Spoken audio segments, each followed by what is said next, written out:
I thought he was going to win. I did. I would have sworn that he would have won. I like that. Yeah, me too. Yeah. All right. Oh, here's Gary with some kind of... No, you know what? The complaints just keep pouring in. Yeah. This guy's complaint, he emailed us. He said, I thought a song parody was a twisted tune. In other words, a real song with the music but different words in it. What the hell is Jackie is a Drunk? Where did that come from? Well, it's a song. It's Three Blind Mice. But he's all pissed off. And then he says, you know, and people think just... Is that Three Blind Mice? Yeah. I didn't even know that. Three blind mice. Three blind mice. Jackie is a drunk. See how they Oh, really? Right. I bet you the guy didn't even realize he was... No, he did. He started off, and then he'd trail off because he couldn't fit all the lyrics into the song. Gee, I didn't even get that. Yeah, and then that was part of the joke. And then, this person's pissed off that they spent a lot of time making their tape and a lot of postage sending it in. Yeah. So, of course, it's a winner because they spent money sending it in. Yeah. And they said that they're sure we didn't listen to them all, that we just picked 20 songs out of a pile. I'll tell you, oh, man. Really so bitter. Yeah, you suck. You didn't... Every letter's the same. And everybody is sure that if theirs didn't get picked, you couldn't have possibly listened to it. So many voicemails with, people telling me what their song is. Some people say, please go back and get it. Some people just sang it to me on the voicemail because I missed it. Yeah, right. Oh, you should pull those. I got a couple. You got to pull those. I got a couple of good ones. Really bitter people. And John, you're on the air. Listen, you know about these people that are complaining? They're listening to those other stations that do song parodies. That's what they suck. Well, let me tell you something. There isn't a station now that doesn't do song parodies. Yeah, I know, and they do it the way they're describing. These stupid songs, and it's as expected. I mean, your stuff is unique. Well, it's awesome. I hope so. I hope we are unique. It's getting harder and harder with everybody imitating us. It's getting harder and harder to be unique. You know what I loved about our contest? Yeah. I love the fact that the guy that won had zero musical talent, and the guy that came in second place went to like a studio and did a Sinatra recording. Yeah. But the guy that won had no talent at all. Yeah, it was fun. It was a fun contest, and but it just goes to prove it has nothing to do with your musical ability. Right. These parody contests. That's right. Almost like the record business. You know what I mean? Absolutely. Hey, do we have tape of the Mike Tyson press conference? We got to get that. Mike Tyson had another press conference? He wigged out. Did you hear about this? No, I didn't know he had another press conference. I got to read you this. This is so great. You know, Howard, he has some fight coming up, I don't know. Where is he now? Who's it? Gulata, the Polish guy. He's fighting him in Detroit. Don King wants us to take the whole show to Detroit and do our show from the fight. I'll do it. We can have Mike Tyson as a guest. Yeah, all he's got to do is deliver Tyson. All right. Boxer Mike Tyson said in a bizarre Los Angeles press conference yesterday that he's so violent, he's almost an animal, and is forced to take antidepressants to keep a leash on his fury. I'm on the Zoloft to keep me from killing y'all, he told reporters, referring to the drug he takes. He's on Zoloft to keep... What they do is they take him off of it just before the fight. Well, here. And he does wig out every Listen time. to this. It really messed me up, and I don't want to be taking it, but they're concerned about the fact that I'm a violent person, almost an animal. Tyson said in a profanity-laced tirade. And they only want me to be an animal in the ring. That's why I set the pay-per-view records. He went on during a press conference to promote his October 20th fight against Andrew Gulata in Auburn Hills, Michigan.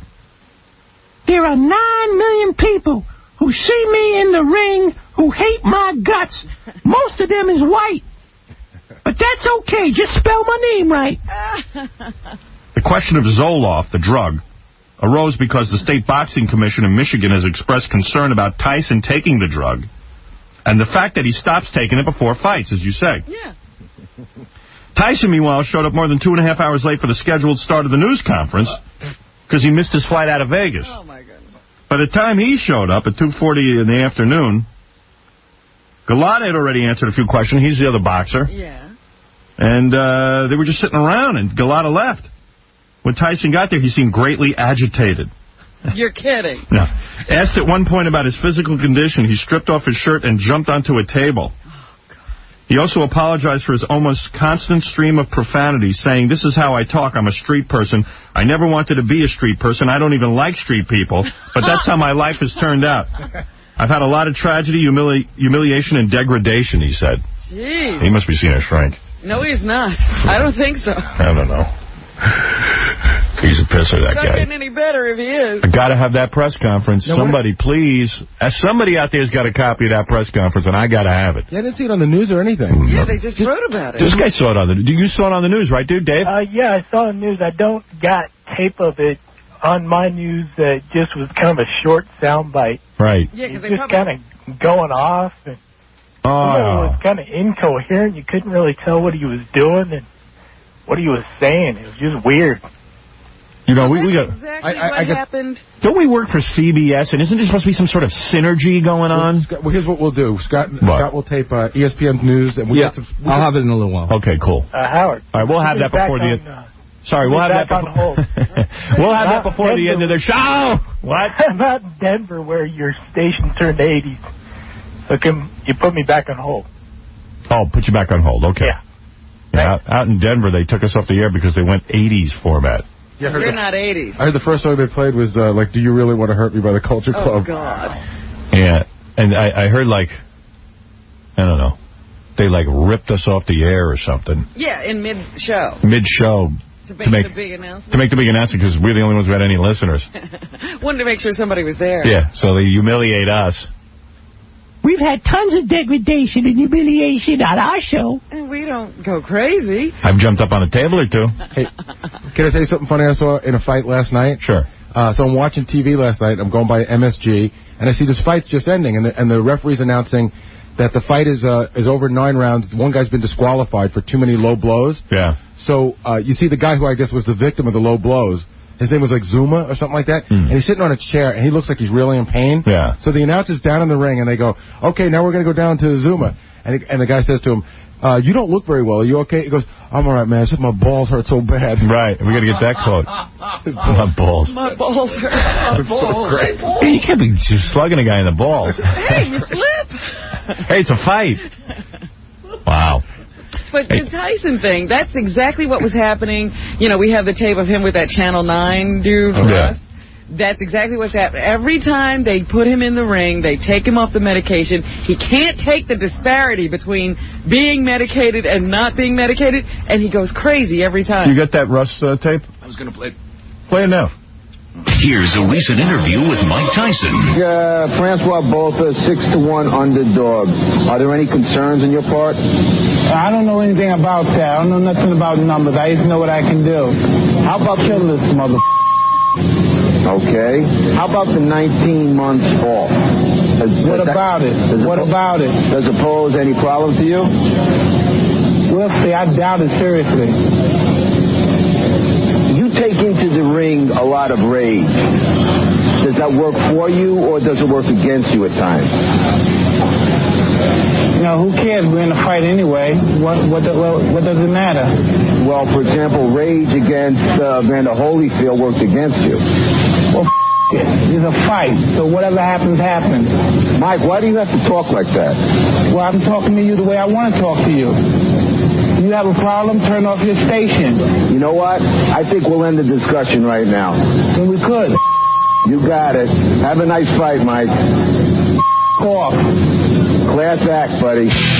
Wow. I mean, this has been happening every time, since he got out of jail. Every time they take him off and he goes out of his mind. Yeah, I mean... Does he have any family? No, and I don't think he has, like, any ability to even know he's on TV. I mean, it's just... He does. Once he's off that medication, he can't help it. Wow. He is out of control. He's crazy. You know what's the funny part? He told the announcer, if you don't like it, turn off your station. Yeah. Turn off the whole station. Don't turn off your TV. Yeah, don't turn me off. Not my fault. I ain't going to change. Even in the last fight, I told you, he hit the referee. He almost killed the referee. Oh, yeah, that's right. He attacked the guy. Yeah, he beat him up, because the referee was trying to stop the fight. They say this is going to be a really good fight. This Gulata guy was the one that was involved in that riot. Gulata's a white guy, right? Yeah, he's this Polish guy. Yeah. He was in the riot at Madison Square Garden about 3 years ago. Remember with Riddick Bowe? With Riddick Bowe. Why doesn't Mike Tyson fight somebody good, though? I mean, we never heard of this guy. No, Gulata's actually pretty good. Really? Yeah. I mean, like you hear of Lennox Lewis. He's not going to fight. Yeah, there's something going on. They won't fight each other because, it's politics. It's whoever owns... I don't think Don King... Who won't fight who? Would Lennox Lewis fight Mike Tyson? I think Don King is not cut in on Lennox Lewis, so he doesn't get to fight him. Yeah, I don't know who's keeping who from who. But how is Don King still involved with Mike Tyson? I thought Mike Tyson was suing him. He's not, but Lennox Lewis probably is because he had to get involved with Don King because of the Evander Holyfield. Oh, I see. Yeah, if Don King doesn't own both fighters, they're not allowed to fight. Yeah. Well, it works. Yeah, he's stayed in the business that way. All right, well, we have to stay in the business by playing words. Important commercial announcements. But we're going to come back. We have tons of stuff to get to today. In fact, just so you know, Leon Spinks is coming in today. Really? Yeah. So we could talk about Mike Tyson with him? Oh, yeah. Leon Spinks, the great Leon Spinks, who we love, who is our favorite. In fact, he's on the TV show. This Saturday night, we start our brand new season. Really excited about this week's show. The first show. You'll get to see us drunk at the MTV Awards. That's Saturday night at 11:30 in most markets. And check your local listings because we're syndicated on Saturday nights. And also, you'll see that naked girl get into a dog food eating contest with a dog. That was I watched it on the monitor, Howard. That was really amazing. It's riveting. Riveting. She had her head buried in the bowl. Topless golf team. She couldn't hardly get it in there. She was like, I can't get in. You'll see John pouring the beer all over the guy from the Wallflowers. Jacob Dylan. You're going to see it all. So, Jacob. Polina Poroskova, I think it is coming in, too. She's some supermodel chick. Is she a supermodel, Fred? Yeah, absolutely. Yeah, she's considered a supermodel. all the criterion. And Jamie Foxx will be coming by, too. Funny man. Next week, Mark Messier of the New York Rangers. He's actually back on the Rangers and back on the show. You finally have gained some respect in Ratso's eyes because you're having Mark Messier on. Yeah. We want to talk about this movie we went to see yesterday. I'll give you a review of that, and a whole bunch of other things are going on, and we got to figure out this model show and everything else. You still haven't even told us what the model show is. I'm going to tell you all about it. If you could sit still through this, nobody move. You're listening to a man who has had 3 complete rectal exams in his entire life. Howard Stern. WBC. Welcome to the Howard Stern Show. Howard Stern Show. He represents all that is soulless and wrong. He's bad, right? He is a parasite. He is deadly. He is infinitely more dangerous than any fictional adversary a superhero might have. How very inappropriate. Thank you. Yeah, you know, you want to hear the best ad for the drug Zoloft. Mike Tyson announced yesterday that he's on Zoloft, and when they take him off, he's like an animal. So here's what happens when they take him off Zoloft. If I was Zoloft, I'd say, ladies and gentlemen, we here at the Zoloft Company want you to listen to this tape. Our drug is so good, we can maintain a man like this. Mike, was that your shortest fight ever? I bear witness there's only one God, and Muhammad's blessings and peace be upon him as his prophet. I dedicate this fight to my brother, Darabam, who died. I'll be there to see you. I love you with all my heart. All praise be to my children. I love you. Oh God, man. What? Is this your shortest fight ever? Any time, amateur, professional, ever? Assalamu alaikum, Maida. I don't know, man. Yeah, Lennox Lewis. I'm to train like you did and then have this in 7 or 8 seconds? For this fight. I only trained probably 2 weeks or 3 weeks for this fight. I had to bury my best friend, and I dedicated this fight. I wasn't going to fight. I dedicated this fight to him. I was going to rip his heart out. I'm the best ever. I'm the most brutal and vicious and most ruthless champion there's ever been. There's no one can stop me. Lennox is a conqueror. No, I'm Alexander. He's no Alexander. I'm the best ever. There's never been anybody as ruthless. I'm Sonny Liston. I'm Jack Dempsey. There's no one like me. I'm from Nairclaw. There's no one that can match me. My style is impetuous. My defense is impregnable. And I'm just ferocious. I want your heart. I want to eat his children. Praise be to Allah. Are you saying now, Mike, that Mike? He's out. Zoloft time. Woo, give me my pills. Give me more Zoloft pills. That Zoloft must be good if they could calm him down. Mm-hmm. That's a good drug. I got to get on that myself. All praise to Allah. Allah. Salam alaikum, Ida. Salam alaikum, Ida. Mike, how do you think the fight went? Salam alaikum, Ida. It's like, I want to be that out of it. Maybe I need that. I need Zoloft. I need to be calmed down. Somebody calm me the frig down. Oh, praise Allah. I wonder how crazy he is. I wish a psychiatrist could tell us. Oh. Like, is he crazy? Like, yeah. Like, is he gone? Is there anything left that can be reasoned with? My question is, who's the nut that gets into the ring with him? Oh, praise Allah. So, they should give the other guy a gun. So Here's a weird story. Too out of hand. Yeah, right. No, they should give him a whip and a chair. Well, I say it's like wrestling a bear. Yeah. A whip and a chair will do it. Hey, here's a weird story. A couple of weeks ago, everybody read in the newspaper that Elizabeth Hurley, the hot chick who was dating you, Grant, remember he got the oral sex from the black chick out in L.A.? Well, that was a prostitute. It wasn't just a black chick. A black prostitute. Anyway, and no one could believe it. They were like, well, wait, you got Elizabeth Hurley at home. Yeah, one of the most beautiful women in the world. But I understand it. You wanted strange. Wanted something different. I get it. I'm a guy. No explanation required for a man. Yeah, but... Yeah, that's the way it is to be a guy. Just don't get caught. Isn't there some way to do it? Who knew it was against the law? How stupid is he? Hey, he got the chick in the car. The cops pulled up behind him. What do you want from him? He's right there on the street. Who knew? What am I, the FBI? Anyway, so there was a story in the paper that Elizabeth Hurley was interviewed by Jane magazine. Yes. And in the interview, Elizabeth Hurley said that Hugh Grant was a lousy lover or something. He was not that good. He was not that good. Well, then Elizabeth Hurley said, I'm going to sue them for saying that because I never said it. Right. She said it was a misquote. And Jane magazine said, listen, you could sue us all you want. We're going to defend it, blah, blah, blah, blah, blah, blah, blah. In fact, Jane Pratt, the editor of Jane, was going to come in here. And defend it. And defend it. Now what? Now I see, all of a sudden, it turns out Elizabeth Hurley never said anything about her sex life with Grant. She never said he was less than adequate. Jane magazine apologizes. The tape recording itself of the reporter's interview contains no derogatory statements by Ms. Hurley about Mr. Grant or her relationship with him, including no reference by Ms. Hurley to her sex with Mr. Grant being inadequate. So somebody made it up.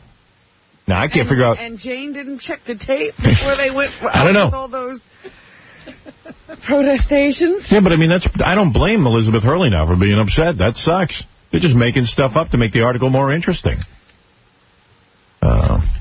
And you know what? Who was really upset, I bet, was Hugh Grant. Yeah, because now he's had to go back to Liz Hurley. Nobody else will sleep with him. Yeah, what do you mean I'm inadequate in bed? Yeah. Unreal. No, they have been spotted together, canoodling. Here's a funny story in the newspaper today. Little black kid is going to school. One of these Catholic schools, you know? Must be a Catholic school, yes. Yeah, where is this, in New York, Robin? Did you read the story? I don't know where it is. I know the story, but I don't know where... Yeah, I guess it's a Catholic school in New York, I think. I'll tell you right away. I got the article. Maybe New Jersey? Yeah, this is great. Okay, here it is. I got it. Yeah, it's the Upper East Side. Oh, okay. Right here in Manhattan. There's a Catholic school, so this black kid, African-American child, 7 years old, is going to St. Ignatius, which is a grammar school.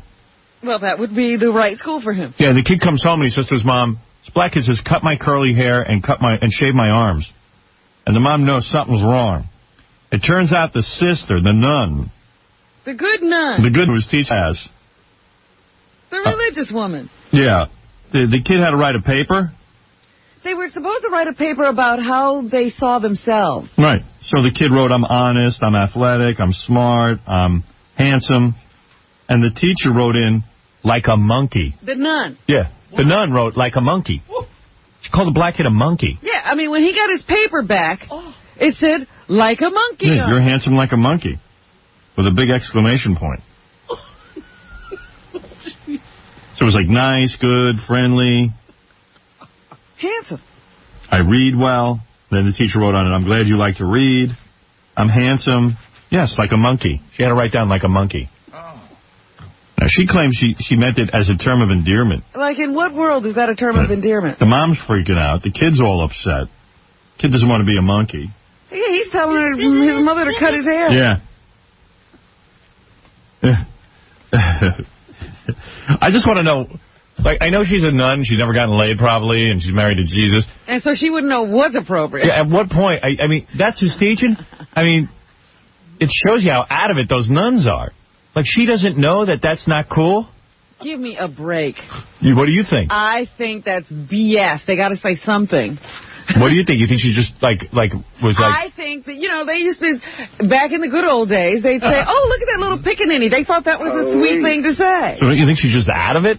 I think she has some old world negative thinking that religion, if it worked, would have rooted out of her. Like Rudy from Survivor. Absolutely. But you see, I said this to someone the other day. I said, if Rudy was saying stuff about, like, calling people niggers and stuff instead of fags and queers, everybody would be up in arms. That's exactly the point. Yeah, but Rudy from Survivor is running around going, hey, the queers and the fags. He knows enough not to say nigger. So how come he don't know enough to say queers and fags is wrong? He does know, but he's being rewarded for it. Yeah. Nobody ever flinched when Rudy said it. I know. And so he's like, hey, man, I'll keep saying it. And we're so politically correct now that when a guy says queers and fags, people are like, wow, he's refreshing. The kids are going, whoa, Rudy! Queers and fags. Because really, what does Rudy say that's interesting besides queers and fags? Nothing. Rudy is adult. Yeah. Except that he says queer. He's so dumb. In fact, he was on Politically Incorrect. You got to hear how stupid Rudy is. I mean, Rudy's just a big dummy. He's adult. Yeah. And, wait, I got it from yesterday. Here, Politically Incorrect. Here's Rudy talking. Every minute he's talking about you got to hit your kids. Oh, yeah. He's just a throwback. He's a Neanderthal. Go upside their heads. Yeah. You're in the pros, that's one thing. But when you're in college, isn't it supposed to be still a little bit about the love of the game? It is. Isn't it sort of be about how... discipline, because NBA coaches don't have any power. They need the ball sending them drugs off the Olympic team. Exactly.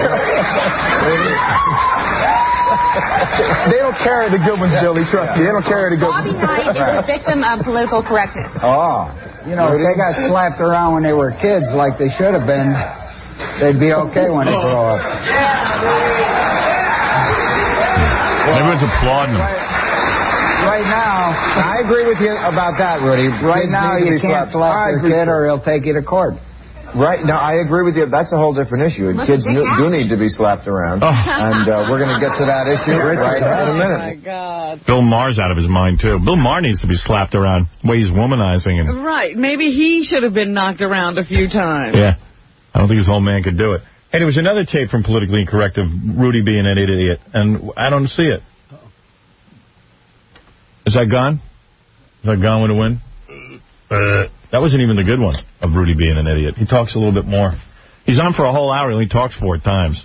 Yeah, and they have to keep making room for him. Because he'd never say a word unless you pointed to him. Yeah, he's like a retard. He's funny. He's a funny retard. That's right. Wind him up and he goes, queer. Queer, fag. Yeah, Rudy. Oh, thanks, bro. All right.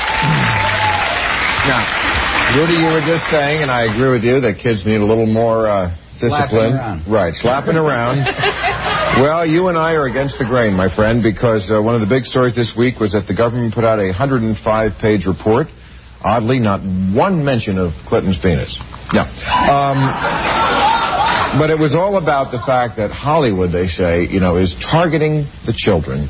And Al Gore, fresh from... Imagine that, the ones who watch TV and movies? Exactly, and video games. And Al Gore, fresh from kissing Oprah's ass.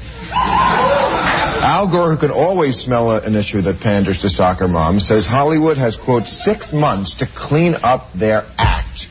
Or what? I agree with him. You agree with him? Really? You think Hollywood has to do it, not parents? Oh, parents should do it, but they won't. So I think the government is going to have to. Rudy, you're breaking my heart. Wait a minute. Half of these kids ain't got parents. They already got one parent. Yeah, but do you know John Rocker? Because I have a... Wait a minute now. But we like Rudy. Yeah, we love Rudy. And why do we like Rudy? He's the real deal. Rudy did something for this country. Yeah, Rudy's more of a closer, I'll tell you that. I don't know if What's a closer? John Rocker's supposed to be a closer. He's a closing pitcher. Right. I understand that, right. but just confusing. Rudy's not closing anything. Yeah, well, so Rudy, he could say queers and fags, but if he said... slap your kids around. Yeah, but if he said nigger, forget about it. The world would be a bizarro world. But even the slap your kids around, people would be all over you if they thought you had 2 brain cells. Yeah, right. But he's like the lovable retard. Yeah, he's a retard. An idiot. People applauding him. Ah, Rudy! I like to slap them fags around. If their parents slapped them around, they probably wouldn't be queers. Yeah, they wouldn't be sucking on things they're not supposed to. You see? They know that was an exit, not an entrance. Me and my friends know that. We know not to suck. Me and my buddies. We know not to suckle on anything that is of the male origin. You see? Because a lot of these kids don't have parents. Like, a kid got here without parents. Yeah. Or maybe they got one. Just to chime in with some reality, that it is hysterical to me that Al Gore and Lieberman and all these guys, Dick Cheney's wife now is screaming about the media, forgetting if any of these politicians were really brave, they would come out and say, the parents suck. The media doesn't suck. It's the parents. If you're upset about something, just don't let your kid have it. They don't want to rile up parents and have them thinking they can't do a good job. Yes, it's TV that's ruining our kids, not us. Yeah, we don't want to blame ourselves that our kids suck. I don't know. My kids are around all that stuff. I don't see them going berserk. There's a really funny picture in the newspaper of Al Gore and Lieberman, the two guys who are going to clean up Hollywood in 6 months. They're on stage with their wives and with Harvey Weinstein from Miramax. Well, why are you with Harvey Weinstein? I guess Reservoir Dogs is all right. And they're on the stage with Jan Wenner as well, I think. I guess all that rock and roll is all right, too, then. Yeah, I mean, and Jan Wenner, I'm reading an interview with Madonna using the F word. Is that okay? Did you read the interview with Madonna in Rolling Stone? I read it. Yeah. It's really wild. She's turned into some sort of creep. She's nuts. She has to be on Zoloft. Somebody get her on Zoloft. I mean, it's unbelievable. What a turnaround. Yeah, Madonna is screaming that not screaming, but she's saying in the interview how she doesn't like nudity in all the English newspapers. Right. The English newspapers, they can show naked breasts and stuff. The Page 3 girls. We've seen them. Yeah, I don't even know how they can do it. England's real uptight, but all of a sudden nudity's cool. And, here, nudity isn't cool. But anyway, I'll never figure out the difference. You go overseas and nudity is cool. It's just crossing the water. Yeah. It's so weird. And believe me, nothing's wrong with nudity. But anyway, Madonna says she hates all the nudity. Now, this is the woman who put out a book called Sex, where she just stood in the middle of the street naked. But it's exactly what you said about all the complaints about Britney Spears. Guess whose skin is going? Right. Madonna's. It's all wrinkled. And Britney Spears has nice, young skin, which is her weapon. Madonna doesn't want to see young girls with pert breasts and pretty skin. And then Madonna was like, I can't stand Britney Spears and Christina Aguilera. I don't, they say that I'm their hero, but if I inspired that, and it's like, honey, your songs aren't any different. Your songs aren't any good. Yeah. What is she, kidding? What do you think you are, an artist? Yeah. I think she does. Oh, please. She sees herself as an all-around artist. Hey, now. Anyway, so that's kind of funny. Share. See what's coming. Right. You're going to be sharing about a year. That's the road you're on. Yeah. You're going to be getting a facelift soon. No wonder she doesn't want to see any young girls. She wants to keep them covered up like Islam girls. That's right. Put them in shawls. Yeah, you're about to crash into the wall, honey, big time. Is that at the point she can't see the wall? It's so close. Harvey Weinstein, and I like Harvey, and I like his movies, but I'll tell you the truth. I mean, why is Al Gore and Lieberman up there with Harvey Weinstein and not chastising him for his horrible movies? Oh, well, that's what they'll do. They'll take the money, and they'll say, but Harvey, you really ought to be doing something about what you put out. Yeah, I just don't get it. It's like Bizarro World when I see these guys. You know. It's unreal.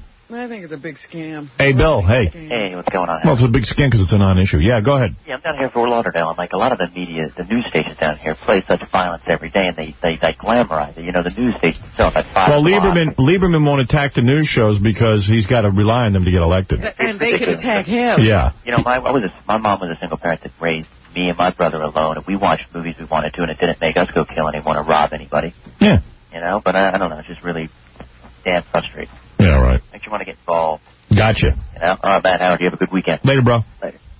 Hey, Dave, go ahead. You're, is this Dave? Oh, sorry, Sam, go ahead. You're on the air. Sam? No Sam, I guess.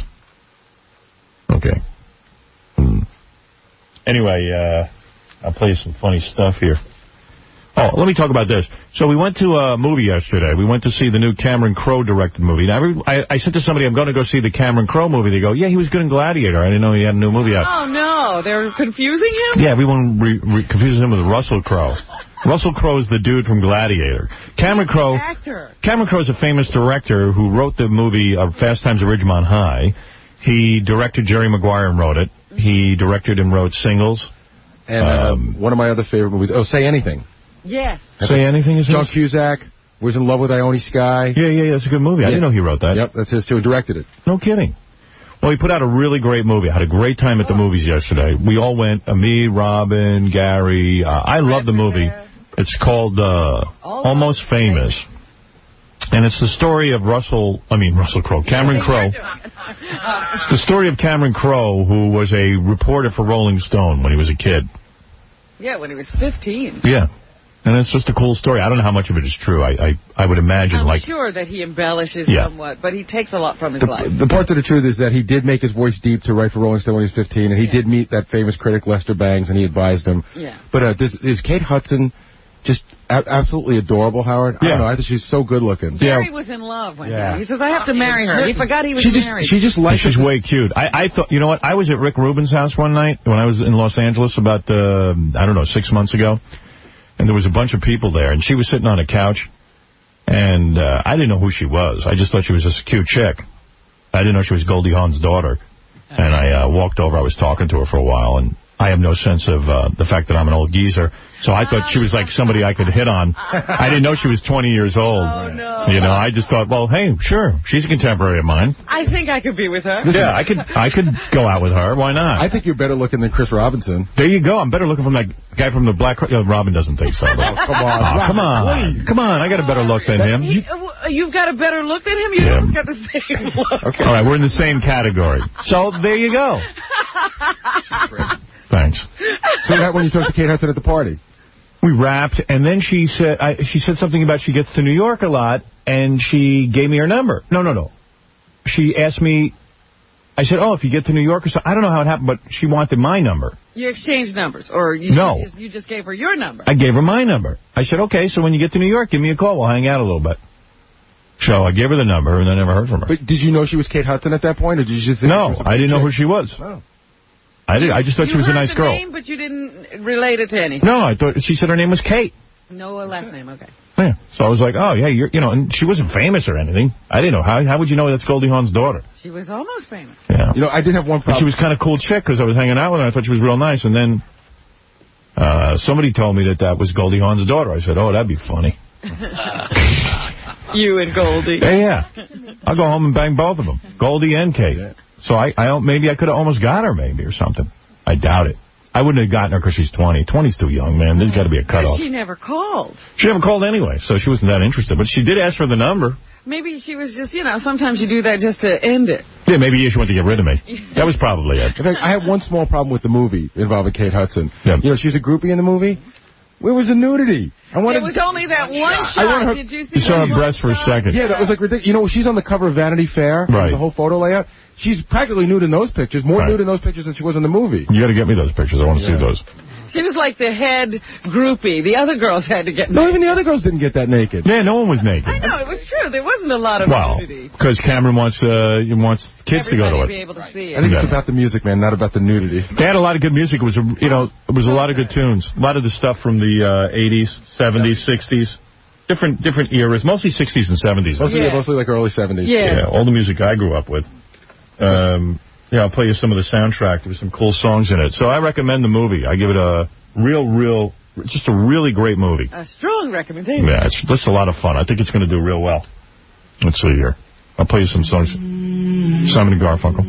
Yeah. Love this song. Did you go see this, Jackie? Were you there yesterday? No, I had a photo shoot. You had a photo shoot? I really wanted to see it. A photo shoot for who? For what? Field and Stream. What was the photo shoot for? Geezer Magazine? Oh! A movie I made is coming out in video. What movie? Skip it theaters, huh? What is this, that pot movie? No, it's another one. Oh, God. What movie? Rules for Men. Rules for Men. Yeah.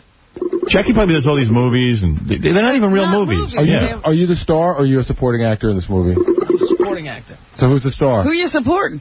Sirianni's the star. Oh, your wife. The guy who wrote it and directed it, Bobby Capelli's the star. Wait, your wife's the star? Pussy is in it. Oh, yeah. Frank Gorshin's in it. Oh, why'd you say that? 8 people. The Riddler? The Riddler? They're both above me. So what is the photo shoot? Just you're going to be on the cover? Yeah, me and Nancy, and I guess Vinny Pastore and the director. The guy wrote it, Ken. Can you imagine this photo shoot? What do they do? How much do they pay you, Jack? A lot. Yeah, 0. A lot. I got points. Did they pay you in pot there, too? You got paid in pot. Lovers together, fortunes together. Paul Simon, Simon Garfunkel. Such a good album, this whole album.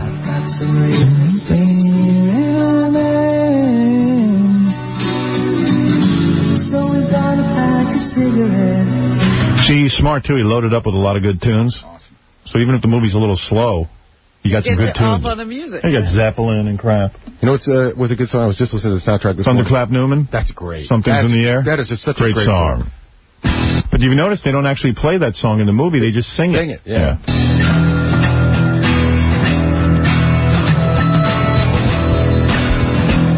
Remember all this music? What's this, The Who? Yeah. Sparks, I think. The Who's doing a bunch of concerts here in New York. And they're sold out. Yeah, I know. Always, whenever they get together. People dig The Who. I like them, too, but... I was not a big Who fan. But I love them, but they like retire. Again, they've gotten to the point where it's, this is the last, this is the last, this is the last. You know, I've bought that too many times now. I want to see Pete Townsend on a respirator before I go. I've actually personally attended 3 farewell shows. Yeah. Shea Stadium in 83. Yeah. Radio City. 83. Shea Stadium in 83. Yeah. Radio City in 87. Right. And then Giant Stadium in 89. Right. All farewell tours. Yeah, by the way, I don't think it's fraud or anything. I think these guys think it's over, and then they sit home for a couple of months and go, I got to get the hell out of the house. You know, it all revolves around Pete. Right. And Pete's the one that, like, I don't want to be bothered with this anymore. And I don't even think Pete wants to do it. I think they really all go to him and beg him to please just go out one Really? more time. You think that's it? Yeah, I think he misses it, too. I think after a while it gets to him that he's just sitting in a room. Yeah, I do, too. I think he needs it for his ego. He's always the one that says that's it. Didn't we broadcast from one of the Who concerts? Right, one of the farewell That was the one. It was 89. Yeah, we were there. Fell? Yeah.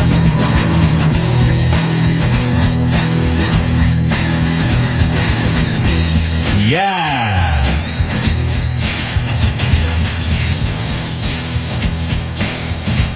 I'm trying to think if I know this song.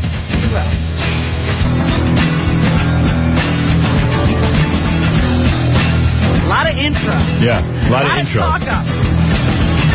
38 degrees here in New York. Beautiful sunshine today. Got a little music here from The Who. Read the newspaper over there. Yeah, there's a big talk up. Yeah. We're having a good day today. I got to tell you, we got a lot of good guests coming in and a lot of fun for you. I've also been giving away $1,000 thanks to the National Enquirer TV show. Where the hell's the song already? Here it comes. It's coming. And, I want to... Yeah! 92.3 WXRK with The Who. Yeah, wait. I can't wait for it. Oh, my God. Were we self-indulgent or what? You know who had a weird reaction to the movie? The movie's about this kid who becomes a Rolling Stone reporter. So Ratso was there with me, and Ratso started out his life as a Rolling Stone reporter. In fact, Ratso was writing an article for Rolling Stone about Bob Dylan, and he ended up staying on the road with them for so long that he wrote a book called The Rolling Thunder Review. Wow. So it's almost the identical life of Cameron Crowe. Absolutely. So Ratso's there, and I turned to Ratso, and I said, hey, Ratso, do you love this movie? He goes, yeah. What? Yeah, like that. Yeah. It's all right. It's all right. Now, meanwhile, the movie's really, really good. What's he upset about? I think because he didn't write the movie. Yeah, that he had this movie. He did this. Yeah. And he didn't think to write about it. Yeah. He's busy writing about everything else but his own stupid life.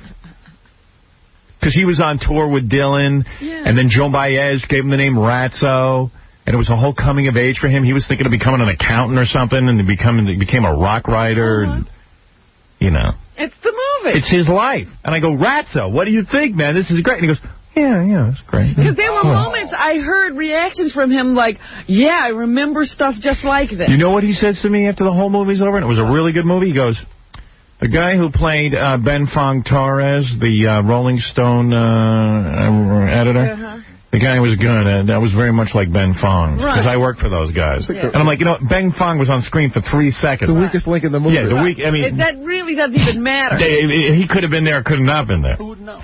I worked for those guys. It's very much like Ben Fong. But those are the moments I heard him going, and yes, when Jan came up, and, all the conversations around the table and the information, like when you're talking to you on the phone and trying to get you to come in with your story. But you would think Ratso would love it. He would relate to. Ratso might be like one of those radio guys, who see radio movies and go, my cousin Brucey, he goes, I didn't like the movie because if you notice when Robin Williams was on mic, he didn't talk into the mic. Now, any radio guy knows you're talking to the mic. You see, if you're a radio guy, you know that the microphone's got to be in front of your face.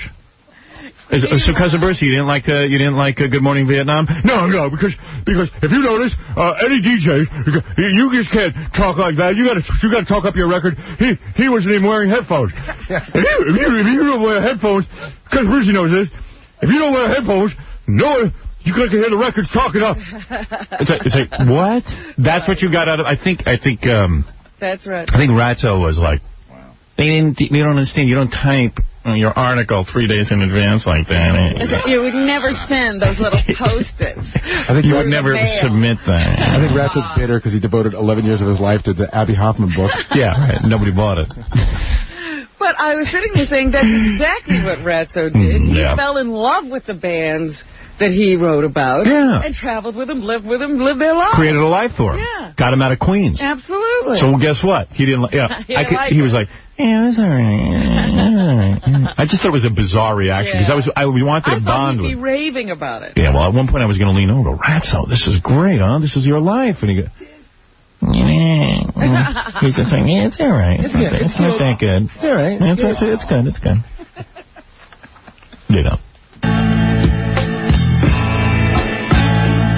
Try track 7. What track is this? This is Todd Rundgren. You would have had it anyway. Todd Rundgren's a trip. Now, Todd Rundgren wrote some great songs, right? Yeah. Then he gives an interview after about 3 bomb albums when he became Sun Ra. And he said, you know what? I could write a hit song anytime I want. I just choose not to do it. I mean, if I needed to do it, I could do it. It's so easy to write a hit song. Meanwhile, then the guy put out 30 new albums and never wrote another hit song. Never another hit. Yeah. He's a pisser. After that statement. Yeah. You don't say that. Do you remember the last time I said... I can't believe you don't think I'm better looking than the guy in the Black Cross. No, I'm not. What? Chris is cute. Oh, okay. He's better looking. Howard's better looking than Todd Rundgren, right? Oh, yeah. Oh, please. Come on. Even I know that. I might be ugly, but he's bone ugly. You can't wait. They had this in the... I love Jay. That's a good good soundtrack.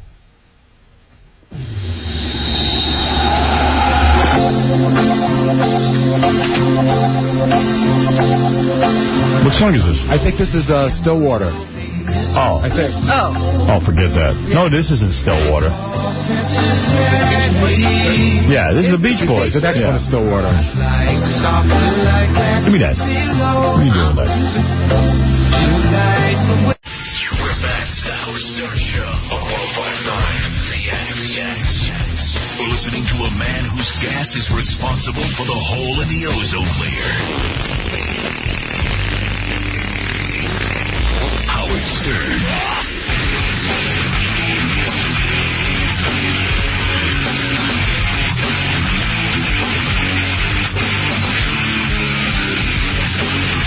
Yeah. What's up?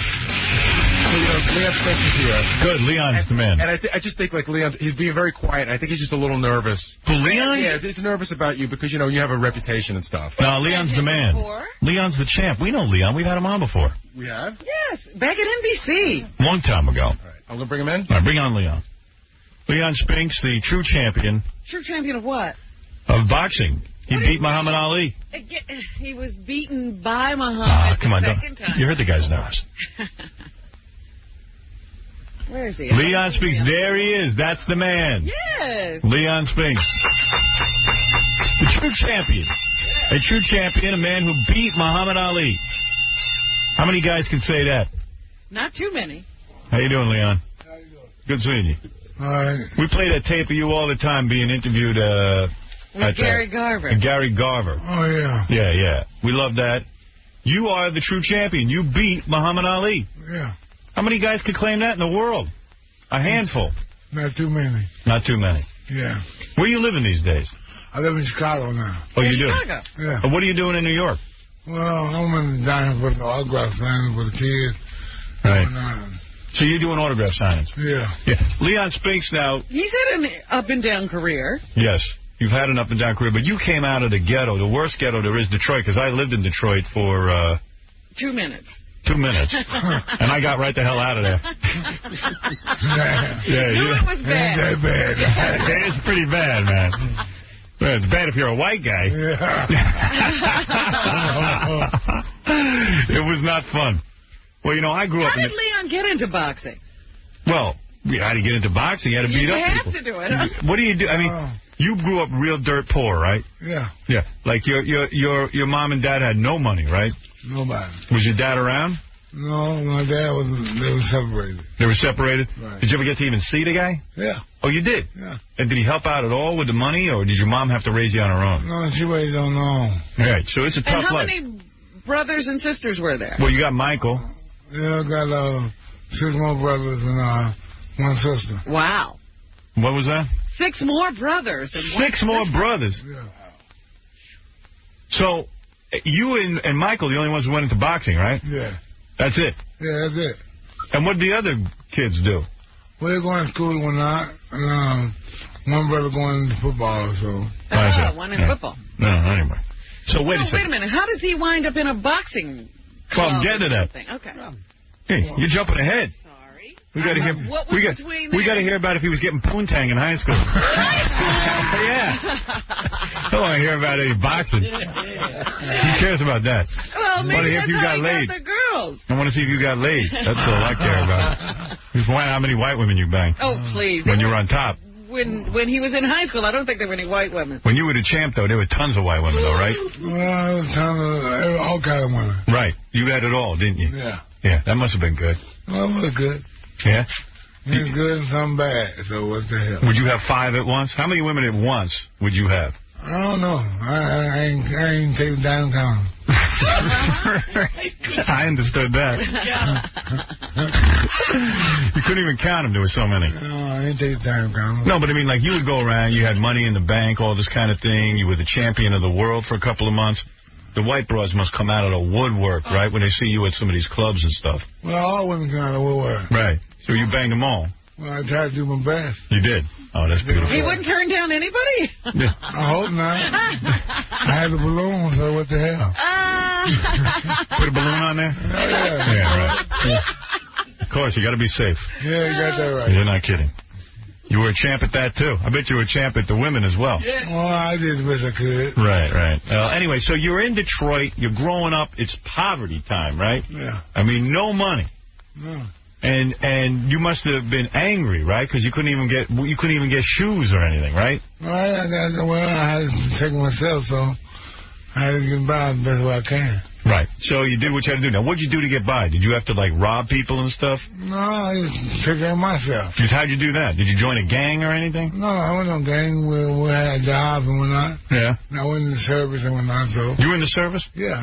That's probably where you started boxing, huh? No, I started boxing before I went in the service. Is that right? So when you were in high school, could you get laid? Oh, yeah, I got laid. You did? Oh, yeah. Huh. All right. Take it easy. I don't walk around and say I was a virgin, man. Come on. Right. So you were in high... He's no loser. What's wrong with you? I ain't saying you're a loser, champ. I never would say that. Not to your face, anyway. Now, champ, I noticed you are no longer wearing any kind of false teeth in the front of your mouth. No.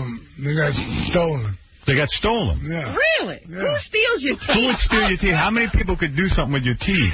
Well, you know, they couldn't let me sign them, so what the hell? They're probably a collectible. They're probably worth something. Yeah, they're in somebody's collection somewhere. Yeah. Hey, Ma, guess what I got? Leon Spinks' teeth. These are Leon Spinks' teeth. You tell me you had the teeth, And what does he have, like a bridge you could take in and out? Yeah, I take the bridge in and out, but somebody stole them out in the hotel room. That's the lowest thing I ever heard, Champ. Hotel room. Yeah. God damn. And you never thought... Yeah. You know when his teeth were stolen? When? 1981. Really? 1981, Champ?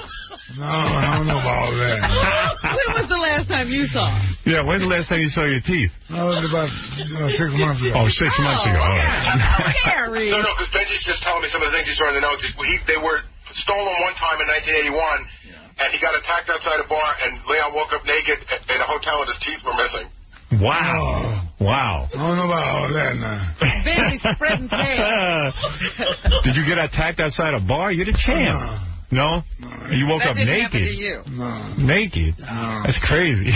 You wake up naked without your teeth. Have you lost another set of teeth? Have you lost more teeth? Why are people stealing Leon Spinks' teeth? He's the champ.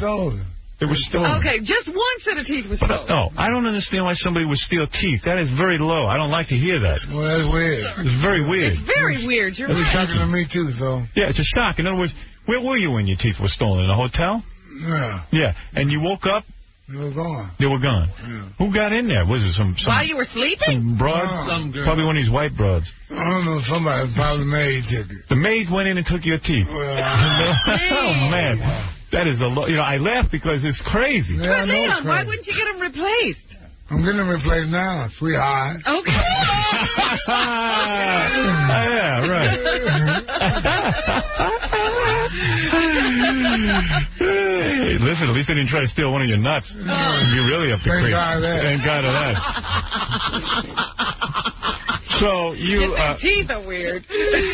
So let me go back to your life here, because I want people to understand that it's not easy growing up in Detroit. You did a little boxing and stuff. Well, I grew up in St. Louis. Right.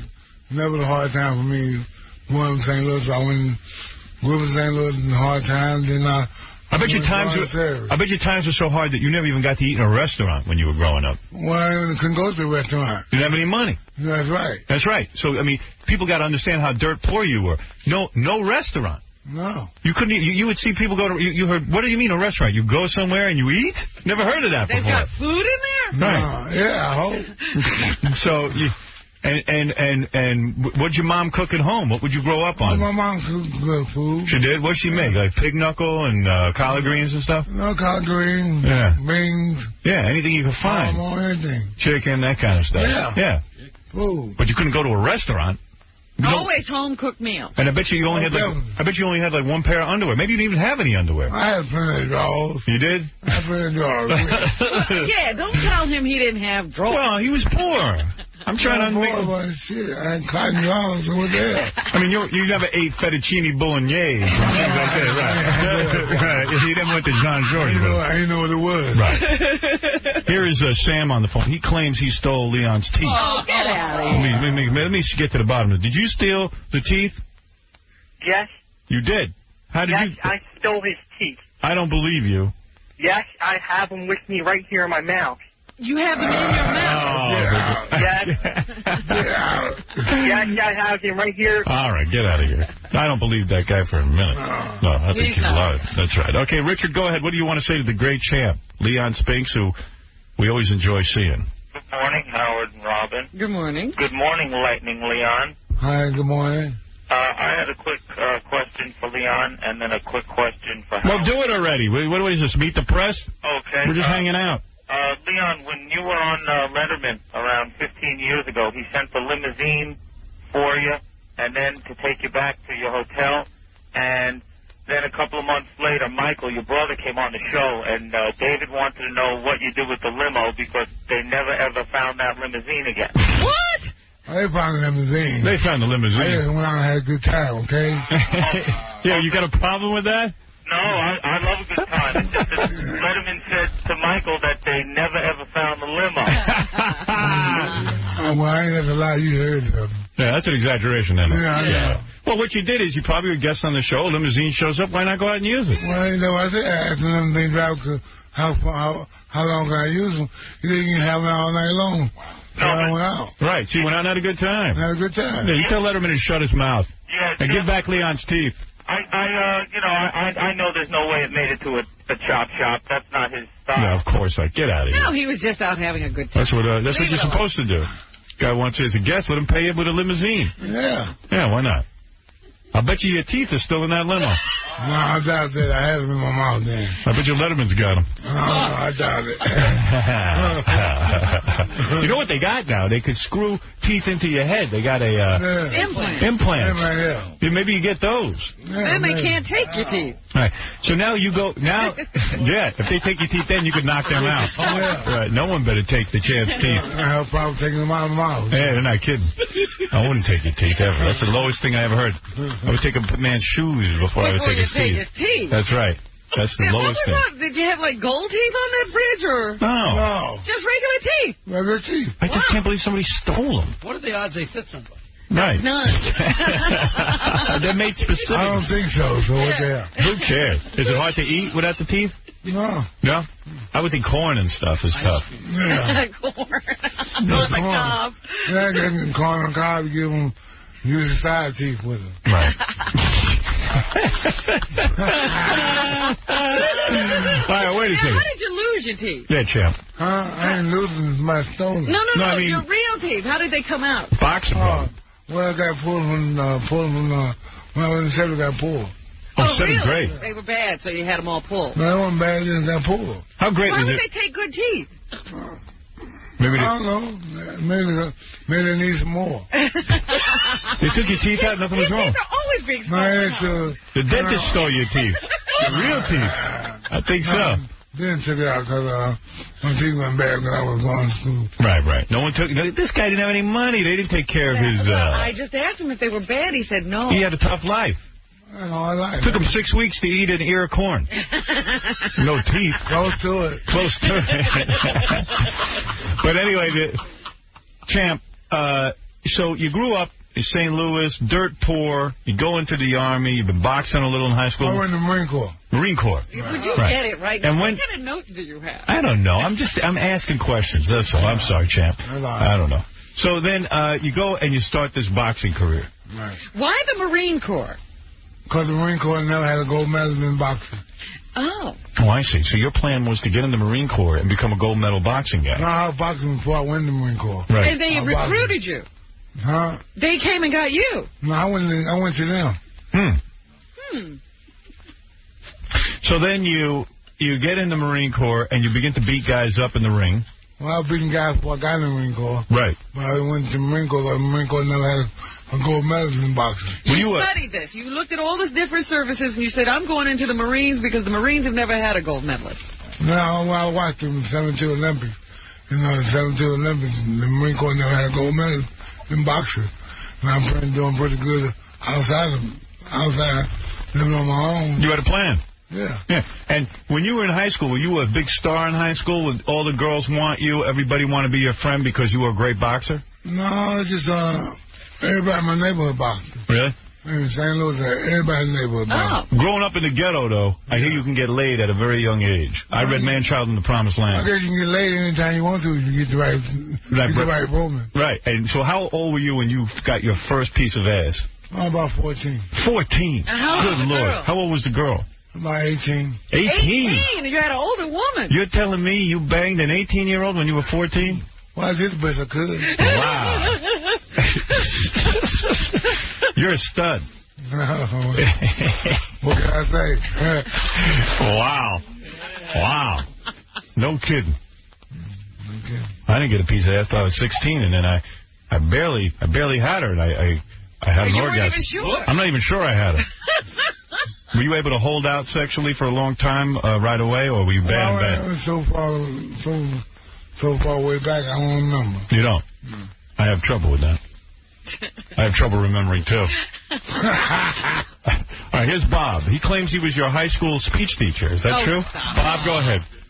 Good morning. Get out of here, you bum. All right. Anyway, listen to me. So now you go into the Marines, and they send you over to the Olympics. No, I fought to get to the Olympics. Yeah, right. I want my opportunity to get into the Olympics. Okay. What?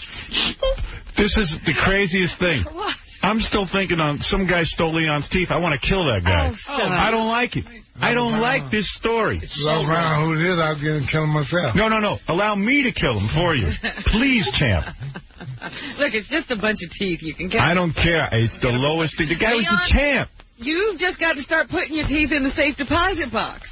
No, get out of here with that. People got to be honest. Come on, please. Going too far. That's crazy. That's crazy. All right. So, okay, let's keep going on with your life. Yeah. So then, fast forward to you become a professional boxer. Well, he won the gold medal. You won the gold medal. Yes. But you come out of professional boxing, nobody thinks you're such a great boxer or anything, and you get a match with Muhammad Ali. You had a bunch of matches before that. Yeah. And you didn't win a lot of them, right? Yeah, I won a lot of fights. You did win a lot of fights. Yeah. Lost a few. What was your record? What was your record when you got to fight Muhammad Ali? I was 6-1. 6-1. All right, so you won a bunch of fights. Right. And how did they find you to fight Muhammad Ali? He was like the champ at that time, right? Yes. Yes. And everyone figured you were just an easy guy. They're gonna roll right over you. Get some money out of you. No? Go ahead. Set the record straight. I had a guy that Ali said he'll fight me if I get in the top 10.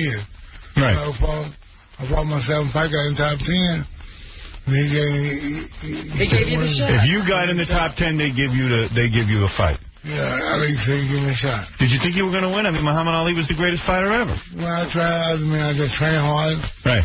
And the right people behind me. And do you get paid a lot of money to fight Muhammad Ali, or they're like, hey, you should just be honored to be in the ring with him? No, they paid me a decent piece of money. Right, but because you weren't a champ or known, they didn't pay you so good. But then when you beat his ass, they had to come to you for a rematch, didn't they? Right. Then they had to pay you some serious money. They paid me serious money. Why did you make him your first fight after winning the championship? Yeah. Why did you fight some other people? Because I respect. Yeah? Really? I wouldn't respect him.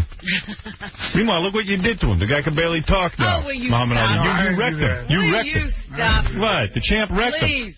Who beat up Michael J. Fox and gave him Parkinson's? No, come on. That's a whole different thing. The champ obviously did a number on him. Oh, please. No, Your fist wrecked this guy. No. No? No. I think so. I don't know. Right. No, anybody get Parkinson's. How could they die from Parkinson's? Yeah. And he never took a He never fought a day in his life. Well, who knows what he took? Well, you never know. Right. So, I wonder how old he was when he got laid. That's right. So you become the champion of the world. You couldn't believe that you beat the great Muhammad Ali, right? Right. And what did Ali say to you afterwards? Did he give you respect, or was he? I gave him respect. He did? Yeah. He didn't try to taunt you, call you names? No.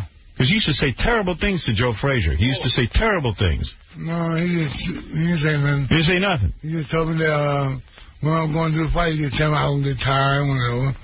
And I told him, no, I'm not going to get tired, old man. Right. Oh. You stood up to him. Oh, yeah. You were not intimidated. You called him an old man. No. Did you get nervous before the big fight with Muhammad Ali? Did you have to, like, pee your pants or anything? No, I grew up watching the Ali fight. Right. You were ready. Yeah, I was ready. It was your Now, day. Did you refrain from having sex before the fight? Of course. How Really? long? How long do you stop? Oh, about a good 2 months. Really? Really? Yeah. And you don't even pleasure yourself with your own hands? No. For 2 months? Wow. Nothing. Get cold shower. Cold shower, really? And what is the point of that? In other words, it keeps you on top of your game? Yeah, keep you straight, keep you steady. Really? Makes him mad. Makes you Make you very evil. As soon as you were done with the fight, did you go release the evil inside of you? Sure enough did. Quick as I could. Quick as I could. As quick as you could. So you didn't waste any time. I got to do something. I would do the ref right there. Hold him for me. So in other words, then everything world happened. opens up. What happens to you the day after the fight? All of a sudden, the world is your oyster. Well, I didn't really come to me that way champion until a week later. A week later? A week later. Realize it. It took you to realize that. You had the belt. And then, is that when all the chicks come? Is that when you get to finally go to a restaurant and spend some money? No, I got a chance to go to the restaurant and spend some money. Really? Yeah. And what's the first thing you bought? Did you start to buy? I heard you bought up everything. You went through a lot of money, didn't you? I know you had a couple of furs. You had like $4.5 million at one point, right? Yeah. Yeah. What happened to all that? You spent it, right? Well, it was stolen from me. Was stolen? Yeah. By who? By the By same my people. lawyers. By the lawyers. Yeah. Oh, For Christ's sake, don't tell me that. Yeah. Don't tell me that. Did they go to jail? They ain't gonna catch him. How you gonna get him? How you gonna get him? Yeah, I'm still trying to get my money back. He's still trying to get his teeth back. Who knows? They might have run off with his teeth. But you know, one of the things Leon would always show up in a fur coat. Oh, yeah, that was your thing. You love fur. I'm about me and my wife a fur coat. Yeah. Yeah? Yeah. You love fur coats? No, I like to keep my ass warm. Yeah, why not? And so you become the champ, and it must be one nonstop party. Everybody wants you. Everybody wants a piece of you, right? Yeah. It had to be the best time of your life. Well, I had a good time. Right. I had a good time and a bad time, too. Really? What was bad about it? This had some good times, and I had to go to change the trust, try to trust who to trust and who not to trust. Right. As it turns out, you shouldn't have trusted anybody. No, I couldn't have to. Right. Well, but do you think all of the partying and the good times probably led to the fact that you lost the next fight? No. No? I thought I won the second fight. You won the I thought I won the second fight, too. When you fought you won the second fight. When you fought Muhammad Ali the second time, you did win that fight. I saw that fight. I was a young man. I saw it. How long did it last? You were the winner of that fight. It went 15 rounds. No, 15. I wanted Howard to answer. Went 15 rounds. I'll answer it right now. You were the winner of that fight. Because it was a decision, they gave it to the guy because he was a favorite. You know, everybody loved Muhammad Ali. Pretty boy. Yeah. You're damn right. You got robbed. Again. Yeah, May. Damn. I remember. I remember it. The Rumble in London. Whatever it was called. So now, I see here this Saturday and Sunday, and by the way, so after your money was gone and everything, you fell on hard times, and you even had to take a regular job, right? You had to go. You were working at a temp agency. Yeah. And you were doing what? Cleaning and doing this kind of... The world champion? The world champion. Yeah. The world champion. Answering phones. Answering phones? You had a good time, you had a bad time, so that's the way it is. So let me ask you something. When you're the champ, and you got a lot of pride and all that kind of stuff, and here you are, a rich man, you were rich at one point, did it kill you inside that you had to now work, like cleaning toilets and stuff? No. It didn't? No, because I had done before I got there. You were always poor anyway? Yeah. But you could have been rich if you just took a couple of the bucks and socked them away. Well, the people I trusted with my money took my money, so how the hell would you get it? That's terrible. Wow. That's terrible. You better not find them.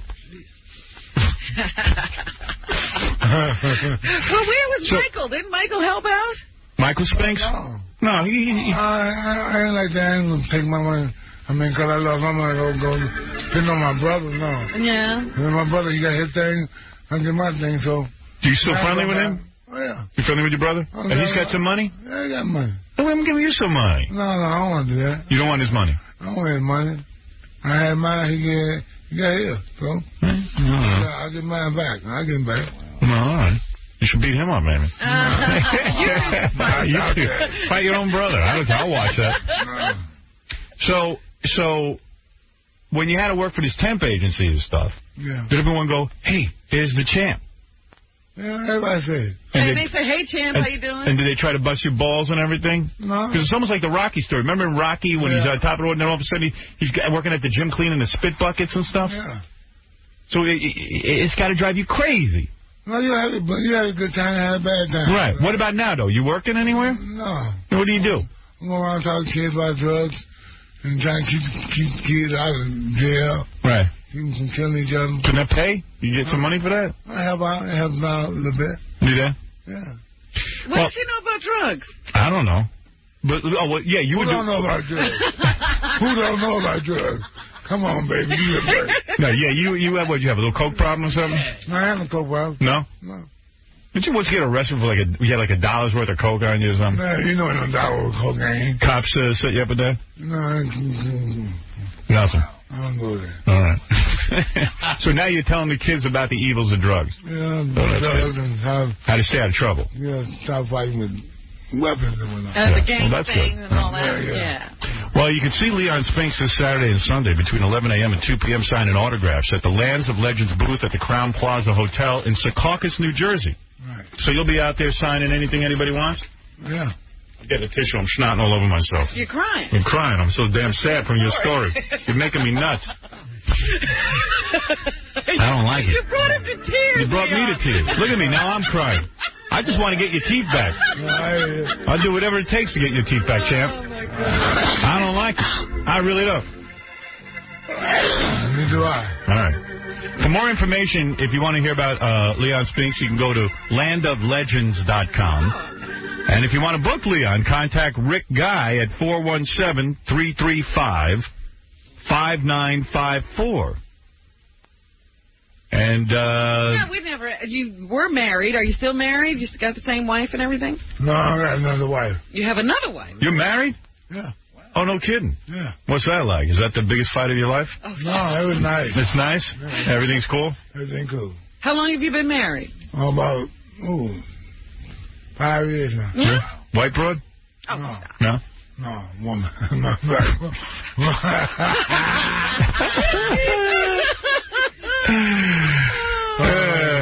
All right, let's take a couple of phone calls for the champ. Irvin, go ahead. Yeah, I know what happened to Leon with his teeth and everything. I'm from Detroit. He went to a bar. How you doing, champ? Yeah, how you doing? He went to a bar on 6 Mile and Southbridge. You know where that bar is, Leon? No, I don't know what you talking about. Okay, well, there's a bar on 6 Mile. He went there with his fur coat. He had a necklace on, some jewelry on his hand. And I guess he went there, he flashed a little money. He got drunk. He was leaving the bar. 2 guys hit him over the head, threw him in the car, and took him to a motel somewhere. Took his fur coat, took his jewelry, took his ring, took his teeth, and left him there. And that's what happened to him. It was on a newspaper in Detroit. It happened in Detroit.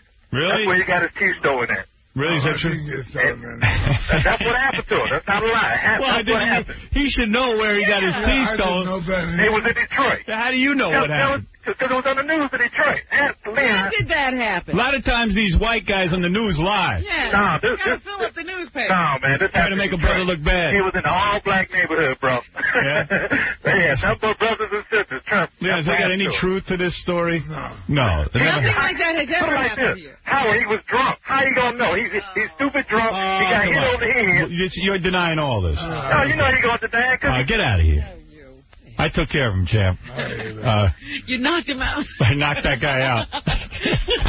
That's the way I fight. You see what I mean? He's out cold. All right, here's Trisha. She wants to speak to the champ. Go ahead, Trisha. Hi, good morning, everybody. Good morning, honey. I used to work with Leon, actually. He was a bartender. You was a bartender? Yeah. Really? You was a bartender? What happened to you? I don't know. Where did you go? I'm slipping into some of that street slang. I grew up in an all-black neighborhood, champ. No, it was actually, no, it wasn't. It was a really nice... No, you didn't follow the conversation. Yeah, so you okay. Leon, yeah, what about it? And Denny McLean played the piano. Denny McLean played Denny McLean, yeah. Right. Yeah. They were the draw. And it was really funny because every time, Leon was at the bar and people would go up and try and order drinks and they could not understand a word he was saying. They would order something. Why? What's so hard to understand? Was the music loud? The music's too damn loud. That ain't Leon's fault. No. Well, Leon is very street, right? I mean, you grew up in the streets. Yeah. Well, I don't think that's the problem. You can't. All these white kids want to be black guys. They want to be rap stars. They should go talk to Leon. He was the original rap star. I guess, and if you want to learn how to play the piano, you should talk to Denny McLean. Denny McLean. Yeah. So you were a bartender for a while. Yeah. How's that kind of work? Any good? It was nice. It was nice. Nice work. Well, anyway. Hey, one more question. Come on. For the champ. Don, go ahead. Yeah, Leon. You think take Tyson at the prime? What about you versus Tyson in your prime? Yeah. You could have taken him out. Yeah. Well, you gave Michael an awful hard time. Yep. Yeah. Yeah, and also, how come you don't sign autographs? So I went up to you today, could you sign my autograph? Sign? He said no. Where are you talking about? At Atlantic City. Atlantic City, no. Yeah, your brother was there. Well, he's signing this Saturday and Sunday. You want an autograph, go over to Secaucus. That's how he makes his living now. If you want to sign, you go over to the autograph show. Yeah. Take care. All right. Everybody's always confrontational. Everybody's a critic. They always got complaints. Yeah. You got to laugh at that. Yeah. Anyway, you'll be there between 11 a.m. and 2 p.m., champ. Signing autographs at the Lands of Legends booth at the Crown Plaza Hotel in Secaucus, New Jersey. Where you do that with a bunch of boxers and stuff and sports figures? Yeah, a lot of sports figures will be there. Who else will be there? Do you know? No, I don't know. Who cares? As long as you're there. You'll be there. That's right. No, I'll be there. That's right. And for more information, go to landoflegends.com. Now, Leon has kids, right? Yeah, you got kids. How old are your kids now? 21 and 24. Ah. Do they listen to you? And yeah. They do? Good kids? Yeah. They're good kids. They fighting pro. Oh, are they? They fight? Yeah. Oh, no kidding. I did not know that. Yeah. Could you kick their ass? Oh, yeah. Oh, okay. You kept them in line, huh? I got to. Well, anyway, I want to thank you for coming in. The great Leon Spinks, true champion. Kick Muhammad Ali's ass. Oh, here you go. And you have everybody kicking Muhammad Ali's ass. He did it. Everybody. He did it, and I'll tell you. Yep. Leon's still standing. Muhammad ain't. Next thing you know, you'll be telling me Beetlejuice kicked Muhammad Ali's ass. No, Leon Spinks kicked Muhammad Ali's ass 2 times. Okay. 2 times, not once. No, he didn't. Yes, he did. Stop it. He'll kick your ass in 2 minutes. No, I'm going to run. Go over and kick her ass. No, I can't do it. Well, you know. Right? The judges said Muhammad won the second fight. Well, the judges was fixed.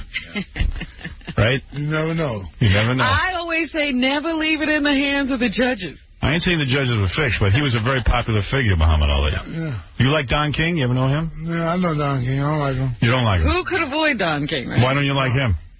He's a crook. Plain and simple. How come they can never catch him, though? They always put him on trial, but he gets off. He beat him in their own system. He knows how to beat the system, you know? Yeah, he beat him in their own game. Any chance he has your teeth? No, you never know. All right. The great Leon Spinks, everybody. Go see him this Saturday and Sunday between 11 and 2. He'll sign an autograph or whatever you want signed at the Lands of Legends booth at the Crown Plaza Hotel in Secaucus, New Jersey. Great to see you, champ. And we'll be back right after these words with Paulina Porizkova, who will tell us how to act at a model show. Porizkova. It doesn't matter. What percent of Howard Stern is all man? You be the judge. I want it that way. Tell me why he ain't nothing but a heartache. Tell me why. Howard Stern is on WXDX Pittsburgh 105.9 BS.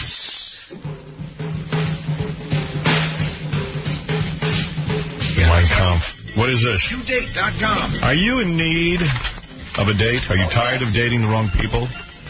YouDate.com has over 500,000 members live, waiting to date you. YouDate.com allows you the convenience of meeting singles like yourself anywhere you're online. With YouDate.com, you can find just the person you're looking for. All I know is Benji said he found chicks on there, and if he could find a girl, then anybody could. Unique matchmaking technology helps you find the perfect date. Benji, can you imagine? Is on YouDate.com. And for any ladies listening, you go to YouDate.com and join, and you can send Benji a reason why he should like you. Better yet, maybe you should go on Zoloft. At YouDate.com, you can learn about the person and see their photo before you contact them. If Benji can find a girl on YouDate.com, so can you, believe me. Benji should be on YouSlob.com. Go check it out online at YouDate, letter U, and then date.com. Check it out and register. YouDate.com. Howard Stern is on Pittsburgh's new rock alternative, 105.9 BX. Here's what happened when we tried to have Pamela Anderson read this ID. You're listening to a man who believes Cody and Cassidy are the Antichrist, Howard Stern. I can't say Antichrist because I'm too much of a spiritual person. You really can't? No. You say that, kid. No! I can't say this one. I can't say Antichrist. Who's Cody and Cassidy? I don't even know who that is. Cody and Cassidy, aren't they, Lisa, Lisa Gibbons? No. Yeah, Robin, no. Oh, no. Robin Gibbons? Regis and Kathy Lee's kids. Oh, no, I can't say that, you guys. Shoot. You're listening to The Bomb, Howard Stern. This is Pamela Anderson. Remember, you don't have sex with the brain. It's the chick that counts. Hey, Pam Anderson will be here soon. Bill Maher, Magic Johnson, Dennis Rodman coming in soon. Next week, Mark Messier of the New York Rangers. Back on the Rangers again. That's good news. Yeah, the chick is not her brain? Yeah, of course. You know that. Oh, you're not a guy. Forget, you don't know that. No, you make love to the body, not the brain. Jackie Way Too Many Heineken Marling is known as the body. Next Thursday at 12:30, signing his new CD. A big, stupid drunk. F. Jackie at J&R Music World. 25 Park Row in Manhattan. Go see Jackie and his new CD. This Saturday, September 16th at the Trump Marina in Atlantic City, New Jersey. For MP3 audio and filthy 3D Joke Man, visit jokeland.com. Before I bring in Paulina, just a quick second here, there's a bunch of people still complaining about the song parody contest. They don't like it. They feel How are they going to get over it? People are so angry. We've gotten so many phone calls. People want theirs to be the winner. Can't even believe they weren't played on the air. These song parody contests are always very polarizing. Howard is a bitch. Howard is a bitch. He has a song parody contest, and people work hard to write and record actual song parodies, but he doesn't listen to them all, so he just picks a bunch out at random, but says he listens to them all, but really he didn't, because he's too busy counting pecans and measuring out exactly 1 tablespoon of salad dressing or making frozen banana soy milkshakes, because he's having a midlife crisis and's now insecure about his self-worth and's body obsessed like that homo KC and thinks that if he looks better that will make him a better person, but really it won't, because Howard is a bitch. Howard is a bitch. Now this could have been a winner. Yeah, I love that one. That's funny. Here's another phone call. Saw her standing there by the gumbo machine.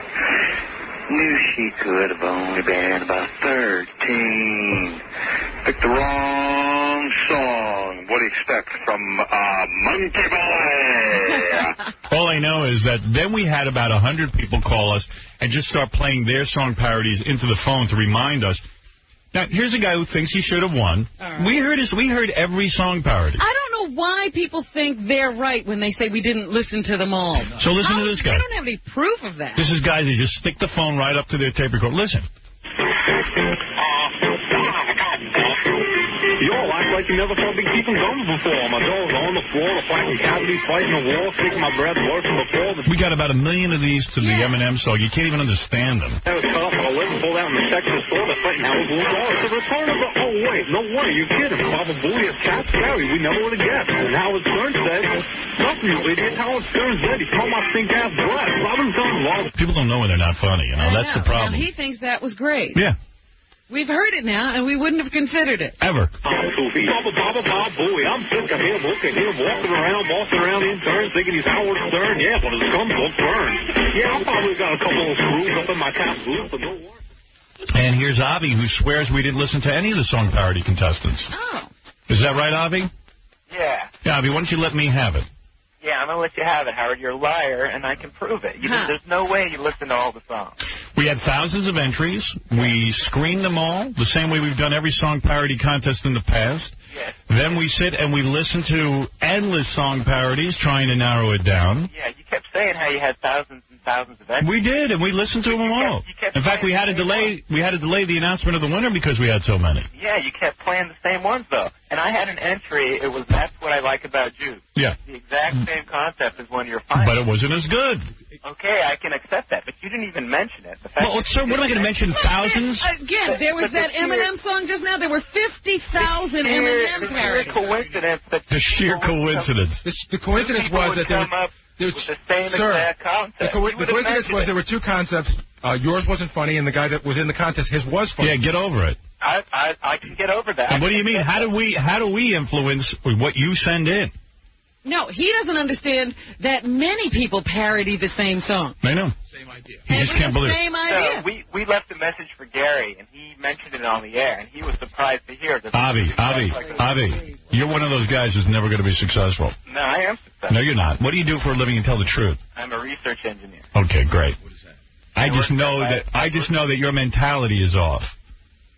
Your song isn't that funny. We listen to them all. I can accept that, Howard. No, you can't. Not listen to it. We listen to everyone. No, you didn't. Yes, we did. Well, why would I lie to you?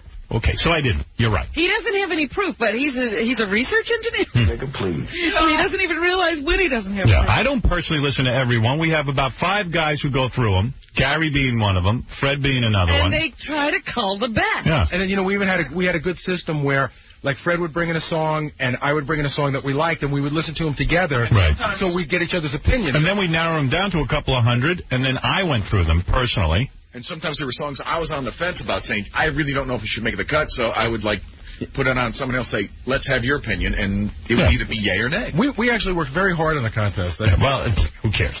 All right. Anyway, Paulina Porizkova is a very famous fashion model. Porizkova. Paulina Porizkova. And by the way, remember you said that she used to have a real thick accent? Yes. I read in the note she worked for years getting rid of her accent. All right, let's see. Ah, there's a beautiful woman. Paulina. Hi, Paulina. Hi, Paulina. How you doing? Good to see you. Beautiful Paulina. Uh-oh, I don't hear an accent. No, she got rid of her accent. How'd you do that? Yeah. Now, how'd you get rid of your accent, Paulina? Married an American. What do you think? No, you used to have a really thick Polish accent. I never did. What was your accent? No. My accent was always the same as it's now. No. You think you sounded this way? Wait. Yeah. No. Okay. Maybe I didn't when I came to the United States. In the very beginning when I was 18. But by the time you met me, Howard. Yes, on the Tonight Show. I spoke the same way as I do now. Yeah, because you worked with a speech coach. No, I didn't. I never worked with a speech coach. Why are you denying that? It says here in the notes you worked with a speech coach. Yeah, I worked with a speech coach in order to regain an accent so I could speak with a Romanian accent for a really crappy film I made. What film was that? Her Alibi. Her Alibi? Because that's what I keep thinking. I said, wait a minute, you had a very thick accent. Who's that with? Tom Selleck? I pretended, Robin. It's acting. That was with Tom Selleck where you shoot him in the ass with an arrow? Yeah. I didn't hate that. You didn't hate it? No. It played well on TV. Yeah, I like it on TV. I didn't see it in the movies. I saw it on TV. It's not bad. I don't like Tom Selleck that much. He's the problem. He's the problem. Thank you. Did he come on to you? Actually, no. Really? No, not at all. One of the few guys who doesn't come on to you. Well, actually, you know what? Men don't really come on to me very often. Really? Yeah, to such extent that recently I was standing outside a photo studio somewhere looking for a cat, and this Iranian 50-ish sort of man came up to me and said, wow, hot, baby, you want to come and have a coffee with me? Right. And I was so grateful. Really? I was like, gee, wow, you're hitting on me. Thank you. Maybe it's because you're so tall. I think men are intimidated by tall. How tall are you? I'm 5'11". 5'11". Maybe that was it. I guess I am intimidating, yeah. But the right guy hit on you, Rick Ocasek from the Cars. How did he do it? She's married to Rick from the Cars. Yeah. Who is worth more money? Because I was thinking about this. You were the spokesperson for Estee Lauder that paid you $6.5 million a year to be their spokesperson. Am I correct? No, you're not correct. It was higher or lower? It was considerably lower. You did not get $6.5 million a year? A year, no. You got $6.5 million total dollars. It's kind of closer to the mark. All right, so you are a millionaire. You didn't need to marry some rich rock star. You have That's money. Right. You had money. I had money. And she didn't only do that. I mean, she was making other money. Good Yes, Lord. exactly. I mean, it wasn't just slaughter. Yeah, she got $15 grand for the Tom Selleck movie, There you too. go. So that's it. Now, you probably got a lot of money for that, too, and you got money for modeling. I must have gotten about 35. Yeah. No, but modeling pays a lot of money. You would get, Modeling thousands of dollars an hour. Yes, modeling is very lucrative. And what would you do? They take your picture and they pay you what, 10, 15 grand a day, right? Yeah, something like that. That's nice money. It's very nice money. That's beautiful money. And she worked all the time. Right. That's so right. you didn't. But Rick, I would imagine, is the richer of the two. Yes, he is. Yes. Because Rick is a brilliant songwriter Right. that wrote all the Cars music and retained all his publishing. And so he just sits there and collects the money now. Yep. What does Rick do all day? You never hear from Rick. Why did the Cars He do a tour? produces, Howard. Who does he produce? Ever heard of Weezer? Yeah, no, I have not. Okay, I've heard of them. Yeah. No, but I mean, is that what he does? Oh, he's done lots of production. Rick is a homebody, isn't he? He's a homebody. He likes to sit Is in the he basement. like a recluse? Yes. He's not really social. It's true. It's Right. true. I mean, he loves hanging out with our, two little kids. He's like the best daddy in the world. Someone tells me he stays home and counts his money over and over and over again. Is that true? Well, if we had the money at home, I suppose he could. But he's not letting his nails grow or... Yeah. Is that Howard Hughes? Do I look like I would be married to a man like that, Robin? I mean, No, you don't. No, you do not. Thank you. By the way, thanks for not wearing a bra today. You look exceptional. Yeah. That is a cute sweater. I can see your boobies right through it. That's hot. Now you're killing me. I'm going to kill my stylist. No, you're not. You know what you're doing. You're not naive. I know. You've been around the block, honey. You know exactly what you're doing with that That's body. true. I've been around the block quite a few times. And what is Rick, like a house mom now? Does he wear a sundress? I mean, where is Rick? Why isn't he out on the road? Are you the working one and he stays home and he's Mr. Mom or something? No. In order to actually... Did you find that amusing? Yes. Great. I picture Rick like in a house apron. Yeah. No, he's not a real good cook, actually, no. What does he do with it? Does he take care of the kids? Or in order to maintain a marriage, right. and I wouldn't know anything about that. No, you wouldn't. We know that. Yes. No offense, Howard. Well, but in order to sort of maintain our relationship and the children, what we do is that when I work, he stays at home and he's the house daddy, and then when he works, I stay at home and take care of. Really, house daddy? Yeah. Don't you have help?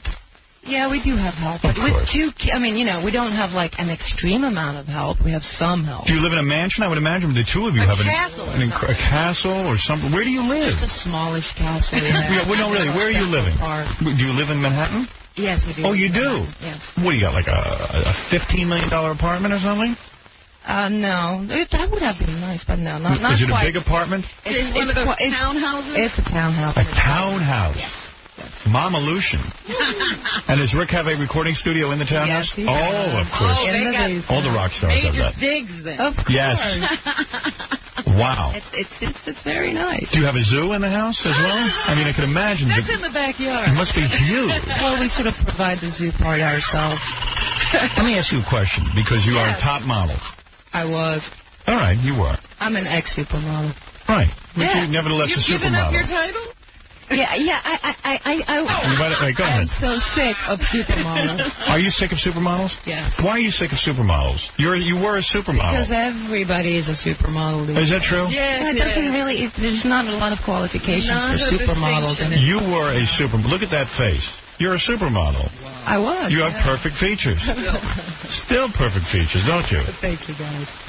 And were you behind the Fashion Cafe? No, it had nothing to do with that. That was some idea. That was an interesting idea. Yeah, How hard did you laugh when you heard that one? I giggled. You giggled about that. I did find it sort of giggle-worthy. Right. All right. So here's my question. It says here on my notes that you were considered the smartest of the supermodels. That you, in fact, are a genius. Is that true?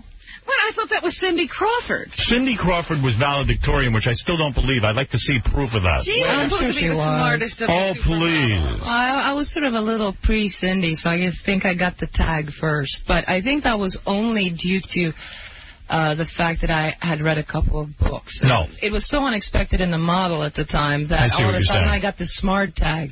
Well, it says Paulina has been dubbed the world's smartest model, and GQ named her one of the 100 smartest people in the United States.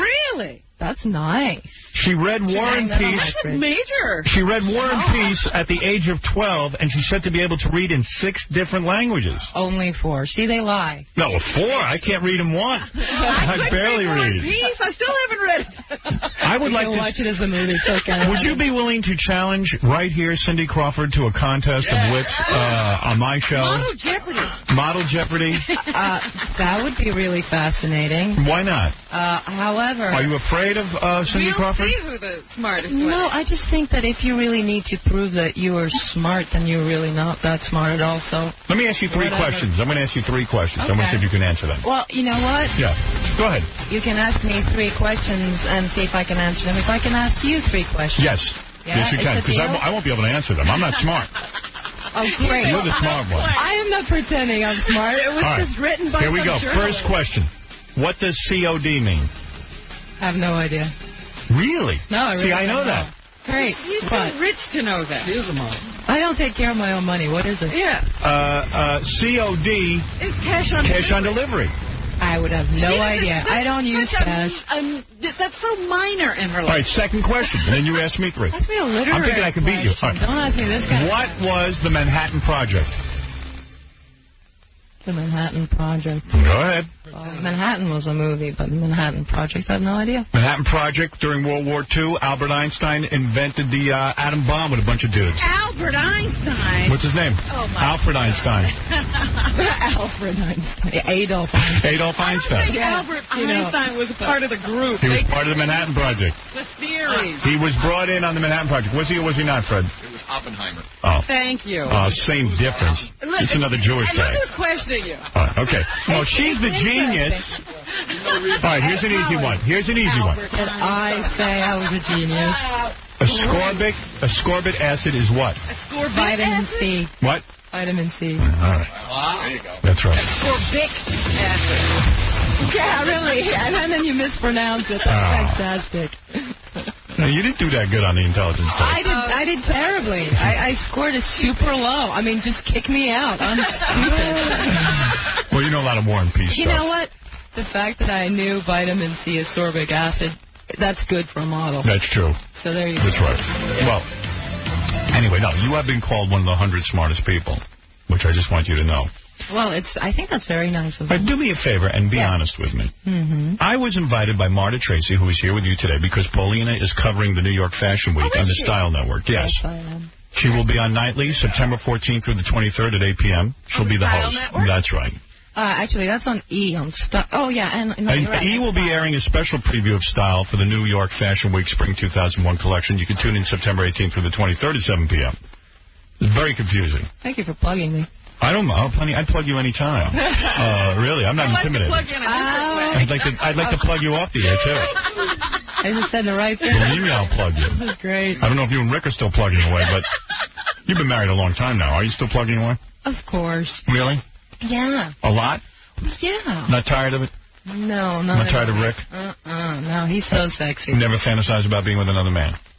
No, actually, never. Because I don't believe that. No, I still think that he's the sexiest man to me in the world. Really? Yeah, absolutely. I can still walk down the street and out of the corner of my eye sort of see a guy and think, well, wait a minute, that guy could give Rick some run for his money. And then I look around, really look at him, and it always is my husband. It's always Rick. It's always Rick. Rick this, Rick that. Yeah, I just think he's gorgeous. Well, let's see. A couple of people want to speak to you on the phone, and then I have a question to ask you. I want to ask you to help me out with something. Sean, go ahead. You're on the air. Hi, Paulina. Yeah. Hi. Hi. I've only seen you in Her Alibi. Yeah. Were you in something else? Actually, I'm in a ton of other and much better movies. Well, what was the movie you did with that Howard Stern? Sally Kellerman. What was that movie? Sally Kirkland. Sally Kirkland. What was the movie you did? That was a movie called Anna. Are you going to be doing any more acting? Actually, yeah. I'm off doing another part in about 3 weeks, and I just wrote and directed a feature and sort of semi-produced it that I'm working on right now. So there's ton of things. Good. And are you going to be interviewing them? Are you going to be interviewing the people on the 6? What is it, fashion on? Yeah. I'm sort of working as like the all-around reporter / So you're going to interview all the other hot chicks? Yeah. Yeah, I get to interview all the hot chicks. Great job, isn't it? Well, you're putting it down. No. It's really fun. Are you excited about it? I am. Do you feel it's beneath you? No, I feel it's a challenge. Not at all. You do? She's an icon, man. She's like... Well, yeah, but maybe she doesn't want... She's saying she's... Rick called in. You don't understand. Are you Rick? Honey, get off the phone. Is this Rick? This is Rick's brother. Yeah, no, really, no. What are you saying? I'm saying she's an icon. There's no reason to feel like that. I don't know why you even bring that up. No, she seems sarcastic about supermodels and things. Like maybe she doesn't even want to be involved really with them. Why not? I don't know. I'm asking. She's genetically gifted. Who are you, Hitler? All right, go ahead, yeah, right. Genetically gifted. Who determines that? That's an incredible way of putting it. All right, so, no, I would think that maybe you just are sick of supermodels and wouldn't want to hang around with them. You know what, Howard, look, first of all, this year is when I officially really quit modeling. I'm no longer making money off of modeling. And it's been 20 years. I mean, how long can somebody... No, you had a good run. It's a very long career in modeling. It's a long career. Oh. Yeah. Let's go to Anthony. Anthony, go ahead. Howard. Yes. I heard... Nothing? Nothing. He sucks. Okay. We're really getting something. We're really getting somewhere now. Let me see here. You got a whole bunch of phone calls. I'm just trying to weed through them. All right, Tom, go ahead. You're on with Paulina. Hi, Howard. Yeah. Yo, I banged this broad. Oh, really? Paulina, when did you bang her? Before she married her husband. Well, you're lucky. It must have been before then. Her private smell. Oh, get out of here. That's outrageous. How dare you? What a great sense of humor. Sweaty Ray. Oh, get out of here. Sweaty Ray. Well, that was one of the not-so-intelligent callers. Right. Well, you get them, you know what I mean? Sarah, go ahead. They all have phones now. Oh, Paulina. Yeah. You know why I think you're sick of supermodels is because that's what they're aspiring to be, is you. Oh. Because you're very intelligent, and I think you're a wonderful actress. Oh, and I think you. Elizabeth Hurley, she's nothing compared to you. Oh, well, there you go. Well, that's very, very kind of you. Thank you so much. But And Howard, I think, because Rick is not, Paulina, excuse me, beauty is in the eye of the beholder. True. But if, Howard Stern is so much better looking than Rick. Well, actually, Howard looks a lot like I Rick. know, Rick. with longer hair, and I Yes. love long hair. Rick and I look very similar, and I believe Rick is one of the most handsome men in America. Oh, really? I truly do. I think that's even why Claudia dated that David Copperfield. I mean, Of course. yuck. Exactly. No, women like Pauline understand a good-looking man when they see one. Right. It's Yes. just beauty is in the eye of the beholder. Right. Thank God for beholders like her. Howard, I want to be the next waitress at the next drunk thing. All right, honey, you've said enough. Now, here's the question I have for you. Well, she was very nice. She was very sweet to you. Yeah, I appreciate that. Is Carol Alt a supermodel?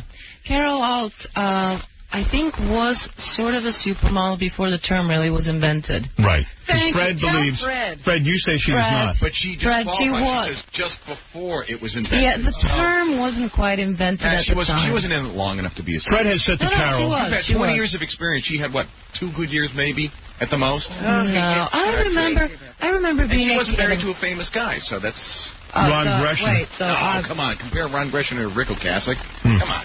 So you think my career hinged on the fact that I married a rock star? No, he feels that... She's been on the cover of all major magazines. She's been in many movies, not just movies you haven't seen in Italy. Right. See, Fred doesn't think... Fred doesn't think Carol Alt is a supermodel. I would even go back to Cheryl Tiegs as being a supermodel before Cheryl Tiegs was probably the first supermodel. There you go. Definitely. And Christy Brinkley... The second supermodel. Exactly. Yeah. It would go in that. And Paulina was a supermodel. She definitely was. Oh, thank you. Well, I'm glad I On qualified. the Mount Rushmore of supermodel, she's definitely there. Right, and because she's married to a rock star, she's appeared on major magazine covers. Who you marry has something to do with your Yes. career?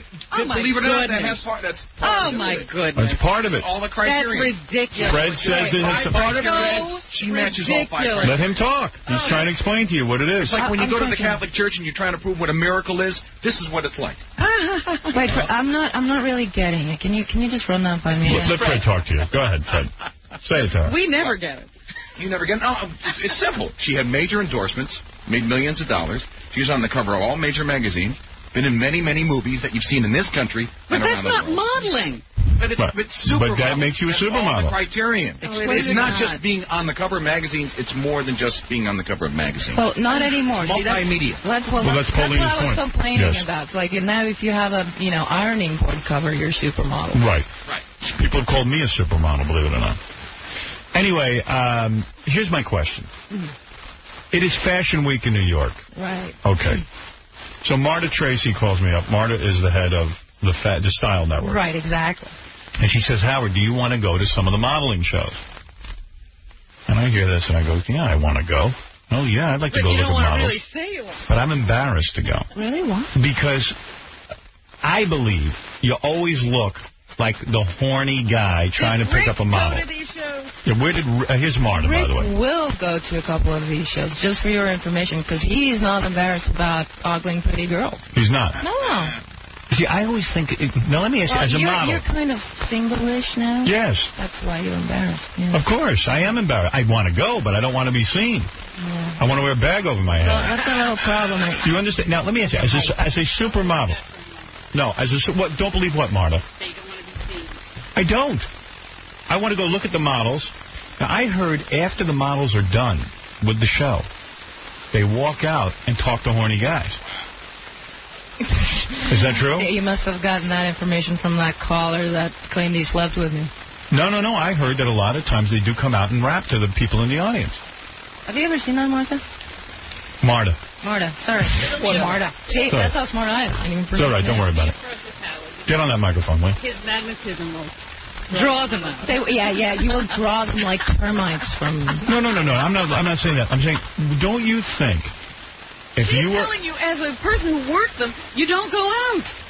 Don't you think, as a model who works some of these things, wouldn't you think a guy sitting in the audience is a loser? Like yourself, would I, if I was one of the girls in the show, would I take you for a loser for sitting there and sort of watching it? No. I wouldn't. Why? Because it's really gotten different in the last, 8 years. The shows, I mean, if you're a celebrity, you can go to a show and you can watch it, and you're famous enough to qualify as a celebrity. Yes, but why would a guy be sitting there other than to pick up a girl? To look at them, Howard. You can look, you don't have to touch. Right. Well, I'm not going to touch. I just want to look, but I still feel like I'll look sleazy. Well, that depends on the expression on your face as you watch the show. If your tongue is rolled out and you're drooling, you will look a little ridiculous. Right. Because there's no plot to the show. Really what it is beautiful women walking up and down. Well, what do you think I'm watching when I look at the show? I don't really I don't think look you at care. the clothes either. I'm looking at the girls. You are? Sure. So you go both ways? No, I enjoy looking at girls. You do? Oh, you admit that? Oh, yeah, sure. Have you ever kissed another girl? Yes, I have. You have? Yeah. Besides Kira Sedgwick in a movie? Kira was a great kisser, by the way. Really? Yeah. Did that turn you off when she kissed you? No, it was really sexy. Have you kissed a girl in real life? I'm trying to remember. I think that's a yes. I think I might have. Oh, really? How did that happen? Not quite sure. Take us back to that day. You know what? I think I might have had too much to drink that night to really remember details. Thank God for alcohol. Was Rick watching when this happened? I think this was pre-husband. Really? Yeah. So you made out with another chick? You were drinking? Was she a model? No, I don't think so. Just a friend? No, I don't think I would ever try to kiss a friend. That's a little... Where was this that had happened? I think it must have been in Paris. In Paris? Well, yeah, that was very European. Oh, yes. Well, was it Sandra Bernhardt? Oh, no. But she might be interesting to kiss. Really? Yeah. So you do get attracted to women a little bit. I do. You do? Yeah. But it only went to kissing? No feeling up?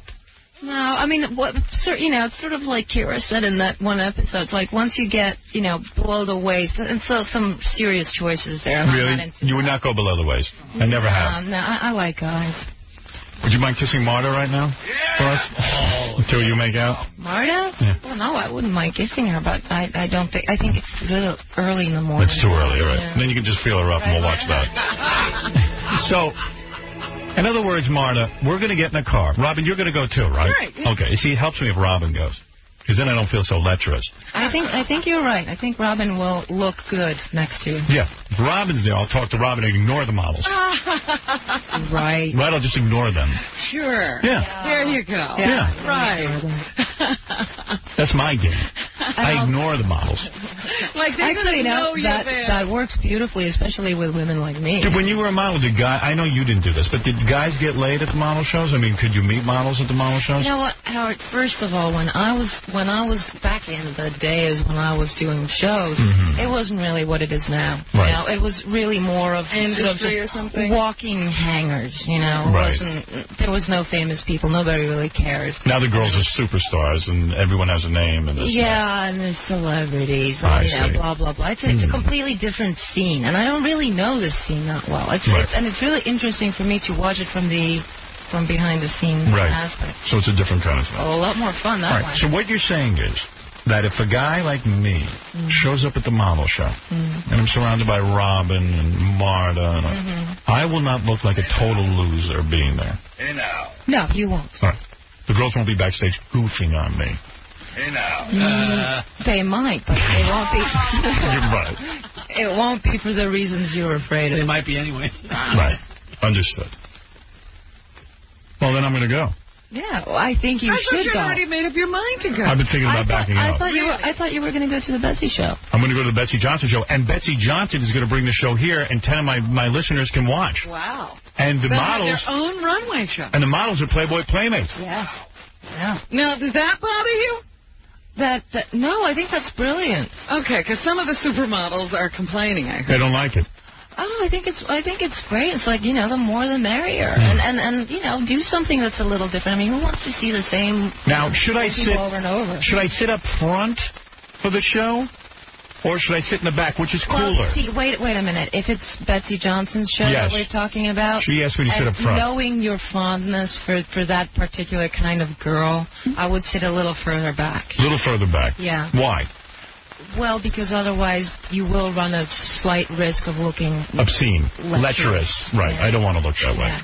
So, given the Playboy Playmate situation, I would sit further back. Further back. Preferably with very large glasses. Okay, I would do that. Glasses. Right. Maybe a wig. You might want to consider it. All right. Not a trench coat. No, now, if the girls are attracted to me, will they come up afterwards and say, yes, I'm attracted to you? No, they will won't. not. They will not. All right. However, if you pay somebody a lot of money, maybe they'll let you backstage after the show. That would be a sleazy thing. I would never do that. It would be nasty. Never. Nasty. Nasty. You can't even, like... But, Howard, if you're, if you're nice to me, I might consider bringing some of them, around, introducing them. If anybody thinks you're hot, I would be happy to make an introduction. Really? Well, I don't think we stand a chance of that happening. Maybe you better choose. That's right. And how did you meet your rock star husband? Was he at a model show? My husband? Yes. How did you meet him? I met him. Do you remember the song Who's Gonna Drive You Home Tonight? Yeah, of course I do. Well, they were looking for a girl for a video for that song, and Timothy Hutton was directing it. There you go. And I was one of the many girls that auditioned for the part and got it. So basically, he put you in his video. Basically, he put me in his video. Okay, that's the best way to get it. The traditional way of getting a model, That's right. Personally, not at the model show. I like a challenge. I like to do a cold call right on the street. That's right. Well, anyway, listen. So I'm going to go to one of these shows. Now, what happened with you? Rick was married at the time you met him, right? Yeah, he was. And you guys fell in love. And we fell in love. It was sort of one of those love at first sight across the crowded room. So the first wife must have been pissed at you. I'm sure she was. She probably didn't like you. Did she ever have words with you? Did she ever catch you in a hotel room with Rick? No, actually, cat fights and everything. Did you ever wrestle her in the mud? She was too smart. She's a lady. She would have never sunk that low. Really? I've heard horror stories from other people, but no, she was really cool woman. Love happens, and he didn't expect it, but it happened. No, you don't expect it, but when it happens, what are you gonna do? What can you do? You can't fight love. Where is she now? What happened to her? Who? The ex-wife. The ex-wife? I think she's living very happily in her house in Boston, and she raised 2 absolutely magnificent children. Right. And just for that, you gotta go, hey, because my stepsons are like the coolest guys. Really? Are they musicians? No, actually, Aaron is an actor, and he's in my movie. I sort of wrote the movie for him. All right. Well, that'll get you in good with him. Yeah, huh? Damn right. He likes me now. All right, I'm going to watch you on this thing called the Style Network. Can I pick that up in my house, or I got to have a satellite dish, Style Network? You know what? For Style, I think you need a digital satellite. Satellite. But, right. If you live in the Manhattan area, you can also see me between 6 and 8 a.m. On Channel 35, Time Warner. But since you're working at that very time, you might consider having a TV in here and watching me while you speak. Well, there's no chance of having sex with you today, is there? Oh. No. Not today. All right. Well, too bad.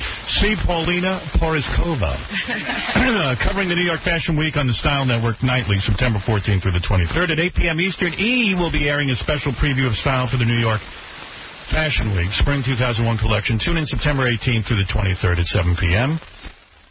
Time Warner Cable in Manhattan is presenting a special sneak preview of style during Fashion Week. Tune in to Channel 35, like Paulina just said, 6 a.m. weekday morning, September 15th through the 22nd. That is quite a plug. Yeah, all right. Everywhere. We got to take a break. Paulina, thanks for coming in and sharing every intimate detail of your life with us. No, you're very welcome anytime. You look great. Thank you. You do, too. Thank you. And, Marty, you look beautiful. I like your hair shorter. You do? Yeah. I look a little more like Rick, your husband. Yeah, exactly. Well, thank you. The closer you get to Rick, the better she likes. That's right. And that's that. I mean, there's so many different people on the phone that wanted to talk to you. Well, if they were all like that one caller. There's one guy who pledged himself to Paulina's poster. He was going to talk about that. Guys have actually pledged themselves to you. Why do you guys sound like... Do you like that thought that men... Do you like the thought that men pledge themselves to you? I don't dislike the thought. Right. It's a nice thought. Yeah, you know, it's nice. I mean, you know, if they Then there's about 50 guys on the phone who think Rick's too ugly to be your husband. Right? Well, they're guys. They don't see it. Yeah, they don't like it. Oh, so do they think you're ugly? We know I'm ugly, honey. Howard, you know I don't agree. All right. And if Rick ever ran off with a younger model, you might. I might call you up. Chances are Rick might do that, see. All right, we're going to take a break. We'll be back right after these words. With Jamie Foxx. Lots of fancy things we can do with our hands. Sure. Come on, Mr. McFeely. Can you pound? Pound. Yeah. Pound. Ooh. Other things we can think of doing with our hands. Some healthy things. Probably come to, well, one thing is cleaning up after we've played with something. Check this out. You are listening to Howard Stern with you each and every day on 105.9 The X. Spanked his kids. You do that one more time, I'm going to spank you. Because he was too busy spanking his monkey, Howard Stern. I did it all for the nookie. And you can take a cookie and shove it up your...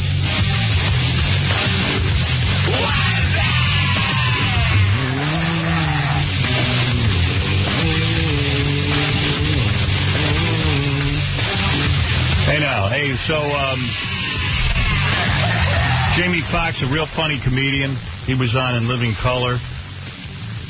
He was on, he was in that movie, Any Given Sunday. I really liked him in that. That's a good movie to rent, by the way. Any Given Sunday. Check that out. Cool flick. Director was, there he is. Wow. Yeah, you're looking good. Came out on DVD. Hey, man, what's happening? Any Given Sunday, I love that. I just saw it. And by the way, he got into a big fight with LL Cool J on that. Me and LL. Yeah, we'll talk about that. You guys threw down. Yeah, by the way, you spar on. You got. I was watching the movie. I said, "God damn, you're muscular. What did you do? How do you get in that kind of shape?" I took that creatine really for a minute and had me counting with my feet there for just a second, but then I had to back up off of it. I knew they gave those guys something. Wait a second. You know what you got? You got to take something to compete on these guys' level. You know what I'm saying? Yeah. No, wait a second though. You got very big and muscular. Yeah, you look like a football player. I was like 195. I'm like 180 really? now. I was like 195. Wow. But you added muscle, not fat. Yeah, it was muscle. My trainer, Rashawn Khan, he also trained Richard Pryor. You can't tell. Why would you? Similar but he did. When did he train Richard Pryor? He used to be on the road with Richard Pryor. As a matter of fact, Richard Pryor mentions him in Live on Sunset Strip. Does he? You know, my trainer, Rashawn, got me out there running. Right. Yeah, so he trained him. He's also Flip Wilson's. May he rest in peace. This is not a good recommendation. Yeah, but I mean, that was back in the 70s. They weren't working. Flip had a fake penis when he died. He showed it to us. That's hysterical. Yeah, it was unbelievable. These guys, they're not doing. But you know, back in the 70s, you know Flip Wilson had a fake penis? An implant. Well, you know, Rashawn is actually his nephew. Is that right? Yeah, Rashawn is the guy that trained. He's also here. But a lot of us would like to get muscular like you guys. Right. And I understand that some people have the ability to get bigger more than others. But I always am in the gym. What are you saying? Creatine is what you took? Creatine is what I took, but it's like a natural thing because this is kind of left over from high school. You know, right. Like he's always had a good physique. So I had something to go for. You're a comedian, though. Do you ever worry that you'll get into like the Joe Piscopo thing? I don't want to get too buff, then I get unfunny. You know, like Joe went too far. And then all of a sudden on muscle. Yeah. Remember that? Yeah, I mean, you're a funny guy. Yeah, you don't want to look too good. Yeah. I want to keep it. I want to keep it gritty because the dudes, you know, they're talking. I start wearing these tight shirts and stuff. Yeah, I think you look good. It does make you crazy like that, though. You want to show it off. But I'm gel built though. You never see me with my pants off. Right. You know what I'm saying? Because I don't have no legs. I'm just gel built. Like you don't squat. I can't chase you. You don't do the squats. You know, brothers they don't work on the legs. No, it's all upper body. All upper body. All upper body. Yeah. And does the black man get into shape easier than the white man? Because it seems that way to me. I don't mean to make stereotypes. It's like a different animal. You know, it's like if you look at a panther and a lion. You know what I'm saying? That's why I look at it like that. You know what I'm saying? They're just different animals. But I don't see every black person getting into that kind of shape. No, brothers usually are lean. You know, that's from our heritage. Yeah, but you look at you look at the Mr. Universe contest. Yeah. And most of the guys who win are black. That's true. And you look at, like, a white basketball player like, what's the guy who's coaching now? I can't think of a funny white guy. Larry Bird. Larry Bird. Looks like a bird. Actually looks like a bird. Right. He is as a great athlete as he was. He always looked like me, flabby. Yeah, well, you know, that's the thing. But so I always compare it to different animals. Like, you know, it's just a different animal. Because if you look at, like, our ancestors and everything, you know, for one, they always had skinny legs, like a lot of African dudes that I run into. Yeah, I run into a lot of African dudes that got skinny legs. You know what I'm saying? When you see them. A whole bunch of African dudes. What's that hesitation? You know as many Africans as I do. Right, yeah. I know a couple of them. Right. But I hang out with a lot of them in college. Well, look, you look at an entertainer like Jamie Foxx and his physique, and then you look at an entertainer like John Popper, a white guy from Blues Traveler. Yeah, and you can see that you know, it's a different look. Different look. Okay. Now let me ask you a question, because I'm an admirer of yours. I think you're a funny guy. Thanks, you do a lot of great impressions of people, and you're always funny on TV. I got to ask a question, though, because there's some controversy about you doing a Muhammad Ali impression. Is there a controversy about it? Well, I understand that people were questioning. What did you do? Well, which Ali are you doing? In the movie Bait, I'm doing these different styles of boxing. You know, I'm just ad-libbing, it's improv. And they say, well, how'd you learn how to box? I learned from watching TV. I got the Mike Tyson. Mike, get off. And then I bite the bag. Right. And then I do Evander Holyfield, my ears. Right. And then I do Muhammad Ali. Right. And then I just... What do you do? I go real slow. You know what I'm saying? So I guess a few people, you know, I'm a comic, man. Right, you're supposed to make fun of people. Do my thing. Yeah, right. You can't be politically correct. Muhammad talked a lot of trash. Right. Muhammad used to talk a lot of trash. Right. You know what I'm saying? Right. So it's like, you know, he understands. He's a kidder, too. You know what I'm saying? Right. It was funny. He ain't kidding anyone now. Oh, man. He's been doing those magic tricks. That's true. Right. Well, listen, that's it. I mean, he's down and out. What can you do? It's like when Eddie Murphy did his Stevie Wonder. People got so, you know, those people, those are people, too. You know, you gotta they always tell you, don't treat me any different. That's right. Because I've done wheelchair jokes. You don't do a Leon Spinks, do you? I don't do Leon Spinks. It's really not funny. Leon was on today. Leon went on in the 80s. You know, some impressions you gotta let go. But I did like a wheelchair joke. Right. About dating a girl in a wheelchair. You dated a girl in a wheelchair? Well, the girl wanted to go out, but then, you know, you get into an argument, you know. Right. You know, the wheelchair might go flying. I mean, but that's real. You don't date any wheelchair chicks. You're a good-looking guy. Chicks. You're rich. There's a girl. Yeah. There's some good-looking wheelchair chicks? That is real tight. You think I can get them? Really make you think. How do you make love to them? You drag them out of the wheelchair and you put them on the bed? And I talk about that in my act, making love. You know, but a lot of people roll up on me. Well, I mean, a lot of the people come up to me and say, treat me the same way you treat everybody else. You're being serious. I'm being very serious. You're being serious that you made love to a girl who is in a wheelchair. I didn't make love to her. But you thought about it. But the thought was there because she's sexy. She's real sexy. And a lot of my homies that are watching right now know exactly what I'm talking about. So I may not be able to go back to L.A. for a while. Is it sexy because the thought of putting her in the bed and arranging her legs in a certain way? Well, that ran through my mind, too. But I'm going to tell you why she was very beautiful, you know, before she had an accident. Right. So the sick things run through your mind. Am I going to go out with it? Do you think she can recover? I mean, that kind of stuff. Right.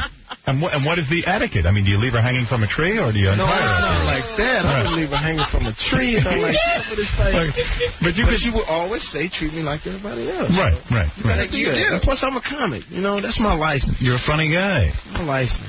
Right. So let me understand something. Right. And I kind of relate to this, and I'll tell you my story after you tell yours. Okay. You had a run-in with Letterman. You did the show. You got very upset, and you even said you were going to kick his ass. Yeah. Yes. Yeah. Now most comedians can't kick any ass. Yeah, but you look like you might be able to kick some ass. That's hysterical. Yeah, right. It was Can you beat some ass, number one? I can handle my own now, but I got to get the first one in. I don't have a lot of wind. Did you fight a lot in high school and stuff? I got beat up a lot in high school because I ran my mouth, and you know, and in running my mouth, you catch one. Yes. So I always know you got to get the first one off because I don't have wind. I can't go that long. Right. So 3 minutes and I'm out. But Letterman, you say, is a prick. You got one round in you. What did he do to you? I know what he did, but tell the audience. Well, what happened was that I did this joke. You know, when you talk to the producer and everything, you tell all the jokes you're going to say so you don't leave the the host hanging. So isn't that silly? Yeah, but I mean, still, you know what I'm saying? I mean, I respect my man's show, you know what I'm saying? Right, okay, So he has a pre-interview. It's a pre-interview, and I say, well, these are the jokes I want to do, and then Bill Cosby said something about booty call. He was like, the booty call, I just don't like it, it's filth, and it's flying, and this. And I'm like, well, Bill has a rumor that he has an illegitimate child. Right. I said, well, I'm not the only one doing booty calls. Certainly, that's fair. He's the father of them. So that's a hysterical joke. Here is a guy, Bill Cosby, who sits and tells comedians they should work clean. He's got problems with booty calls. Yeah. He's out doing his own booty call. So that was my joke. I said, regardless if it's true or not, it's a hot joke. It's been in the press. I'm a comedian. That's my life. So you told this joke to the producer ahead of time. And he told you go ahead and do the joke. So he said, oh, that's going to be great. Right. So when I'm working, Dave Levin, I'm like, oh, man, this is, I look up to this guy. Yes. You know what I'm saying? I'm like, so I get on. I do my thing. I'm rolling. I get to the joke, and I said, boom, boom, boom. Bill Cosby do the booty calls. People start laughing. He said, oh, that's no good. Set you up. Anyway, Jamie Foxx was on. What are you on? Oh, you're kidding. Yeah. They cut you off. And he said, when you see Bill Cosby, you apologize to him. Oh, boy. And so I Give you dressing down. Wow. And it was in front of millions of people. And they know you can really do. It makes you look like a fool. It made me look real stupid. It made me look real stupid. And, I was angry about it. And I bounced because it's like it didn't have to be that way. I could have came up with something else, Jay, if he has what was coming. In other words, his producers tell you it's good. They tell him, and he goes, oh, okay, I'll make him look stupid. Yeah, so he kind of he got me on that. And that's his comic license. No, that's it's not. His thing. That's his thing if that's what he wants to do because that's his show. Why didn't you, at that point, why didn't you stand up and punch him in his rotting heart? Well, here's the thing. Here's the thing. I didn't want no because that was the time to get him. He didn't have any wind either. Right. You could have taken him. You could have had the first strike. Because my whole thing, I didn't realize he was that old either, but it was like, because he's an older cat. I just didn't realize it. But he has a bad heart. So I'm like, hey, man. Oh, that's right. Yeah, that's right. Well, you know what? I'll tell you something. I understand that. At the height of the O.J., when O.J. was first announced that he had killed his wife and that other guy. Yeah. And it was the first day that it came out in the news. I was booked on Letterman. Right. And I went on there, and I think I wore a T-shirt. Yeah, you wore the T-shirt. Remember the Time magazine cover? I darkened him. Yeah. Oh, right. So you had that on. Yeah, so I had the shirt on, and I brought out a magic marker and said, I'm going to darken O.J. in or something. I don't forget what I was doing. Right. And Dave gave me one of his famous looks and a lecture and this and that, and he turned to me dead cold and said, I don't think double murder is funny.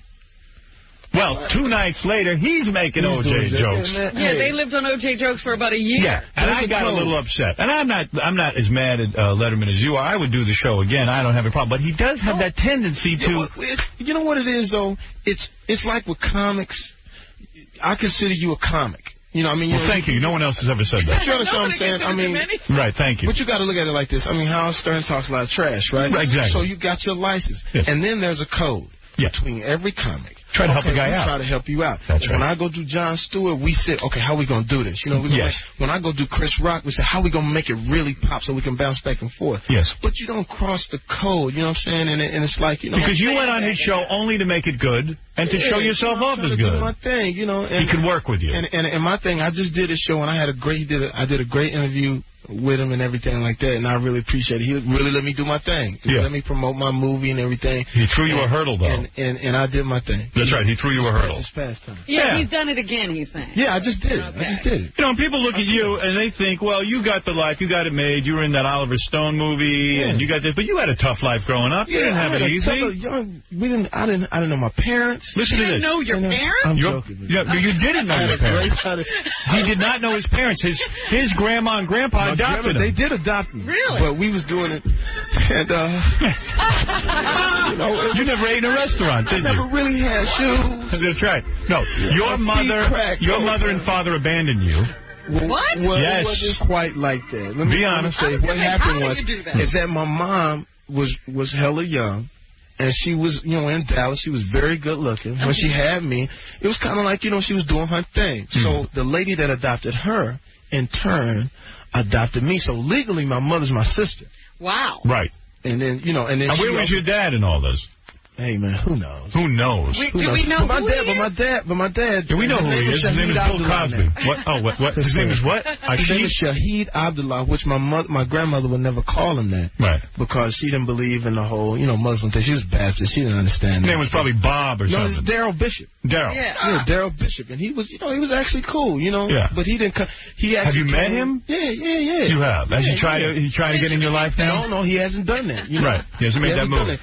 He reached out to me. We used to, we hung out and everything like that. A couple when you were of times. a kid? I was a kid, but when I really started doing things like in football, like I was a football star, and he kind of reached out there, and he gave me some good advice. You know what I'm saying? He wasn't no bad dude. Really? You're not resentful? No, you don't get He's busy. He was busy. Hey, you know what? I got a kid now. I have a kid now, so I can understand how you like, man, I really want to go on with my life, but you got to do this. You really gotta, it's a sacrifice. You really have to sacrifice. And you do make that sacrifice. And you make the sacrifice. You do. You got to be there. But your father didn't. One day. Don't you wish you had a father like you who would make the sacrifice?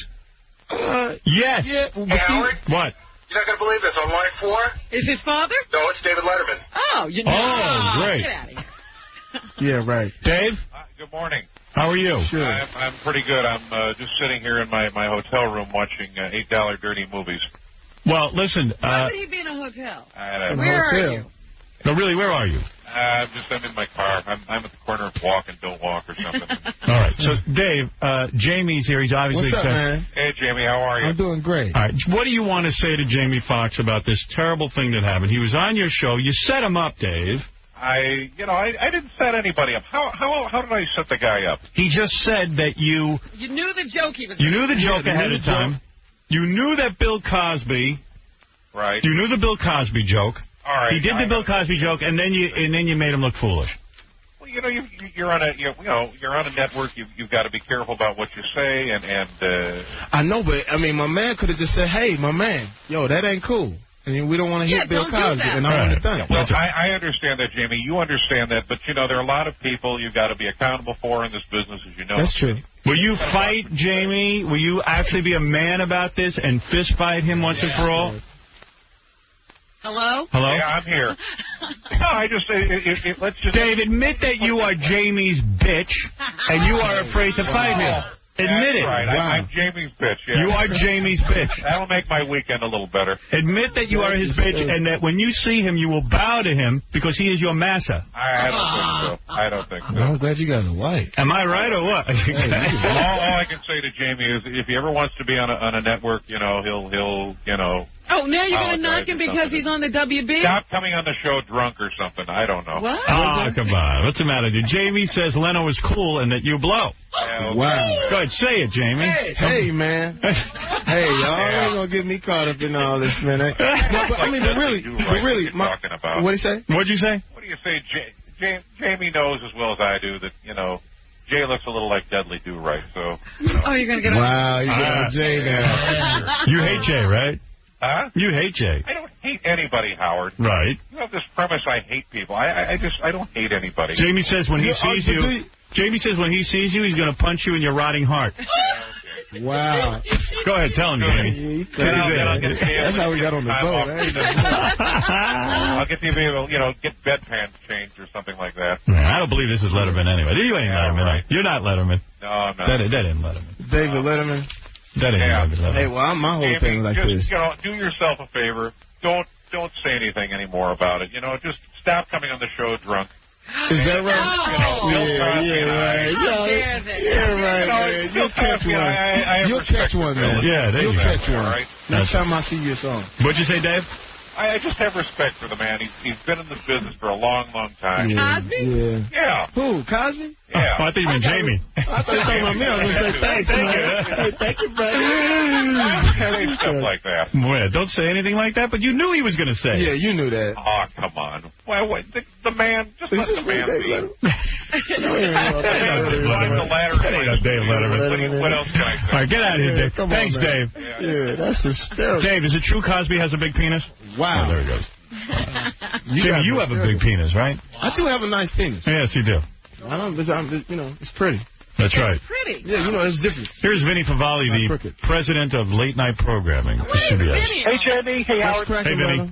I know it makes the story less interesting, but, you know, this happened like over a year ago. Jamie was on Letterman 2 weeks ago, and it was great, right, Jamie? Yeah, I had a great time. Oh, you made up? Yeah, that's what I'm trying to say. Oh. Sorry, guys. Well, I wasn't here about that. I know. Oh, I thought he was going to punch him in his rotting heart. No. No, we actually... he was great, actually. He was real funny. Hey, speaking of shows, I'm going to do a plug for myself now. Vinny has seen our show for Saturday night at 11:30. The new CBS syndicated show, and on there, the MTV drinking show. Also, the naked girl versus the dog eating dog food contest. There's a dog food eating contest. That segment is so funny, Howard. Yes, it's a lot of fun. And also, strangely sexy. And Richard from Survivor shows his scar from all the skin they had what was up with that? Yeah, it's a very nasty scar. And he shows his penis. That's not nice. Yeah. We didn't even have to cover it. No, it wasn't that big. Yeah, his is not pretty. Yeah, gotta stay pretty. And a classic. The Leon Spinks interview is pretty funny, too, the one that you've been playing on the radio that we have on this week as well. Leon is always a crowd pleaser. No teeth. He has no teeth. They were stolen. They were stolen. All right, thanks, Vinny. Thanks, man. Check it out this Saturday night. Now, Jamie Foxx's new movie, Bait, opens everywhere at theaters today. Yeah, it's hot. I don't have to lie about that. Did you write this movie? No, I helped. You helped write it. It's a comedy. Just as far as, Which action. ones did you lie about? Which movies? I lied. Tell me the names. I lied about Held Up. I lied. You lied. It was not a good movie? Yeah, that was not a good movie. I knew that during it. I was like, you did. You know what, I'm in it.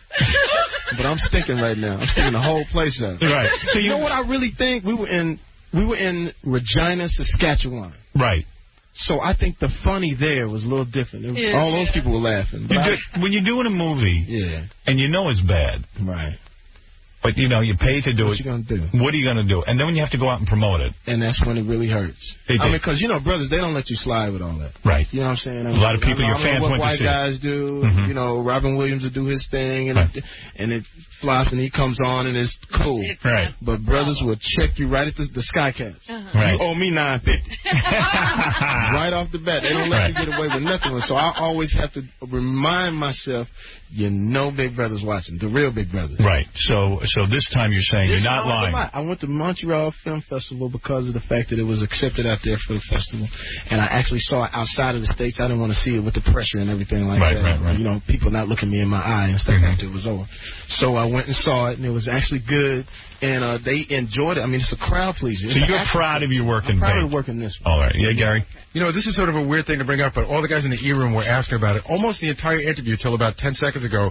Jamie had his hand in his pocket, like deep in his pocket, and he was definitely like touching himself and everything. Really, Jamie? Are you playing with yourself during the interview? Robin Rodriguez said he was like kneading it and tickling it. I do that. My whole thing's like this. That's the black thing. Black thing. I'm doing that under the table too. I do that the whole time I'm on the radio. If you guys weren't in show business, you'd be under arrest. I'm just saying. It helps you think better. Howard would be in prison if he wasn't doing it. I know. You'd be right in jail. Does it help you think better to touch yourself? It helps me think. Helps me listen. Is that how you get funny? It helps you listen. It helps me listen. He's focusing. Are you horny? You haven't gotten laid in a while? No, it's not that. Right. The guy's taking his hand out of his pants. Man, you know what it is? You got on special pants. I think it just feels good. They're embarrassed, aren't you? Sports pants. You're embarrassed, aren't you? No, I ain't embarrassed. Really? I hang out at the Playboy, man. Yeah, but when you're touching yourself, I mean, you should do that under a table or something. You should have a cover. It's an unconscious thing. But can you stand up right now? You didn't know you were doing that. I don't have drawers on, but I mean, it's just an unconscious thing. You know what I'm saying? You're one of those brothers that goes to the Playboy Mansion? Yeah, I got invited. You did go? Yeah. And do you get laid over there? I guess it's okay to say that, right? Yeah. Yeah, I mean, that's what it's about. You do? I saw Hefner talk about it. Right. You get white broads over there?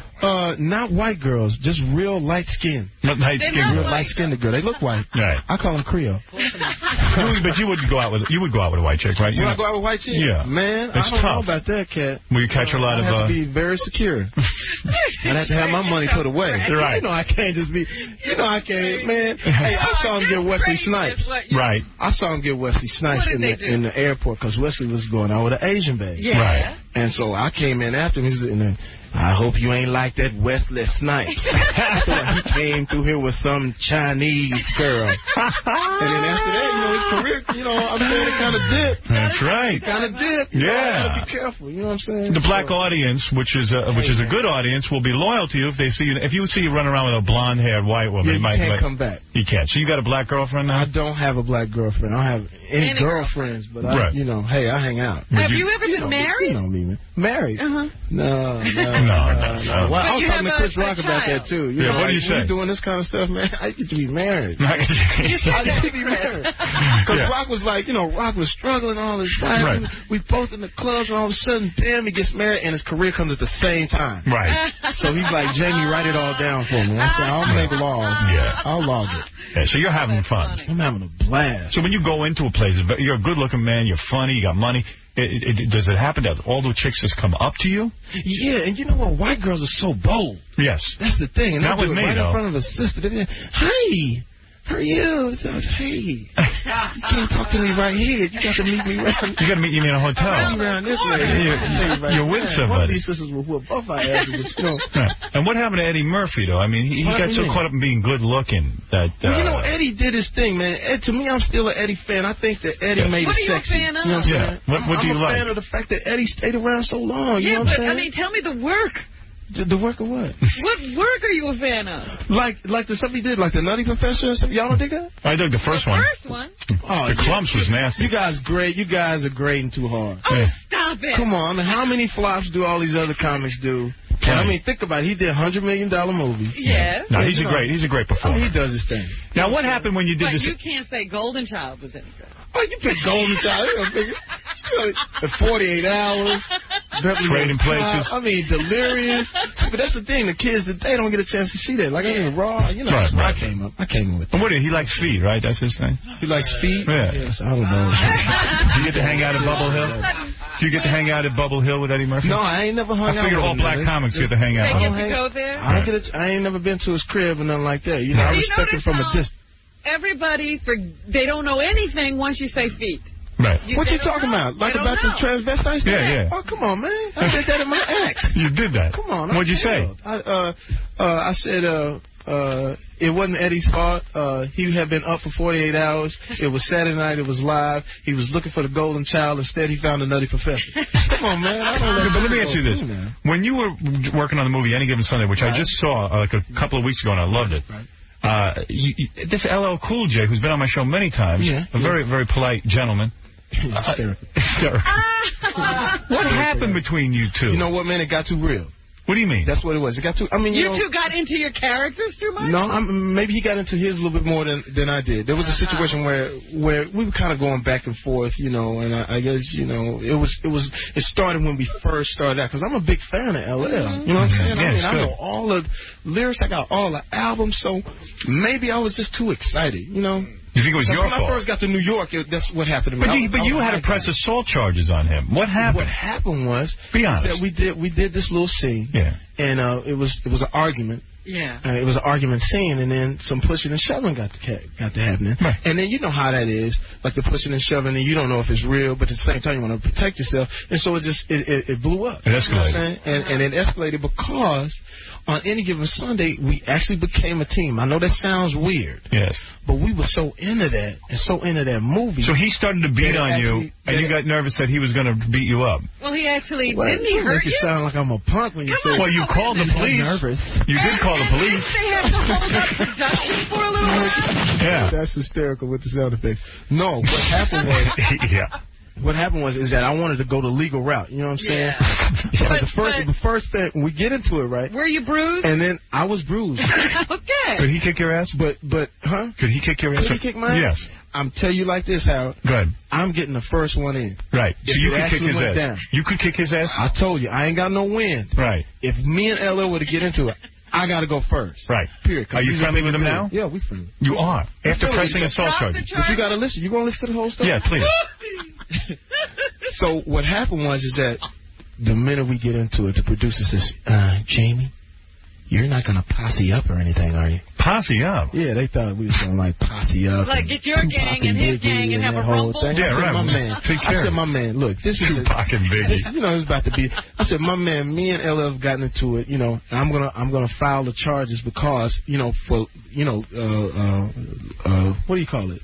Legal reasons. You know, you got to make sure you do your thing. You don't want to have somebody come back and say, yo, you know, you should have called the police. Right. And, you know, I called the police and did the right thing. That's my whole thing. You know? So it got out of hand. And then afterwards, we had Did to they finish arrest the whole him? movie. No. Nobody got arrested. But you got to do that. You know what I'm saying? You got to do that because I've been sued before.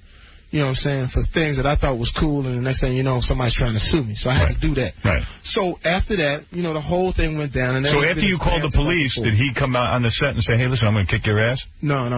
It wasn't like that. The cool thing about it is that after we had that scene together or whatever, and it was over, then we didn't have too many scenes together with each other. Right. You know, but we made it through the movie. It was some things where, I didn't understand, but sometimes you go through some stuff like that, you know, because the movie turned out great. So do you think he's irrational?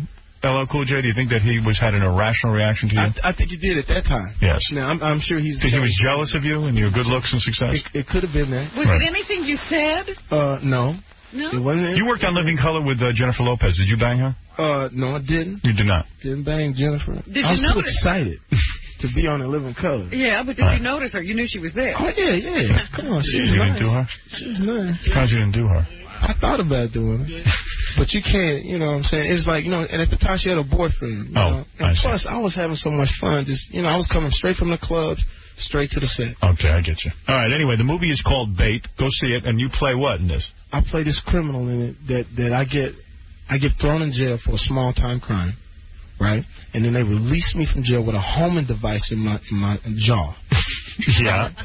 And then they use me as bait to bait out this criminal because they think I know where all this money is.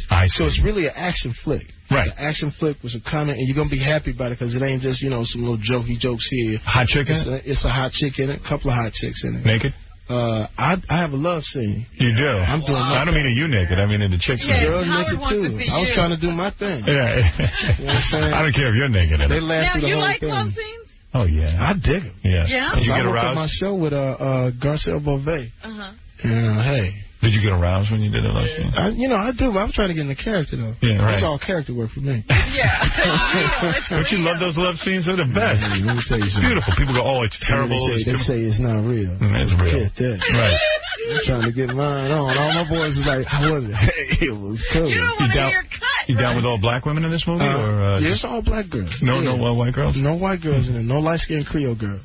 Sometimes you have to shoot a whole day in bed with a chick, right, for one love scene. Yeah, you do. Did you finish? Did you have an orgasm?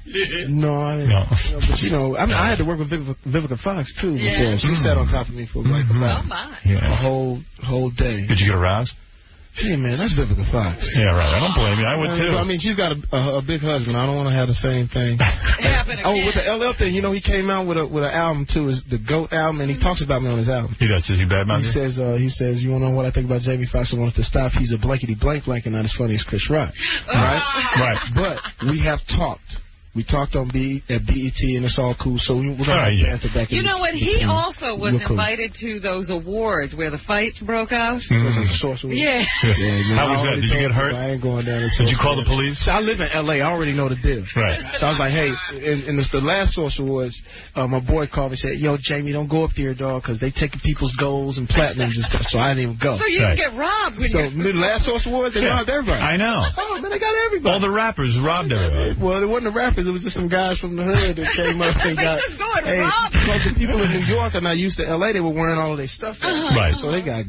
Right. You know, so I didn't go this year. I knew what was going down. Mel, you're on the air with Jamie Foxx. Jamie, man, I respect and I like your stuff, man, but I just lost respect for you, bro. You're a big fat pussy. Why? How you gonna call the cops on LL, man? You guys, what's L gonna do? He's gonna pull a gun on you? What, you LL's cousin? Yeah. You LL's cousin? Nah, man, I'm Puerto Rican, but I got love for L.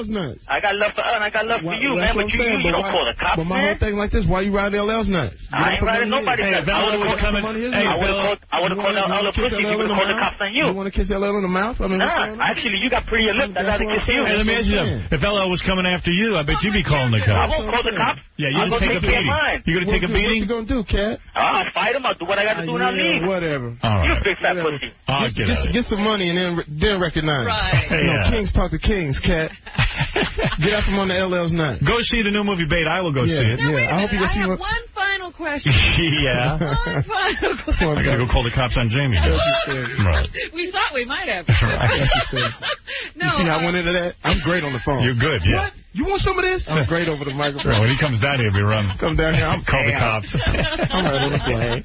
But we saw you when we were on a plane together with you once. Why didn't y'all speak to me? Oh, you didn't speak to us. Yeah, you were carrying on. You were being a star. How are you really being a star? I was a little nervous to approach because I thought you was going to try to front. Right. First of all, he was the last person to get on the plane. Yeah. And you had a bodyguard. You had a bodyguard. I did not have a bodyguard. Yes, you did. I saw the whole thing. I saw you. They catered you some like Chinese food or something. What you have in your hand? No, they didn't. No.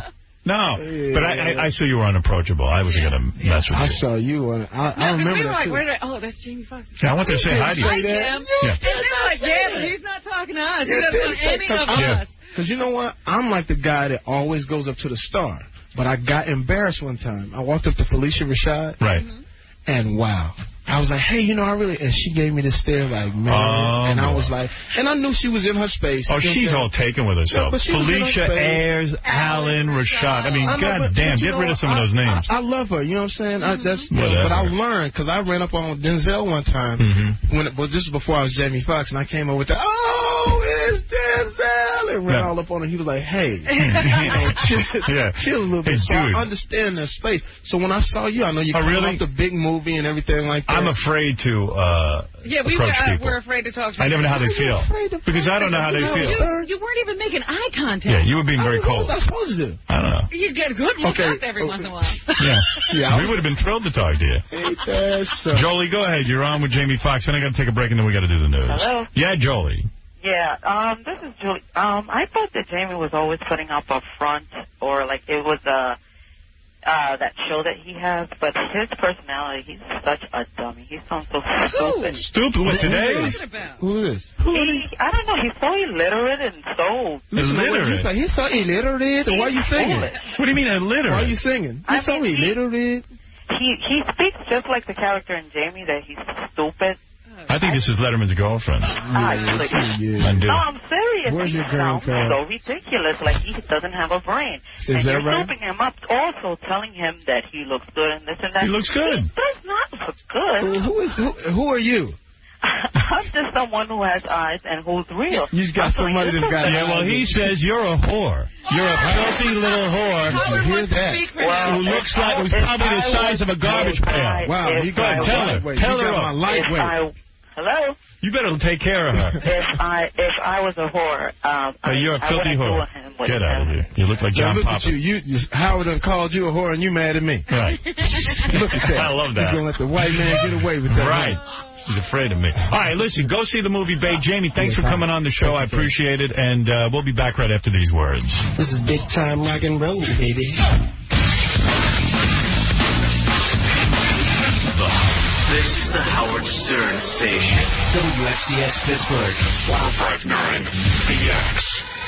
Oh, my God. The Howard Stern Show. You get your tail off the phone. Get your tail off the phone. With your kiss it. You want to come back and kiss her? Tail ass. Bring some picture with you. You just trying to impress her. Hell, you're not even trying to impress me. You drunk, Carl. I think you're giving back. I'm just going to hell. You go to hell. Men like you the reason I can wipe you with my butt. I'm going to hell. Get off the phone. You know, I don't even listen to you. Shut up. You don't know me. You don't know my pain. Don't you get off the phone, you ass panther. Get off. Get off. You know, you ain't gonna make me look bad in front of millions of people. You don't know me. You don't know me, ass. You don't know me, ass. You don't know me, ass. I love when she gets mad. Is she still angry at us? Who knows? She's gotten angry at you at some point. And said she was never talking to us again. Couple of quick things. Mike Tyson tape, I got a hold of it. Good chance to play it with all the guests we had in today. Here you go. Mike Tyson talking about Zoloft. He's on Zoloft right up until the fight, and then they take him off it, and he freaks out in the ring. Mike, was that your shortest fight ever? Wrong one. Hold on. Sorry, guys. I'm on the Zoloft thing, right? But I'm on that to keep me from killing y'all. That's why I'm on that. I'm many things. Yeah, I'm a convicted rapist. I'm a hell raiser. I'm a father, a loving father. I'm a semi-good husband. You know what I mean? What? You know what I mean? I'm just a man out here trying to enjoy I was born poor. I ain't never had no. I'm a rapist father. Man, I don't know how to act, all right? I feel uncomfortable with the fact that he's not here and I can't say it in his face. But yeah, he's going to feel some pain. I know probably he's mad I ain't going to wait on me. I wasn't no waiting game, but oh, God, this is beautiful. It's a good day today, you know. But listen, right? Go ahead, man. Go ahead. I wish your mother hit me low. Yeah, hit me low. I wish he'd do that. It's on like a mother. Bring Andrews a lot on. Bring those guys. They can keep their title. I don't want their title. I want to strip them of their health. Like Mike Tyson was talking about, oh, yeah, you hit me low, I'll get you. He's biting people's ears. Fight me dirty. He fights dirty as all. Because I'm in pain. I want them to see pain. I want their kids to see pain. Lennox Lewis, I want his kids to, oh, Daddy, are you okay, Dad? Yeah, I don't care about them because they don't care about me and my kids. It took me 34 years to realize the reason why most of these reporters are mad at me. I'm so, I'm going to use this vernacular. I'm so ghetto, right? I don't even realize these guys are jealous at me because I'm paid. I'm thinking they mad at me because I'm a black man. I didn't mad at me because I'm paid. And all these years I just realized that. I'm the stupidest person in the history of boxing. I have to be. Just to figure that out a couple of days ago. So you know what I'm going to do? I'm going to just keep getting paid.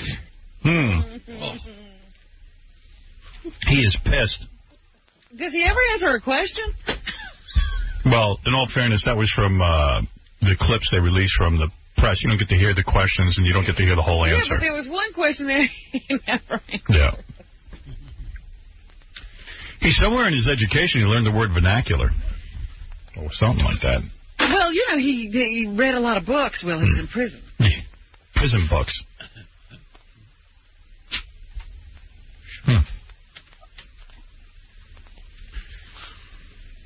I was supposed to give away $1,000 today. Really? Because the people from the National Enquirer television show donated $1,000 to our show to give away. And if you want to know when the National Enquirer television show is on, check your local listings, because it's a syndicated show, like our Saturday night show. Can we give it away at some other time? I don't know. Yeah, I guess we could. We could save it until Monday. Or you could, in CD1, Howard, just sort of a mystery record. Oh, yeah? What track? Not the chick, but the other one. Oh, that's no good, that mystery record. I remember what you played me. No one's going to get that. No. Well, let me hear it anyway. Now I'm in. No, you're not going to get it. What track was that? Track 2. You're not going to know who this is. No, this is the woman. What track is the guy? 6. Okay. That's what I'm looking for. Can't do it. Our CD player just doesn't work. I can't get it to stop. Love to do it for you, but I can't. Yeah, it's playing, but I can't get it to stop. But we can't hear it. Let's see if I can get this working. I got it now. So annoying, this equipment. You're not going to know who this is. I mean, you know him personally, but... I do? Yeah, you're just not going to know who it is, though. He's not that famous. No, personally. Hello, it's me. This is from the movie Duets. They got horrible reviews. It's Gwyneth Paltrow's movie. It's Paul Giamatti. Yeah, Paul Giamatti. But nobody knows who that is. No, nobody would, out in the audience would get that, but I got it. You got it because I told you it's from Duets. I thought about us for a long, long time. Well, now that you say it, I hear Paul. Maybe I think too much, but something's wrong. He played Pig Virus in our movie. There's something here doesn't last too long. Who's going to buy a CD of Paul Giamatti singing a Todd Rundgren song? This whole movie is just about karaoke? Yeah, it's got a horrible review. Got 1 star in the paper today. The movie to go see is the new Cameron Crowe directed movie, which is based on his life as a Rolling Stone reporter. If you want to see a movie with music in it. Yeah, it's great. It's a good movie. Really, really, really good. It's called Almost Famous. Yeah. With Kate Hudson, Goldie Hawn's daughter. And... I don't know the kid's name, and it's a boy, but he's good. Patrick Fugit. Yeah, he's a real good actor. Gee, I shouldn't think well, who's going to buy this thing? Who are they kidding with this thing? I guess each of them bought it. Paul's a nice guy and everything, but I ain't going to buy a record of that. Well, you can get Gwyneth Paltrow doing, Betty Davis eyes. Yeah, and why? I know. I mean, she does it okay. She's on a horrible voice, but who wants Gwyneth Paltrow singing Betty Davis eyes? Hey, this is Susan. Hi, Susan. Hi. Want to play for 1,000? Yes, I do. Okay. You do 2 out of 3 or just do 1? 2 out of 3. I was asking Howard. What? You want to do 2 out of 3 facts? You got to get 2 out of 3 correct? Okay. Or just, well, it's your game. You play. All right, 2 out of 3. You got to get 2 out of 3. First one, true or false? George W. Bush was arrested for drunk driving. False. What'd you say? False. That's true, isn't it? That's true, yeah. He's a drunk driver. But it's true. You got that wrong. You can still be president. How does he explain that? He doesn't. Whenever they ask him about stuff like that, he's like, hey, it's in the past. I don't talk about that. I don't want to talk about my cocaine use. That's a joke. You're not allowed to talk about anything that happened before he was 49. Yeah, right. When he's anything before 49 doesn't count. Erase all that up. Now he's a different guy. He's not the same guy who drove drunk. Go ahead.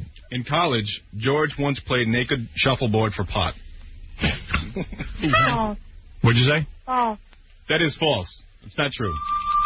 What did he do for the pot? No. All right, you got one right. If you get the next one right, you win the $1,000 thanks to the National Enquirer television show. George W. refuses to watch the Discovery Channel because he feels that the gratuitous scenes of animals mating is inappropriate for children. That's true. I say that's false. That's false. It is false. She loses. Right. Give it to her anyway. It's a dumb game. Please. All right, you got 1,000. Thank you. Be a little more excited. Thank you. We just gave you lost, and we give you the money. We just gave you $1,000, honey. Thank you. I love it.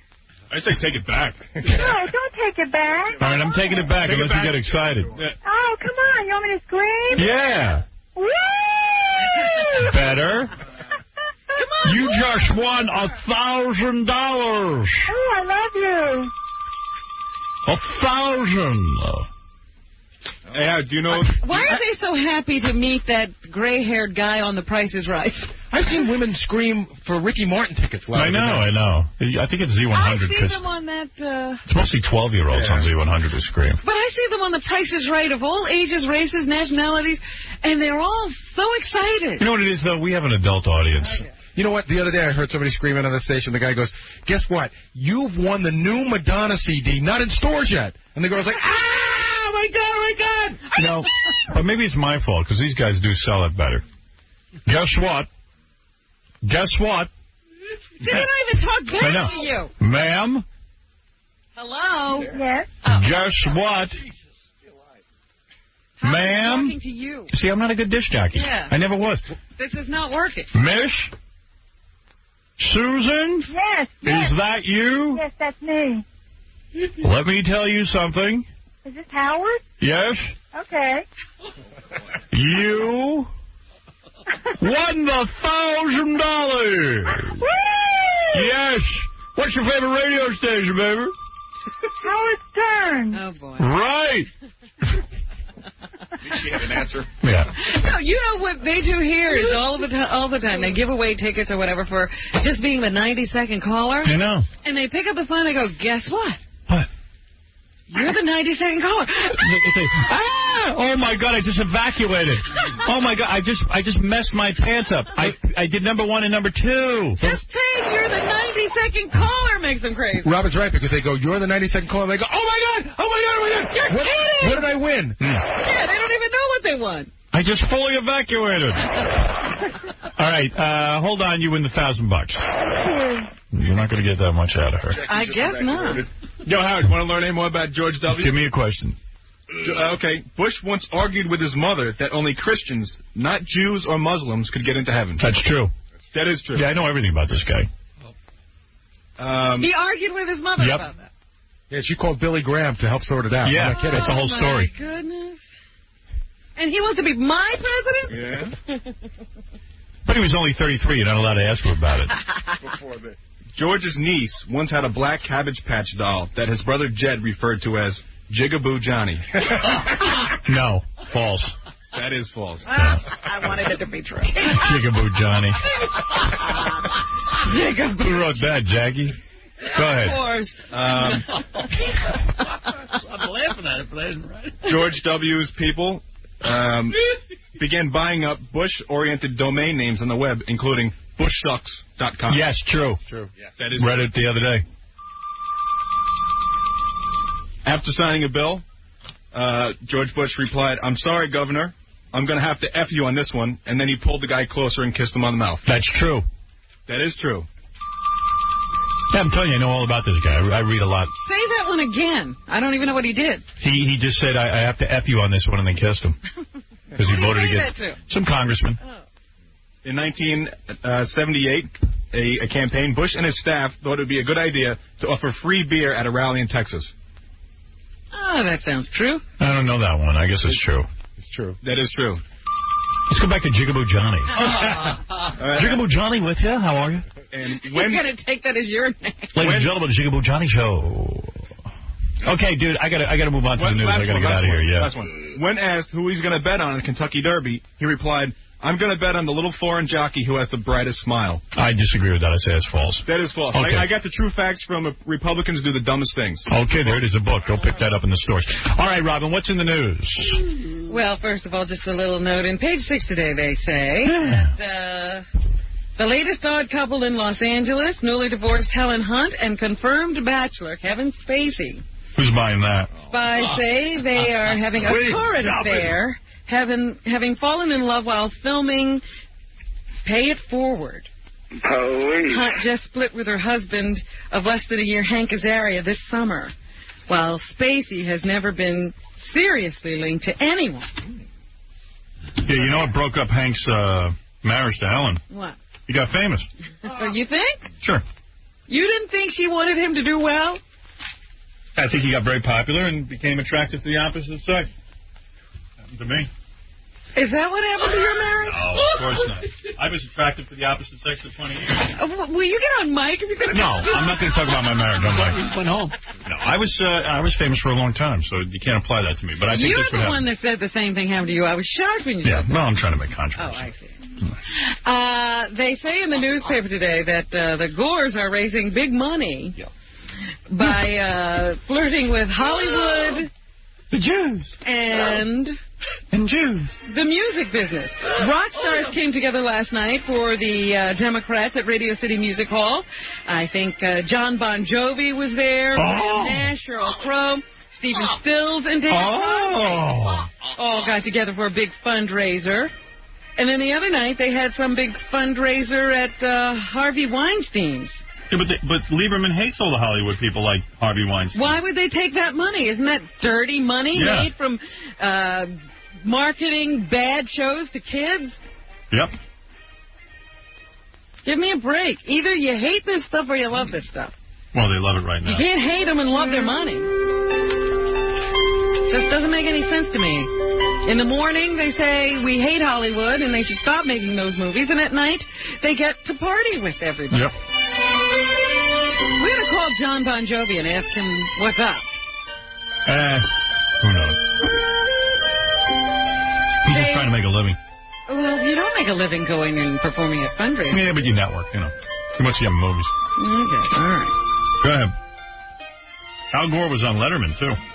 That's right. I actually must have tape of that. Yes, you Hold do. on for a second there. I got it. Okay. That kind of thing could happen to anybody. The mic is open. I mean, you know, I'm constantly on. Yeah, and if you're with your running mate on stage and the crowd is cheering and, you know, you just say whatever's on your mind. I mean, Has anything like that ever happened to you? Well, I hope not.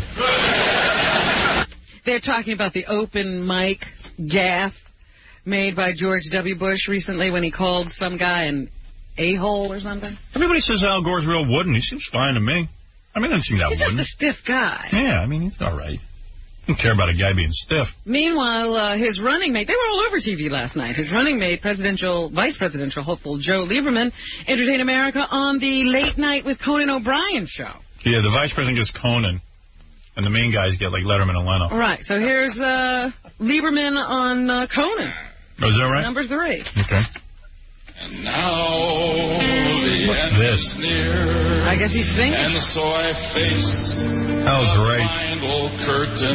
I can't believe I'm doing this. Making him more human. My friends, I'll say it clear. She wants to be in show business. That's why these guys are all hung up in Hollywood. They all want to be performers. Because what do you think getting up on stage and speaking and getting votes is? I'm certain I've lived a life that's full. Well, this is certainly family values music. I've traveled each and every highway. Dancing monkeys. Much more than this. Vote for me. I'll do anything. I'll do any embarrassing, humiliating thing. If you vote for me. That's right. I'll be a comedian. All right. That's good. So that was TV last night with the presidential hopefuls. The Olympics open up tonight, Howard. It's 2 weeks of world competition. Good. I'm ready for it. And they'll have the opening ceremony. You will not be seeing anything live. This is called virtually live television because they're holding the Summer Olympics in Australia. And the time difference is so great that nothing would ever be played in prime time. Right. Were they to show these events when they were actually occurring. So they have decided to delay everything and show it to you in the evening when they can get the highest ratings. You'll, if you want some suspense, just have to stay away from anything that would tell you who won whatever particular event you're watching. Believe me, you could tell me 20 times, it wouldn't ruin it. Still wouldn't bother you. Yeah, it wouldn't bother me. I ain't betting on it. The big suspense this evening is who is going to light the flame for the opening ceremony. You know, 4 years ago or 2 years ago, whenever it was, Muhammad Ali was the guy. It took him 7 hours to light it. Yeah, well, you know, it almost burned down the town. Right. Because the flame was going all over the place. Where's the light? Yeah, we bye-bye. What's supposed to do with this? We don't do that. Didn't he set fire to his head at one point? So everybody's saying, well, yeah, I wonder who it'll be tonight. Here is Mr. Methane should do it. Michael Knight. That would be some lighting. The Australian Olympics minister from Sydney, number 1. The person or persons are aware of their role. They're not even having a lamb roast with Tom Cruise, who I understand is in town. I don't know what he said. I don't either, but apparently it's a lot of suspense. That's the suspense. They should get Gwyneth Paltrow to light it, because she's the most amazing woman in show business. She does bomb after bomb, and she's still a huge star. And people can't wait to put her in a movie. Now, I don't know if you know about this, but there was a scientist, this Wen-Ho Lee, who was arrested several months ago. Chinese guy, right? For spying or espionage. They say he was mishandling government nuclear secrets. His parents named him. They dropped spoons down the stairs. And at one point, they said he was going to get a life sentence for all of his offenses. And he was kept in solitary confinement for 9 months with no trial, and then finally they dropped all the charges except one minor charge. He pleaded guilty to that the other day, and now they just let him walk out of jail. And everybody's upset with the Justice Department. They're saying, what's going on here? Did you hold this guy illegally? Are you misleading the government and his judge to make this guy, you know, to prevent this guy from getting bail? So the president commented on it yesterday. Here's Mr. Clinton, number 4. All right. So here's I don't like it. He's going to plead guilty to an offense which is not insubstantial, but it's certainly a bailable offense, and it means he spent a lot of time in prison that any ordinary American wouldn't have, and that bothers me. Yes, they're all getting down on Janet Reno, but she refuses to apologize, so she's sticking to her guns. I am sorry. She sticks to everything. And they're having a lot of hearings in Washington these days. The Senate Commerce Committee held a hearing yesterday on flight delays. One of those testifying was John Carr, the president of the Air Traffic Controllers Association. Carr told the committee that what he thought was the key to alleviating all of these delays. Number 6. We need to start pouring some concrete. There just simply are not enough runways, taxiways, terminals, or gates to accommodate the projected growth in passenger volume between now and 2010. So he thinks it's a problem of runways. We are continuing to get reports of contaminated bottled water here in the New York area. A Westchester Police Department employee yesterday was identified as the 4th victim of the poisoned bottled water scare. Long Island cops are investigating the claim that still another person has been victimized.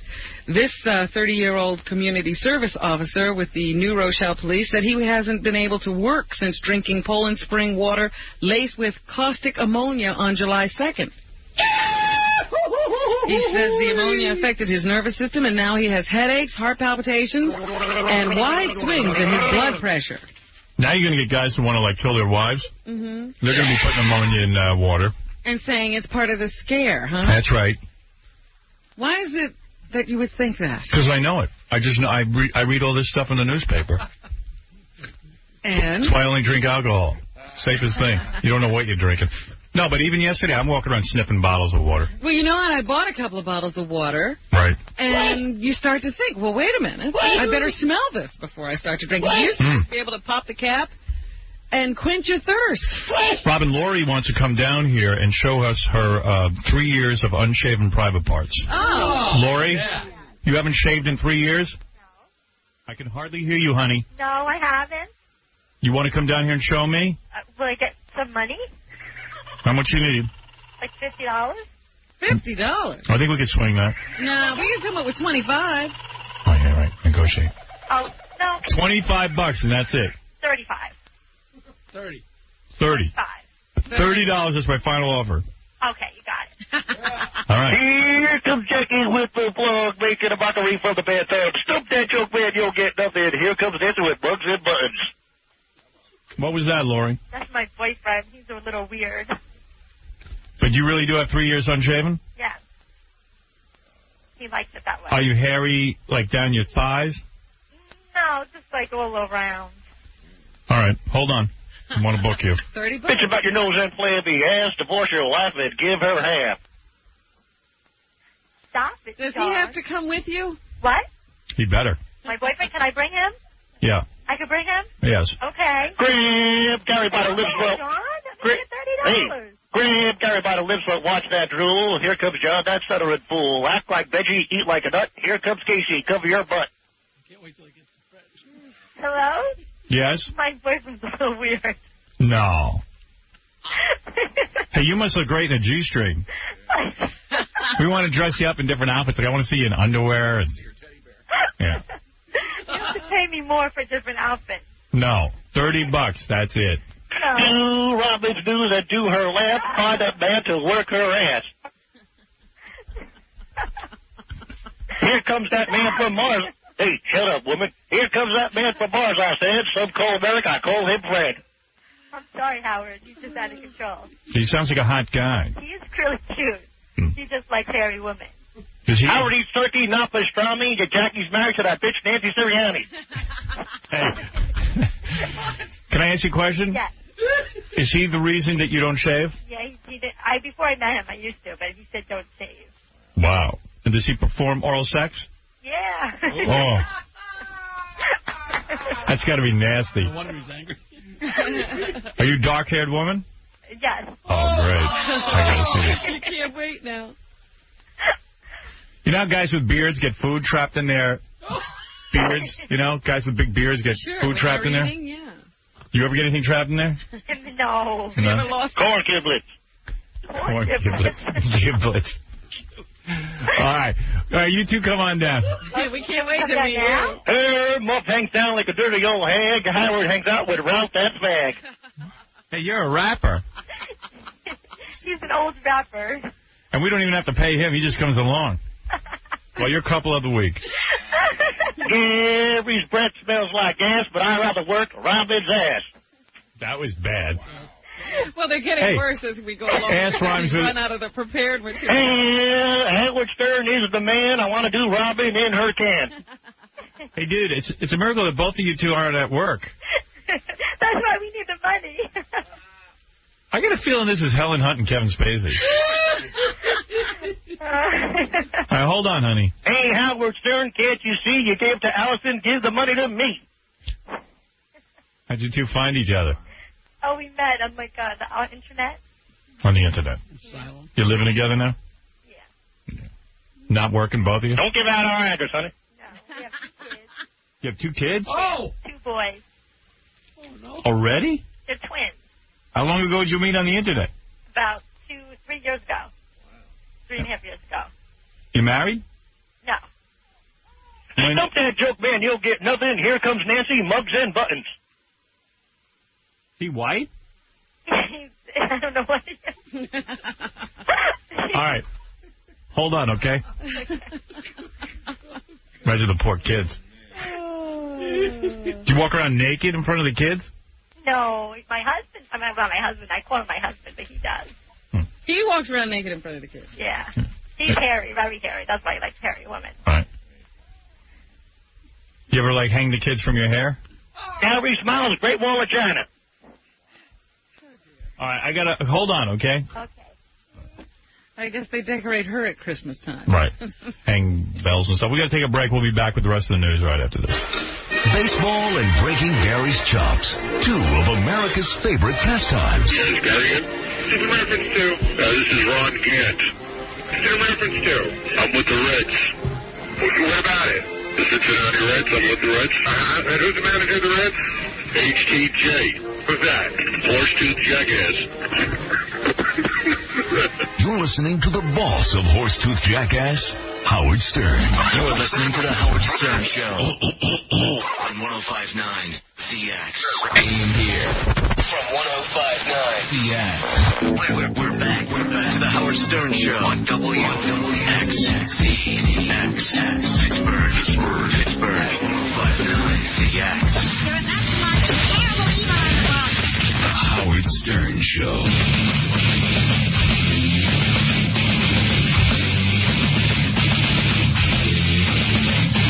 What? We weigh the same. What am I doing? Oh, I'm back. RQ, HS, let's do it, honey. What? You heard me. I weigh the same amount as John. Stuttering John. I weigh 190. You're a lot taller. Yes, I know. That's what I'm saying it. Oh, my goodness. All right, ready to go on? Yes. There's a little boy. What are you doing? I'm standing. Seen a model. Why? Do you mind? No, just go ahead and do that. He's posing, though. He's not just standing. Go ahead, Robin, please. There's a little boy in New York who's not very happy today. He did an assignment in school where he was told to fill in a bunch of ovals on a paper with words that describe him. And he wrote words like athletic, honest, smart, nice, good, friendly, and handsome.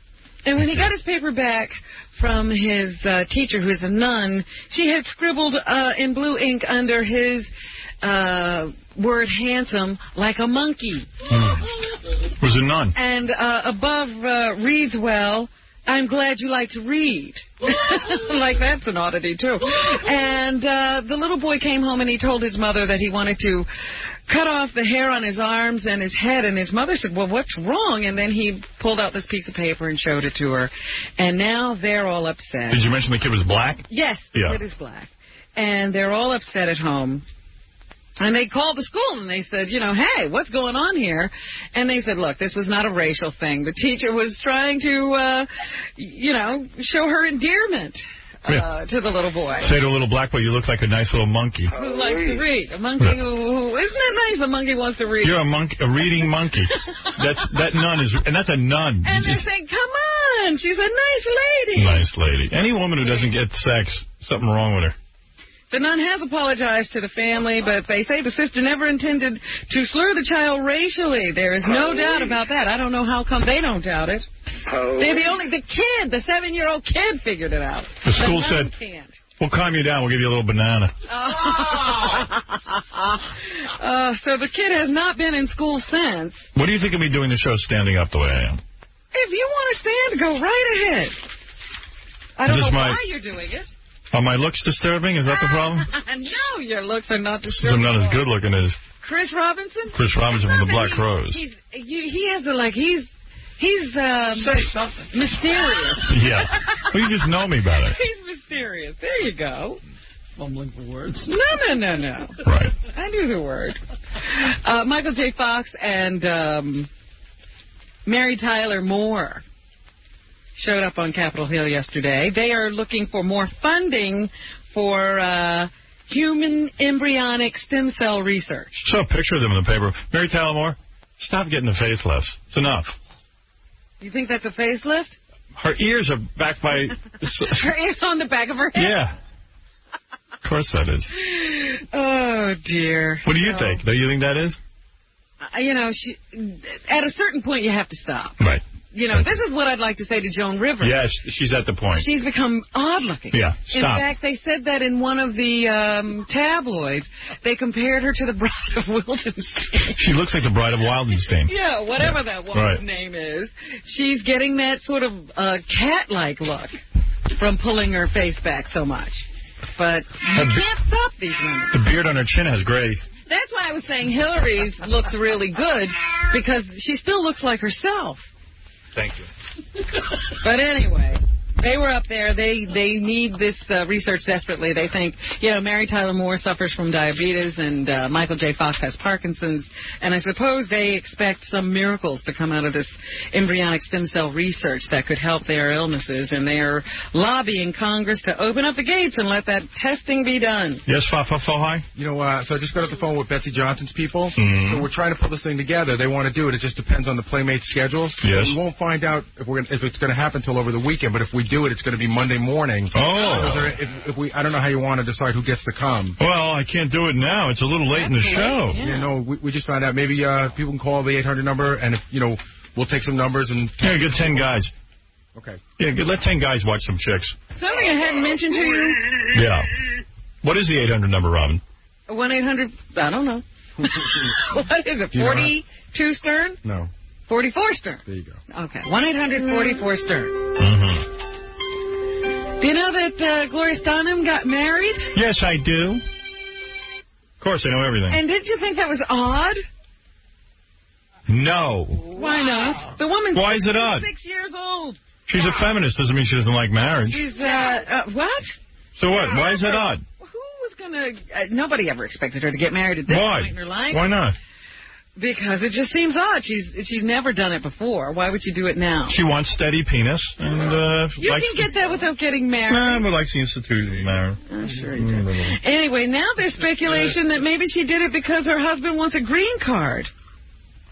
But she's insisting that it was all about true love, not his immigration status. There's a lot more to this than meets the eye. The famed feminist admits the surprise ceremony last week could spare new beau David Bale from being deported from the U.S. for overstaying his visa. Right. Because that's going on. But she says that they have decided to tie the knots after decades of self-enforced singledom simply because she fell in love. Mm-hmm. So she didn't need an ulterior motive, she's saying. But seems odd to me that all of a sudden out of nowhere this wedding comes up. Right. Well, I didn't find it was odd. Maybe it's just me. And Betsy Johnson, who we've been talking about having a fashion show with, she says that an implant saved her life. A lot of people have been opposed to implants, and they're saying people shouldn't get them. Well, she says once one of hers broke, and she decided to have both removed, she discovered she had a lump in her breast, and she also had a lumpectomy and a little radiation, and now she's all fine. Mm-hmm. She kept her cancer a secret because she didn't want 100 people a day saying to her, "How are you?" But now she's willing to talk about it because everything's fine and dandy. So she says the implant saved her life when it broke. Elton John walked out of a concert and didn't even say a word. He was supposed to perform in Portugal.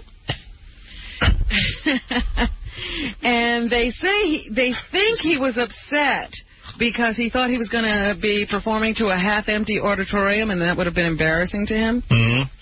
Very. Turns out the thing was sold out, but people were just taking their time to get to their seats. Wow. So Elton told the people at the auditorium that he was going for a walk or something to get a little air, and he jumped in his car, went to the airport, jumped on his private plane, and left. And then they had to announce to the ticket holders that there was no Elton, and they had to leave, and they were kind of angry, but... What can you do? I don't know what you can do about that. Amazing, Rob.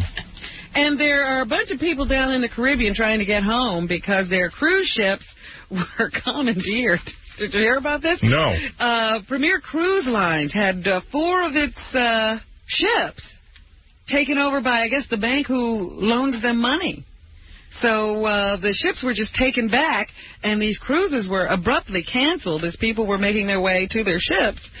Here's a man who was displaced. He's a displaced passenger, number 5. Number 5, Robin. I can do it. I can play that. Go ahead. I got sick with me. And I was more worried about my kids, and then we found out exactly what happened. And we calmed down a little bit, but we weren't happy about the situation. So there, that guy's down there with his kids, and there's no boat. What is happening to the Mets? How should I know? How should I know, Connie? This is, the end of the season. Yes. They've been playing well most of the year. Yes. And we get down to the end here, and somehow they always go into a slump. They choke. Right at the end of the year. Oh. They have not been winning consistently lately, and Mike Piazza has not been hitting well. Right. What happens and is that's what the team depends on. They start to get successful, and then they freak out. So it's a mass psychosis. Fear of success. Even with a lot of rest, Mike Piazza is now looking worn and weary again. So, don't know if he's going to make it through the season. And how hard is it to win 20 games? I don't know. David Wells was doing very well at the beginning of the year with the Toronto Blue Jays, and he's been trying to win this 20th game now for a little while, and he can't seem to make it happen. And it didn't happen again last night. So, even though the Blue Jays beat the Yankees, David doesn't get the win. We were talking about Almost Famous all morning. Opens in select cities today. Here's Billy Crudup, who plays the heartthrob in the movie. Were you attracted to him, Robin? I've been attracted to him since a few movies ago. How musical do you have to be to look convincing as a musician is the question of the day. That's the whole game, is to just make somebody believe for a second that reality is existing. A lot of work. It's called acting. Okay, good. Here's some real musicians. Here's U2's Bono on his feelings about Napster. Oh, yeah? What number? Number 10. I always like to hear musicians talk about this. I don't think we have a problem with it as long as no one's making money off of it. Yeah. We invite people to bootleg our shows. We invite people to make cassettes, make CD copies, do what you want. We've no problems with that. But if some guy is going to make money off the back of this, we're going to find out where he parks his car. We're going to pay him a little visit. So he doesn't care. Oh, bull. He cares. You think? Yeah, now he doesn't care because he's not selling records anymore. So it helps him. Jacob Dylan, the other night we interviewed him. Yeah, you'll see that this Saturday night on the TV show, and John pours some beer on him because we're all drunk. Well, the question we keep asking him is, what did he do? What has he been doing since his last album? Yeah. And that's he gives the answer here. We never got it. What have Jacob Dylan and the Wallflowers been doing in the last 4 years? The time in between the records, we actually worked the last record for quite a long time. It really started to kind of become noticed after a year that it had been out already, and then we worked on it. We toured for a total of 2.5 years, and we got home and took about 5 months of a break, and then we got in and started this record. And it took a little while, mainly because we didn't really have any pressure to finish it at any particular time. We just waited till we got it right. He took out a restraining order on us? We're not allowed near him? We asked him that question about 50 times. We got some of that answer. But we never listened to it. We kept asking him over and over and over again. I thought maybe we needed to hear it one more time. It's the only question I had. Kate Hudson, who is also in the movie Almost Famous, talks here about how she likes the music of the 70s. Hey, now. Oh, yeah? What's the number? Oops, I'm sorry. I don't have that one. Sorry about that, Howard. Eminem. I would have thrown it out anyway. He's a controversial figure. People are talking about him. In fact, Dick Cheney's wife, Len Cheney, was talking about him the other day. She actually singled him out as one of the people she objects to in the music business. What are his plans for this year? The rest of the year, I got a tour coming up with Papa Roach, Limp Bizkit, and myself, which will kick off in October. After that, I'm chilling. I'm going to record my my D12 album with my group, and then after that, I'm taking the rest of the year off. And then, D12 will come out like January, February, and Eminem is not going to come out until 2002 probably. What are you talking about? Jamie Foxx was just here with us today, and he says black people excel at comedy, number 16. Yes, they did. I always wanted to go back to a sketch show, like a Flip Wilson meets a living color. Wrong one. Number 12? Number 16. Number 16. Black guys excel in comedy. We excel in sports. That's our thing. You know, that's our thing. From music, and it's a rhythmic thing. And so it even goes back to the day of slavery when we used to, you know. Tell a lot of jokes out there. It was pretty funny out there in the field. All we had was the jokes. You make fun of his master. So the comedy comes from, you know, African Americans. And then if you look at comedians, most of them come from something troubled. You know, something troubled in their life and something. So those white comedians that have that Jones, that have that rhythm, came from something, or they got that rhythm. Billy Crystal has that rhythm. Robin Williams has that rhythm. Okay. Anything else? Barkin has a new movie coming out called Crime and Punishment in Suburbia. Here she is on the theme of the movie. Yeah, she gets to spread her legs to Ron Perlman every night. To me, the movie's about finding a pure heart and not being able to really go forward.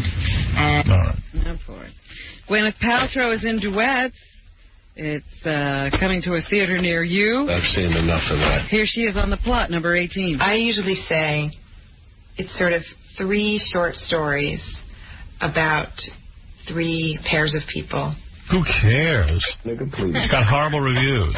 Here's Bruce, her dad, who directed the film, on his never worked for your dad. That he always knew his daughter could sing. I had the inside track on this, but, you know, Gwyneth's been harmonizing with her mother since she's a child. Yeah, well, keep it in the house. I said harmonizing, I mean, I said wonder. All right. My daughter's so special. She can do everything. And Scott Speedman. Yep. He's the guy from Felicity. I got to admit, he's got a lot more sort of relaxed attitude than I do. Really? Well, that everybody does, though. Yeah. When you get down to you and relaxation. Yeah, there's no relaxation in my book. So I went down there. He invited me down. He said, hey, we're going down to the Borgata Hotel. He's into this. He was like doing the casino tour, isn't he? Well, Linda was working the Miss America pageant as a girlfriend. Oh, that's what's going on. Linda Lopez, J-Lo's sister. Was she like the hostess of the Miss America pageant? Yeah, she was one of the, like, I don't know if she was the host. I don't know what she was. Or is she like one of those people who's backstage interviewing the girls? Yeah, something like that. Yeah. I don't even know what was going on. I know she was on camera with Tom Bergeron from Hollywood Squares. He was the big host for the Miss America pageant. Well, maybe she was his leading lady for the night. Yeah, so I decided I'd go down there and play craps, my new favorite thing, which I'm obviously not good at. Actually, I mean, but nobody had a big role. Nobody was like, it was just the table was cold. Do you move from table to table, or you just stay at your bad table? If you're me, you stay at the bad table because you're just happy you're at a table where no one's driving you crazy. I see. It was really hard because like I was playing Saturday night, and all of a sudden, like someone would come up to me and go, Howard, Clay Aiken wants to meet you. So I was like, I'm playing cards and I'm playing craps right now. What You're ruining my luck. Yeah. Leave me alone. I'm at a table. I'm enjoying myself. Right. So I was like, well, okay. You know, I don't want to be. I was like, okay. Now you got to be have an audience with Clay Aiken. Yeah, well, Beth was excited, and then then Linda Lopez had just finished working with him. He had just sang at the Miss America pageant. Right, I heard he was singing there. Yeah, and Linda said, "Oh, I'm going back to the hotel for my boyfriend," and we were there with my friend Howard Stern. So he said, "Oh, Howard Stern, I want to meet him." Because he supported me during American Idol. Yeah, you were nice to him. So did he come over to you? Yeah. I was playing, and then all of a sudden, there he is, Clay Aiken. And I'll tell you what, I was kind of surprised. My girlfriend and I were both saying this. In person, he doesn't give off that feminine vibe like he did on TV. Like, yeah, he didn't. I said, he didn't seem so gay. And she goes, yeah, I didn't get the gay vibe from him at all. I mean, because he sure gives it off in mounds on television. I mean, maybe the guy isn't gay, you know? Really? I don't know. I mean, I shook his hand. He come up and he shook your hand like a man? Yeah. Yeah, and he was like standing there. He looked sort of masculine. You don't know for sure. Is he tall, short? What tall guy. He was almost as tall as me. Wow. Yeah. He didn't appear tall even. Yeah. But when he shook his hand, he did take his middle finger and put it into my palm. Yeah, he scratched the middle of your palm. The middle of my palm. What does that mean? What does that mean? There's a big Clay Aiken. And then, like, I was like, hey, man, what's happening? Hey, good luck to you. And he was like, yeah, hey. And that was the extent of the And conversation. then I turned right around and started playing craps again. I was in the middle of a roll. Yeah, nice to meet you, Clay. Do you Boxcar! Do you ever handle the dice, or you... Oh, yeah, sure, I roll. Oh, yeah? I didn't get anything going either. And like, big money guys come running over when I roll because they figure, oh, Howard's going to roll. This is going to be great. Like, who are you that you're going to make the dice do something? And then I roll, and everyone just goes, oh. And I crap out after 4 rolls. Isn't it the same for everybody? It's just not because you're Howard Stern, you're going to get a 6. They get excited. People think about luck. Everyone's looking for, like, I even get caught up in it. I look at the guy who's rolling. I go, who's rolling the dice? Right. Like, you can tell? And then I'll see, and I go, oh, this guy, okay. He's a pressure. He's a winner. A lot of pressure on you when you got the dice. Oh, it's horrible. Everyone's betting big money because it's me. And you lost them all their money? Yeah, and then they go, although one roll I had was decent. One guy turned to me, thank you, Howard, thank you. He won took something. his chips and left. Yeah. We should have got that guy's phone number in Vegas. The one as we were leaving. Remember that guy? Oh, yeah, he was great. That guy rolled for 45 minutes, made us a ton of dough. Knew what he was doing. My new best friend. That was Vegas, though. There was one woman there, first time she ever rolled the dice. She had the one good roll the whole time I was there. Right. I wanted to bang her right on the table. Yeah. I was like, I love you. You're sexy. How much did she win you? All I know, at that point I was down about $1,000, and I was up about $400. So she won me about $1,400. Wow. Yeah. Yeah. That's on one roll. That's sweet. On one roll. You see how you get a swing if somebody rolls good, but everyone else. Goodness. I had I woke up. I was down at the table at 9 o'clock in the morning on Sunday, and I rolled. I was there for about an hour, and I dropped $1,800 again. Oh. Yeah. That's problem gambling when your suitcase is right next to you at the table. And just one more roll. Too much. But you don't try blackjack anymore. You just stay with the craps, huh? I hate blackjack. Really? Especially my dad said to me, he goes, think about it. It's such a bull game. He goes, the odds are, the dealer should have to show you their top card. Because think about it, it's a ridiculous game. You're trying to guess what the dealer has? No one should play blackjack. Oh, something's less ridiculous about craps. Yeah, because at least you're rolling the dice. It's a different thing. But you're hoping for a number. Yeah. But there's no secret. But there's no secret. It's no secret what that, no one's hiding from me. It's still a gamble, and I understand it's still a gamble. Odds are better at the blackjack table than almost anywhere else. I don't know about that. I don't know. I always end up making more money at craps. I mean, this time I didn't, but... Hey, you're on the air. It's Vinny. Hey, Vinny. Hello? Hey, Vinny. Go ahead. No, it's Josh. How you doing, Howard? All right, Josh. What's going on, buddy? Listen, I just want to know. I wanted to talk to you about... Baba Booey's hair going gray the other day on the E! channel. Right behind his hair. The body's going gray already, real bad. Okay. All right. Gary's hair is going gray, yeah. Listen, I also want to let you know, I can't take this guy. Huh? Yeah, Eric, go ahead. You're on the air.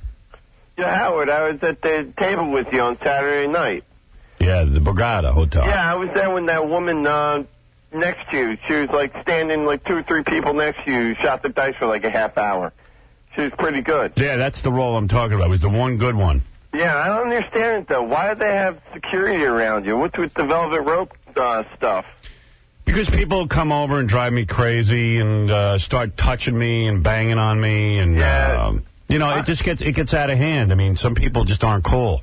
Yeah, I understand. I know, but you know what? I think next time you should bring your own security. There's a guy who's like 3 feet tall, about 400 pounds, trying to protect you.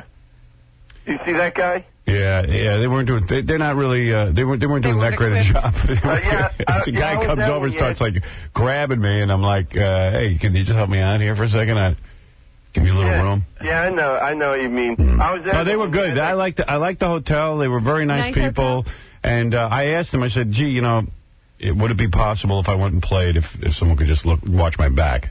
Right. Because it's hard to play when people are like, "Hey, sign this, sign that." You want to play. You just want to be one of the people at the table. Yeah, I know, but the problem is that you're not saying anything at the table. All you're doing is clapping after every roll.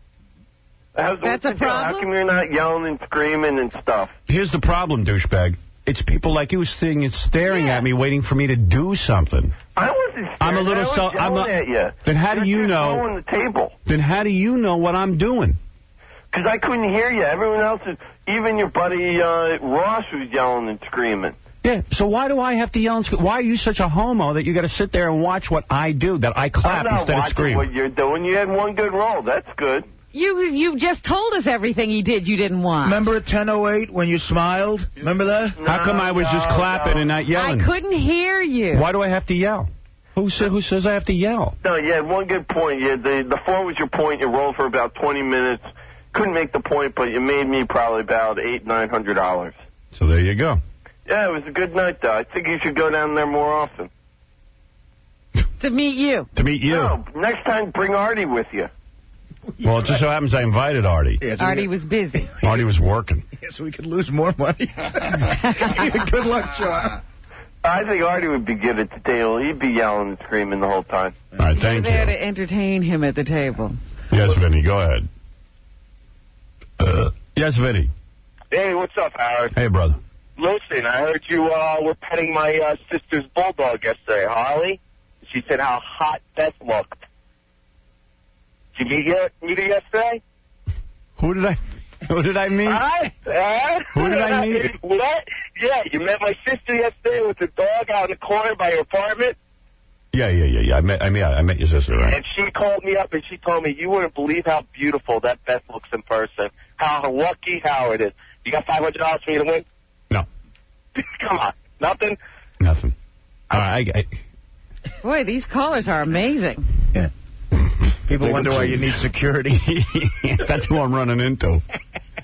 Sheesh. Man, I tell you, you go down to these hotels in Atlantic City and stuff. People get very excited to see you, which is fine. But don't they have like a VIP area? Yeah, but when you want to play craps, you want to play. You don't want to be away. Yeah, there's no VIP area for craps. You go down and you play with people, and it's fun. You know what I did? I woke up in the morning on Sunday. I didn't have any security. I just went downstairs and played with people. Well, those are the serious gamblers. Yeah, it was fun. Those are the guys up all night. They don't care about you. Yeah, I was down there playing. Oh, you went by yourself? Yeah. I don't want to hassle anyone. I just wanted to go down and play. Did you play any blackjack? Yeah, it sucked. We all lost. That was the death of me in Connecticut, man. Yeah, it was just bad. It wasn't your night, apparently. It just was. I was losing, and I didn't even care because you know what? I had a good time, and they were great. You don't mind losing the money? It doesn't make you feel bad? No, it made me feel bad. I would rather win, but I tell you what, this guy Larry Mullen down at the Borgata treated us so well. And it was just such a nice time that I had a great time. I don't know, and I was playing craps. That's why those casinos make money. People don't mind losing it as long as you have a nice time. I had fun. You know what? It was if I spent that money going on a vacation somewhere, I don't think I would have had as good a time. Really? Yeah. I went to the Borgata with Dana. You know, they have an unbelievable spa there, too. Yeah. It's great. And Beth went down there. Yeah, it's really good. I didn't know they had a new hotel in Atlantic City. And we had a nice dinner. I mean, it was beautiful. They treated us to the dinner. I didn't see a bill. Well, you dropped $3,500. They ought to give you something. Well, most people get a sandwich for $3,500. You can get a roast beef club on your way out, sir. I always tell these guys, I'm not a high roller, so don't expect it. Yeah. Because they were like, no, I'm not a high roller. I play for a little money. What was the limit at your table? I can play for whatever I wanted. The one in the morning was like $15. And at that night, the minimum was? I don't know. They didn't designate. They didn't designate it for us. So what do you bet a hand? $25 or something? Yeah, something like that.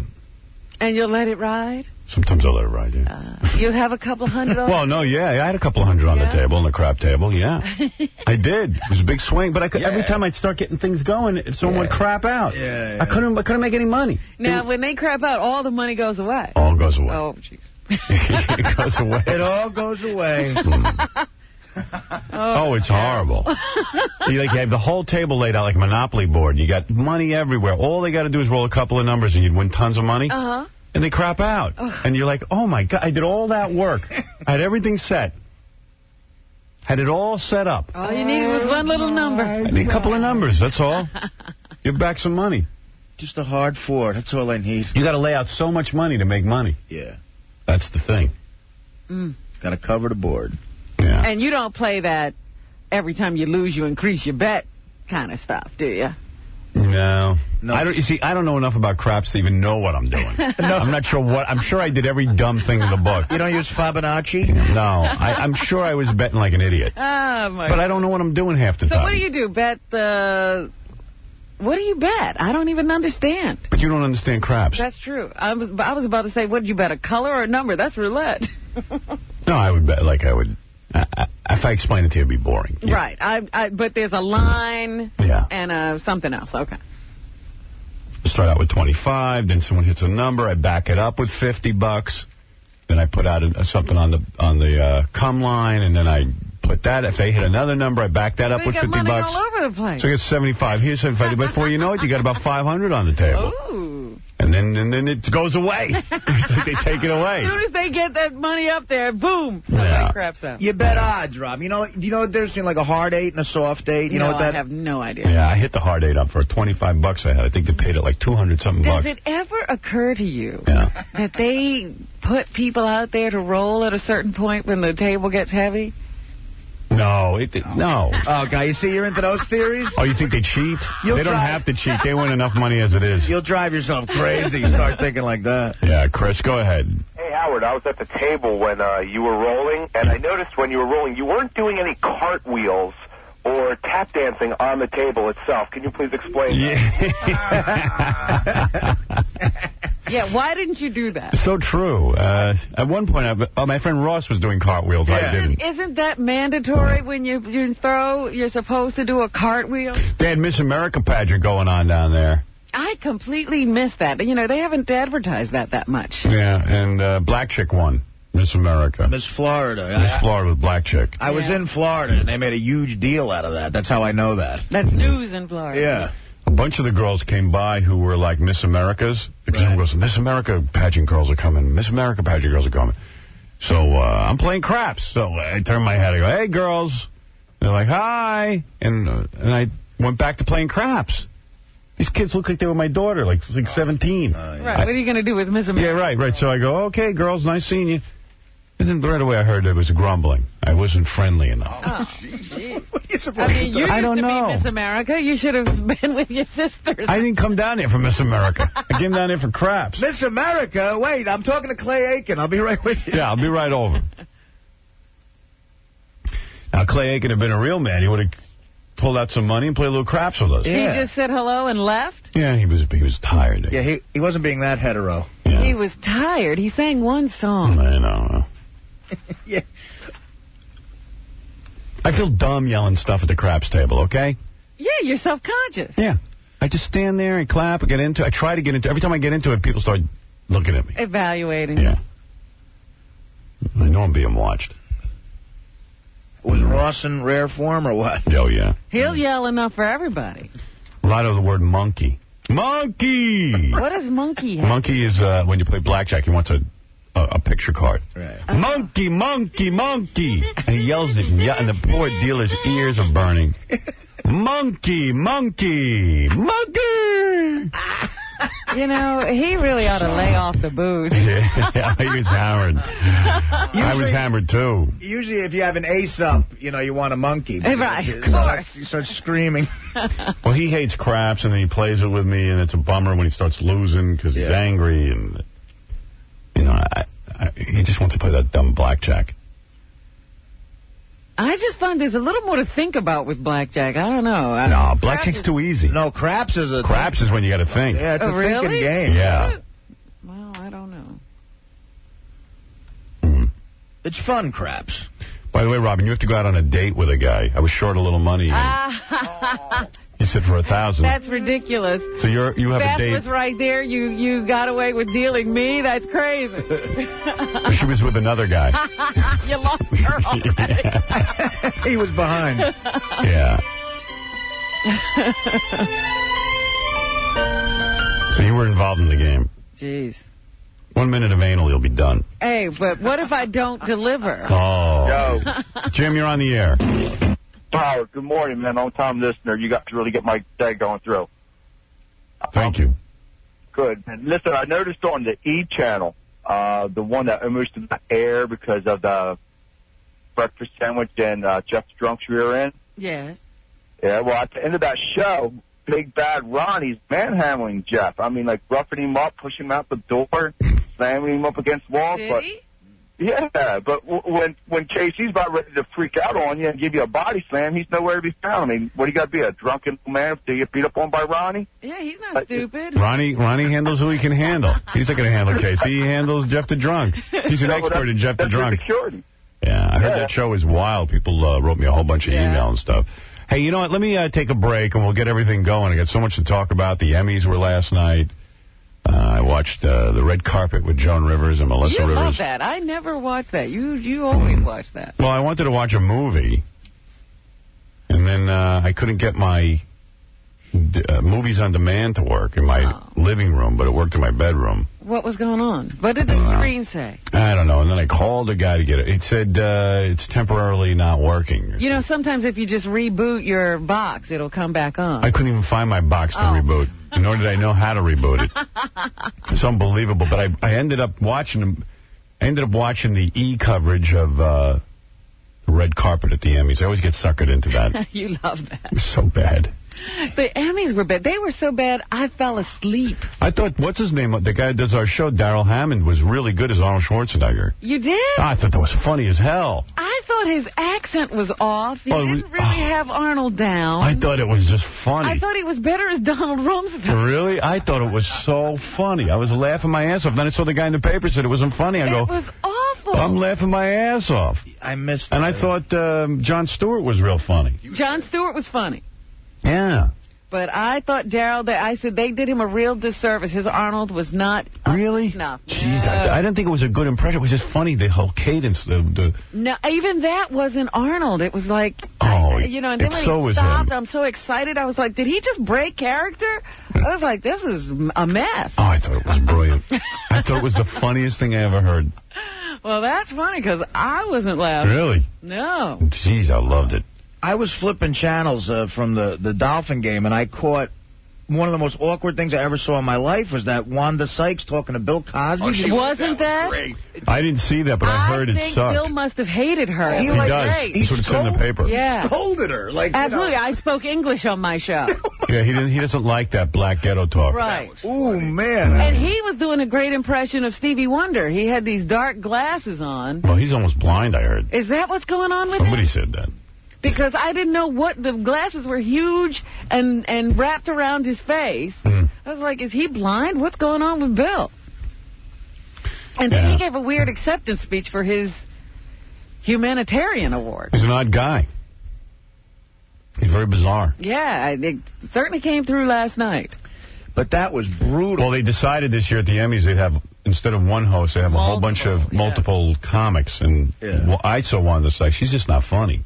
She wasn't in that audience. I don't know if she's funny elsewhere. You know, that was brutal. I've seen her be really funny, but that was really hard. And then to end it all, doesn't seem like anybody really got it or liked her. They weren't into it. Yeah. And then to end everything with a plug for her stupid show. I mean, it was like, what is going on here? Yeah, just shut up.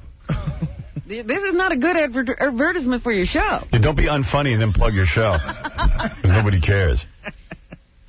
Okay, we got to take a break. I don't want to get too far behind. We'll get to your phone calls and everything else right after these words. Here's Stuttering John with Mr. Demi Moore. Bruce Willis. Hey, Bruce, how you doing? Why do you avoid Howard Stern? I'm sorry? Why do you avoid Howard Stern? Don't avoid Howard Stern. I did his show. Yeah, I know, but you didn't come on this time. Ask me, come up with something better than that. Hey, you got a question or not? I love Howard Stern. Had sex with him last night. You're listening to a man who could never die hard because he's always soft. Howard Stern. You're listening to a man whose underpants are more stained than Monica Lewinsky's dress. Howard Stern.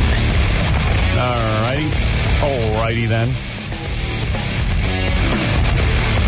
Hey now. Yeah. Hey now. Hey now. Okay. Yeah. Hey now. Yeah.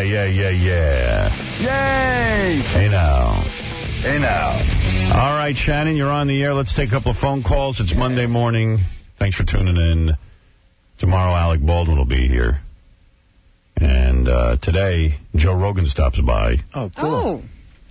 Who was on the cover of, I think it's called Men's Fitness. And, boy, I never realized this dude must be in the gym 4 or 5 hours a day. Really? Is he buff? Buff isn't the word for it. I got to say, this guy might be the most muscular dude on the planet. No, Rogan is in good shape. Yeah. We better strip him down when he's in. Even my girlfriend was looking, she goes, man, I had no idea Joe's body was like that. I go, I know. He's keeping that hidden. He's like, his shirt is off. He's turning into Joe Piscopo. His shirt is off. He's got an inside spread with him in his shorts and his legs spread open and doing karate stretches. Wow. I mean, is he in KC shape? I think he's in better shape than KC. I hate to say it. I mean, it's probably neck and neck.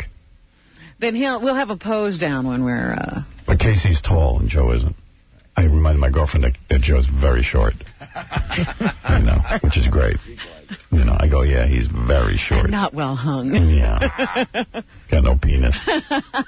Tell you the truth. That's why he's got to have those muscles. Yeah. Hey, now. Who knew he was pumping iron? Anyway, who was I talking to? Shannon? Yes. Hi. Hi, Howard. How are you? Yep.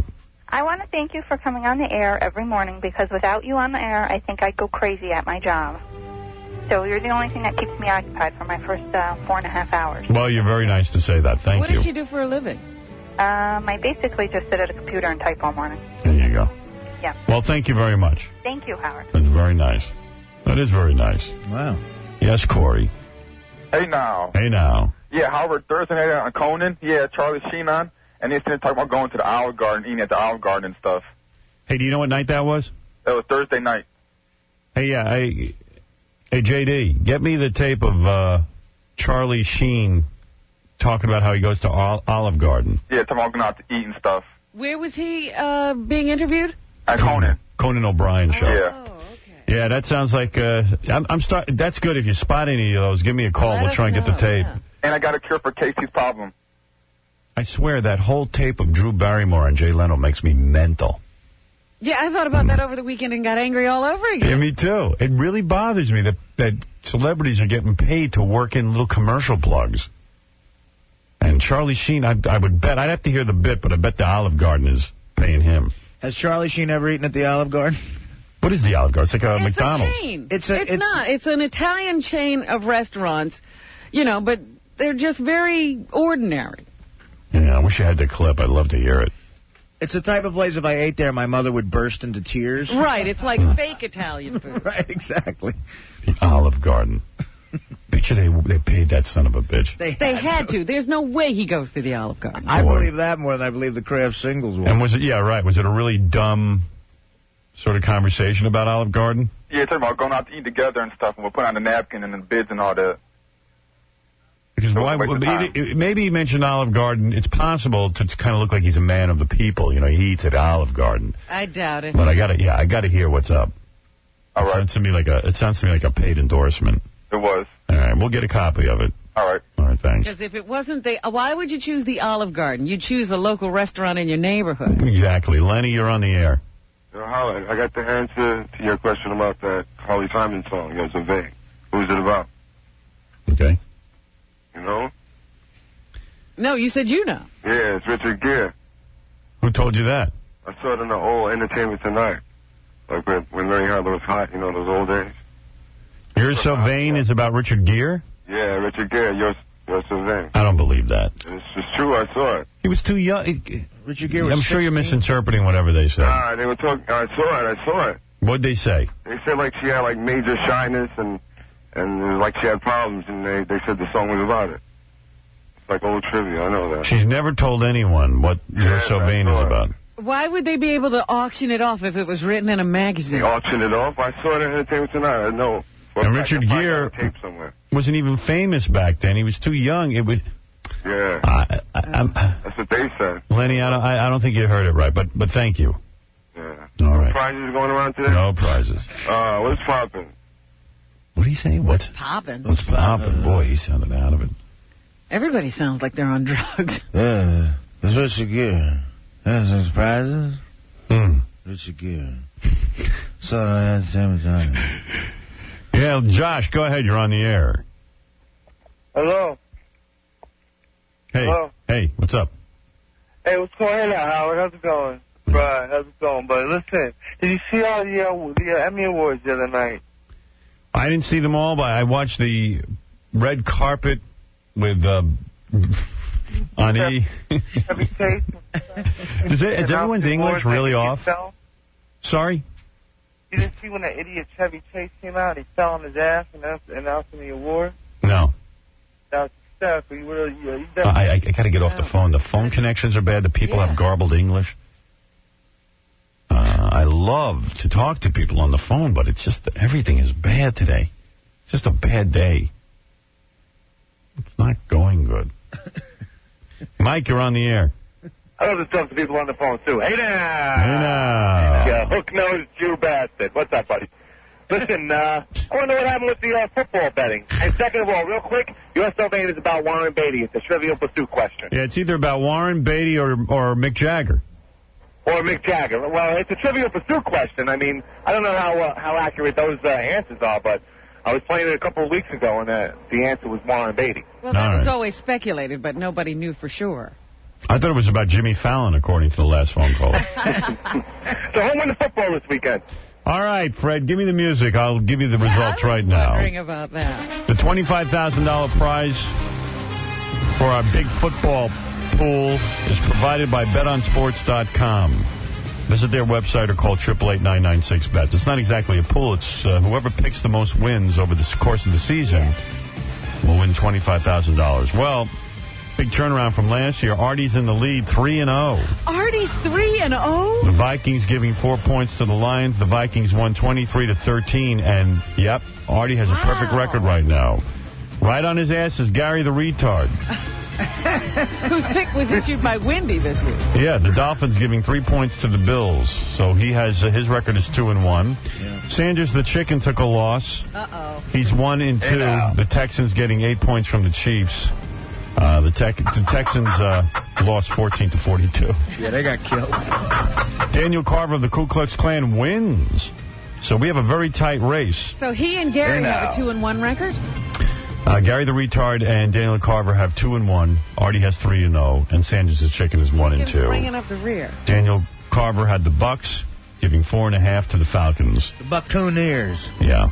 And Tampa won 31-10. So there you go. Dare I say, I'm on a bit of a roll this football season. You certainly are, sir. You know what I'm sitting here thinking to myself? I'm wondering, how is he going to blow this? Yeah. Well, it only separated between Artie and Daniel and Gary by 1 game. Yeah, it's only a game lead. You know, Artie drops a game and those guys pick up a game, and that's it. They're all tied. Right. You know what I've decided, though? If I win the 25 G's, if Bet on Sports will take it, I'm going to let it ride on a game. Wow. I can't wait for that. You're going to let it ride on the Super Bowl? No. Just whatever game. I'll pick a playoff game or something and get drunk watching it. Spoken like a true loser. That's going to be so much fun. It's going to be great. A $25,000 bet from Artie. 50 G's. I can't wait. Got a lot of different... So there it is. There's the answer to that question. All right. Now you know. I'm very upset that the chicken is doing so poorly. Yeah. Bobo, go ahead. Hey, how you doing there, Howard? Hey. Friday Night Eve show was the most vile thing I ever saw. I got a lot of email about the Friday Night Eve show. Oh, my God. You were warned. You're not kidding. Jeff Curl's sold underwear. Oh, man, it was so gross to look at. When the guy ate the dog duty... Oh, the dog crap was the most heinous thing I ever saw. That was unbelievable, right? Yeah. And you see, it was real. People said to me, was that real? I go, it was, unfortunately. And then the pube sandwich. Oh, God. That was awful, I thought the pube sandwich was horrible. Everything topped the other. But I bet you watched the whole thing. I did. Yeah. I did. Yeah. And I never seen Ronnie come to life as he did to throw out defenseless, disgusting Jeff Curl. I know. He never seen him do anything. All of a sudden he starts throwing him out. And, it became a whole big deal. He might have overreacted. He has a problem with Jeff. He doesn't like to deal with him at all. Right. Mr. T's not around. Gary Busey's not around. Right. Jeff the drunk. Yeah, right. He's got that under control. Yeah, that he has under control. People he can handle. Right. All right, Bobo, thank you. All right, you're the best, man. Love you. Thank you. Bye. That's Bobo. Okay, a lot of email came in. Here we go. You know what? This seems to make sense. Remember that bit I read on the air last week about America? I don't know if you remember it, but the Robin Williams thing? Yeah, everyone said to me, a lot of people wrote and said, I think Dennis Miller said that.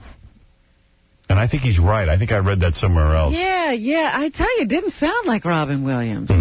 Here's a couple of things, and this is most important. We've been talking about lap dancing, and there's a weird sort of movement going on in the country to control everybody's private freedoms. And I know, especially women, and a lot of guys don't care about lap dances, but it seems to me, whether you have gotten a lap dance or if lap dances are important to you, it seems to me that the government shouldn't be able to tell us that a girl can't dance close to us. Everybody's an adult in this situation. Yeah. There's this really weird thing going on. In L.A., they're going to eliminate lap dancing. Yeah, they passed the measure already. It's just waiting for the mayor's signature. A couple of people decided they don't like it. It's not prostitution. There's nothing illegal about it, but they don't like it. They don't like it. And they can't close the club, so they're going to try to run them out of business. Yeah. And the weird thing is that in Connecticut, all of a sudden, on Friday, I'm reading that they're going to try and pass a law to ban lap dancing. It's the same kind of a deal as L.A. They want the dancer and the patron to be separated by 6 feet. Didn't somebody call in on Friday and say that there's a big thing today at 10 a.m. in Hartford, a hearing of some kind? I don't know. People ought to storm that. I don't know if it was today, but it's this week, I think. I know there's something today at 10 a.m. And I don't know exactly what it is. There's some sort, you know what it is? Nobody has time to sit there and sort of follow this crap, and they just pass it on their own, and nobody cares. What is going on today? At 10 a.m. at the Capitol, which is in Hartford, they're having some sort of a hearing about this. Yeah, a hearing. And it's absolutely, and the point is, what is this? Who's regulating all this stuff? Who's saying that we can't do things? I mean, who's in charge of all this? I don't understand. Here's an interesting thing. Well, there must be somebody. There's somebody complaining, obviously. They tried to pass that stupid 6-foot dance rule here in Detroit, and it failed. Someone with a brain realized that in order to enforce the law, cops would have to be in the clubs instead of on the street protecting citizens from crooks. And here, that says it all. Yeah, the cops would have to be there, and they'd also have to have, like, a measuring tape. Yeah, well, I mean, this is just outrageous. Please, for the love of God, come to Connecticut and stop the injustice. We will be behind you 100%, and hopefully the strippers will still be in front of us. And I want to make some sort of appearance. I thought you were planning a rally. Well, I would have liked to have done it today at this hearing. It would have made sense if we went into the hearing, thousands of us, and said, listen, it's not that we're perverted, which we are, but the point is... Forget that. all this government regulation. The government can do anything they want, even stop a lap dance. It's behind closed doors. Yeah, I mean, who's it hurting? People died in wars so we could get lap dances. Well, kind of, yeah. I mean, whose business is it? Craig, you're on the air. Yo, Howard. Yeah. In Stanford, Connecticut, there's a couple places that give lap dances. They give more than lap dances there. Yeah, well, thank God. That's against the law, the more than lap dances. Yeah, well, who's going to see it? If you can't see it, then who's going to hurt? There are laws against it, fine, that's one thing. But a lap dance, there's nothing wrong with that. They have back rooms for the lap dances in Connecticut. Well, that's beautiful. So no one can see it. It's on the dance floor or whatever. Man and a woman just sitting there getting a lap dance? Who cares what goes on? John, go ahead. You're on the air. Hey, how are you doing? Hey. Hey, just to show how good of a news show you guys are, I didn't even know about that hearing until today, and I'm from Connecticut. Yeah, well, it's up in Hartford. They don't advertise these things very widely so that people will react. They want to get the law through so that, until people come to their senses. And so if they take this away, then what do they take away next? What maybe no strip clubs, maybe no porno magazines. I mean, what kills me, Howard, is they have nothing better to do but sit around and make laws about lap dances. I mean, Connecticut's got enough problems they can concentrate on besides lap dances. When you tell me no one has been injured or killed in Connecticut for a year, then you can pass a lap dance law. Well, How's that's the problem. Legislators need to have these bills that show they're doing something. Yeah. And they can't really do anything about the real problems, so they fix lap dancing. Yeah. Dr. Gonzo, you're on the air. Yeah, Howard, I was just wondering, why did they edit the guy eating the dog crap on your E-show? I was going to ask you, I didn't see the final edit. Because, how did they do that? What did they do? They didn't show the guy eating it at all. No. They showed your guys' reactions to it. Oh, you're kidding. Oh, they didn't show the guy eating the dog duty? Not at all. Hey, Robin Rodzinski, what's up with that? What's wrong with seeing that? What'd they do? They gave you a hard time? Is that what the censors did? Oh, boy. Hey, now. I mean, what happened? What'd they make you do? That was a highly controversial show that barely made air, and I was serious when I wrote that on your plug last Friday. Really? Yeah, they didn't want to air it at all. Aside from being totally disgusting and breaching all of E standards, there was also a problem health-wise. They also said that it's a serious health risk to eat dog duty. Dog do. Hey, no kidding. I told the guy that.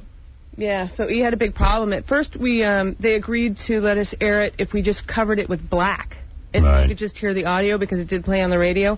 And then last minute we asked if we could just put the reaction shots, which were totally classic. Wow. Well, there you go. At least we got it on the air. What Robin's saying is they weren't even going to air the whole episode. Yeah, they couldn't take the whole thing. That's right. Hello? I guess he's gone. I was trying to answer his question. All right. We got to take a break. When we come back, this is going to be kind of interesting to you. You know the lead singer of Evanescence, Amy Lee? Yes. Remember Chauncey said he did an interview with her and she just, hates my guts? Right. He's coming in with the tape. Oh, okay. Yeah, and evidently he says it's the most vicious, horrible tirade that you'll ever hear. Well, let's wait. You know, Chauncey has oversold things before. All right. He claims it's real bad. Really? Yeah, he says it's going to be unbelievable. Oh, dear. The hell is her problem? Yeah, I don't mean to hype, but according to Chauncey, this is going to blow our minds. All right, we'll be back right after these words. Philadelphia, you're on with Hulk. Hulk Hogan, wow, it's an honor. How you doing, my friend? Artie, how are you? Great, man. Can't wait to see you in Philadelphia. Yeah, I can't wait to see you when you come to Philadelphia. Brother, who makes the Spectrum rock and roll better than anybody? Hulk Hogan. What's running wild in the Philadelphia Spectrum? Hulk Hogan! Who's got the largest arms in the world, brother? Hulk Hogan! And when he gets his chance, who's going to beat Ric Flair right in the center of the ring for the World Heavyweight title? Howard Stern? Howard Stern. If I had my handcuffs on, if somebody put handcuffs on me and tied my legs together and blindfolded me, I could beat Howard Stern. This is Dave Navarro, and here at Howard Stern, and my first time here, first time meeting the man. Awesome, had a great time, big fan, and looking forward to coming back. All right. Howard Stern Show. The guy who bangs Carmen Electra, Dave Navarro. Gonna marry her? Gonna marry her. Although I haven't seen him marry anybody yet. Been talking a lot of BS. I haven't seen him do it. Oh, boy. All right, so let's get down to business. First of all, let me bring Chauncey in, who has this tape of the chick from Evanescence, bad-mouthing me. Now, this is the song... I'm so alive. No, that's not that. That's the idea. Wake me up inside. Yeah, wake me up inside. Wake me up inside. Can you see?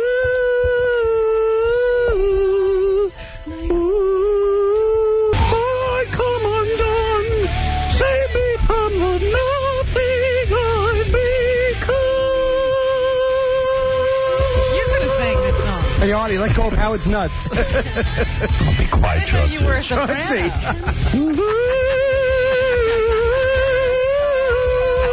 We can make money with you in that voice. Yeah. I collapsed after about 5 minutes.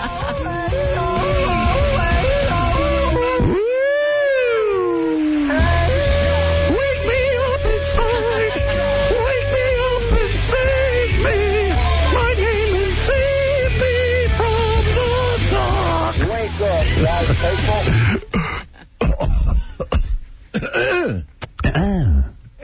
Hey, Chauncey. It's great to be back. So, by the way, that is a religious band. I don't care what anyone says. well, I have the story on that. Yeah. According to Amy Lee, the guitarist, Ben Moody, a couple of years ago on an online interview, he said God is love when he said, what's the message of the band? Oh. And so right away it spread that, these guys must be a Christian band. Plus they met at a Christian camp. They met at a Christian camp, and then the publicist always says what? Don't bring up that they're Christian. Well, they're all uptight about it. They don't tell you how much of a Christian could they be? Well, what it is that she's answered the question 1 million times, so they tell you, if you bring it up, it's probably going to affect the interview. Yeah, because she's so scary famous that she can't take the time to answer it one more time. She's angry. You know what she reminds me of? A Fiona Apple type. Yeah. Only a little... All angry. Yeah, except not as hot. Yeah. So evidently she has a problem with me. She hates you, man. Hates me. I've done a lot of interviews, and a lot of people have said they don't like you or whatever. But I've never heard somebody so angry. Blew your socks off? She's so angry. She stepped up angry a to the notch. point where it stays with her all day long. You know. Here we go. I got to hear this. I can't wait. Chauncey Hayden's interview with Amy Lee in Steppin' Out magazine, available on newsstands next Wednesday. All right. I guess then we won't be seeing you on the Howard Stern show anytime soon. I will never go on that show. He's been giving you such a hard time. I've heard that, but I don't want to know. It's one of those things like we were talking about before about the media. Like I've heard from a couple people, like Howard Stern's talking about you. It's like, by the way, I like that you go to... All I'm saying is nice things about her. And you tell her he's giving her a hard time? I don't think you did say all nice things about her. I said I went out and bought the album, and it's great. Yeah. And I listen to it all the time, and then all of a sudden... No, you know what I tell you said? Want me to refresh your memory, what you said? Yeah. You said, wouldn't it be... it would be a really hot song if she was good looking. Yeah, right. I did... Yeah, that's right. That's right. I did say that. After you saw her. Yeah. You said you couldn't tell. I wish I had never seen her. And by the way, if you notice on the cover of the album and stuff, you never get a clear picture of her. Well, she's angry about that, too. Yeah. She hates Britney Spears, hates her guts. You know, anyone who's good looking, she's angry at. All right, here we go. Oh, Howard, you're in good company. Yeah. Oh, See, beautiful people. She probably hates my looks. you know what? I don't want to hear it because the only thing that I've ever heard that he said was just basically describing everything that we're not. And the fact is, I think his show is shit anyway. It's all like totally like objectifying women and just treating them like crap. Like women that don't, it's like, and it pisses me off at the girls too, because like they don't know any better. Like they're just like, this is just this horrible part of our society that women think that that's the way they're supposed to be, and they don't know any different. So they just go along doing what he wants, and it just disgusts me. It's because she's a pig and she doesn't look hot in any of her clothes. And she even, last time I saw her on stage, she had to wear a dress with like funny kind of like Wicked Witch of the West stockings. Because she's got big, fat, plump legs with red blotches all over them. What she does now, she writes on her clothes, whore, and all these words, like, because she's so angry about how she looks, and people are always commenting on, this is how you have to be famous as a singer. Yeah. So she's going the other way. I'm sorry, honey, you're not hot. You know what? I was watching her on VH1. They did Live from the Hard Rock, concert. Yeah, I saw that. And she's got like a little bit of a big butt, so she does that really weird move where you wear jeans and then a little dress thing that comes over the jeans. To hide her big fat ass. Yeah, you know what? Lose some weight now. You're a performer. But you know what? You got like a spunk. I'm telling you. Right, let me hear the rest. Yeah. Yeah, you have to. I like your spunk. Would you want to have it out with him, go on the show, and tell him how you feel? No, I don't want to give him my time. Yeah. Well, if it's any consolation, it probably has made more people aware of who you guys are, if there's any silver lining to the dark cloud. I don't know. I honestly don't know what he said other than just mentioning some stuff one time. But I remember that it was just referencing the whole Christian thing and about how like we've abandoned our religion for marketing or whatever. It's just, it's ridiculous. It is the most ridiculous thing I've ever heard. Yeah, he played up that whole Christian rock thing. Yeah, it's really great. I don't think she was that bad. Chauncey's everybody's best friend. Oh, he's too funny. Let me see what else you got on here. I get the feeling that you have a lot of frustration. It sounds to me that there are certain things that have you angry about the music business. And I could be wrong, but just the way Jim Farber of the Daily News described, you as like Kelly Clarkson, the way Howard Stern comments about the band, the way just things that happen, it seems like it bothers you, like really bothers you. What you do? It's because you got me started talking about Howard Stern, and it's funny because Howard Stern, like, he pissed me off before he ever knew who I was. Like, I've seen his show before, and I would watch it and be like, oh my God, this is filth, and change it. So the fact that he has anything negative to say about me makes me pissed off. But I mean, no. At the same time, I'm not this bitter like artist who like hates the industry, and because I mean, how can I say that I've done well? I mean, that would be wrong. I don't know. I don't think she said anything that bad. It's not that hateful. Yeah, she just doesn't like the show. Chauncey always Hypes. oversells. Really? Yeah. So you think she's a... So give her a call and have her come in. No, I don't think that she's a fan. She certainly isn't, but I don't think she said anything that horrible. I think she's pretty upset. She could have been a lot worse. She could have talked about how ugly I was. Well... You know what I mean? I don't know. You know what? I like some of the songs on the album. Yeah. I don't like the whole album. I like a lot of the songs on there, though. And I think she's very... voice. I think she's very talented. I think if she looked better, the band would be a lot hotter. Usually a girl with a pretty voice like that, though, doesn't get to be hot. That's the whole problem. If she was really hot, we wouldn't even be having this conversation. Everything would be different. Everything. Yeah, exactly. And if she was Her for real... whole life would have been different. And she's got to be... And she's not being honest. She should be bitter that on the cover of the CD, they won't even put her on it. Yeah. They hide her. It's got to be horrible when you're a rock star and you're not good looking and you're a female. It's like a Janis Joplin syndrome. Right. You know how angry she was, right? Yeah. It's the same deal. She could improve her looks. You know what she's doing? She's doing all that weird paint all over her face. It's easy to go that way. Yeah, yeah. It's instead of trying to look good. It's nothing. How you doing, man? I'm doing pretty good. Actually, I'm not. I woke up yesterday morning. My sewer, my waste that goes out of my house, is backed up. So my entire basement is full of feces and urine. Wow. What a way to wake up in the morning. Oh, that's awful. I had that happen to me when I lived in Hartford. Yeah. Oh, my God. There's nothing worse in the world that can happen to a person. Yeah. I had that happen. I, of course, was working in Detroit. And my ex-wife was in the place in Hartford. Yeah. And she flushed the toilet, and the whole place was filled with water. Every hole in the house where water can come out of, black sewage and feces. Everything you can imagine. It just floats. It's all your turds from the last year. And call the insurance company and watch what they say. You just live in it for days. That must smell lovely. It's the worst thing that can happen to a person. It really is. So that's all I'm doing. All right. Hey, sorry to hear it. It Scott. could be worse, I guess. Yeah, you're on the air. Hello? Hey, Scott. Yeah. Just want to tell you, that girl is annoying, man. That band is terrible. I'll tell you one thing. I've seen them perform live on TV a couple of times, and I tell you, they have trouble doing their own songs. That's for sure. Yeah, they have trouble. Now, I don't know if it's good live performers? No, they'll probably get better at it, but they have trouble doing that hit song. Yeah. Yeah, it's hard for them to do. Well, you know what the big... You guys just, boycott them. What do you mean they have trouble doing it? Can she not reach those notes or something? The sound mix is always off, and it just never sounds anything close to what the record is. Oh. The excitement and energy. That's a beautiful thing they got going on the record. Yeah, it just doesn't work in live. Yeah, it's hard. Well, you know what the big controversy is? The guy who does the rap on that song, Paul McCoy, I think his name is, he opens up for the band. But they won't let him do the rap on stage. Oh, really? Yeah, he's pretty upset about it. I wonder why they won't do that. She said that she thinks it would be taking the focus away from his band. So she doesn't want him to come on stage. Meanwhile, the guy's like, this is my only claim to fame. This is what, Hey, Rob, you're on the air. By the way, Joe Rogan coming in today, and Crystal and Jocelyn are coming in to play Stump the Buoy. What up, Howard? Chauncey, can you do an interview, without mentioning Howard's name, you fat bastard? Fat bastard. Well, I like when he brings up my name, because then we get to hear all this. Yeah, but I mean, that's the only way he gets on your show. He just does it just to get on your show, and it's sickening, dude. No talent, fat bastard. All right, there you go. There's a guy who does not like Chauncey. You fat bastard. One of many. Hey, Mark, you're on the air. Hey, Howard, how you doing? Yeah. Hey, Amy, I'm in Pittsburgh, and they want her to do a promo spot on the air here, and she won't do it because she says she hates Howard Stern, so it kind of seems like she's going around saying this a lot about you.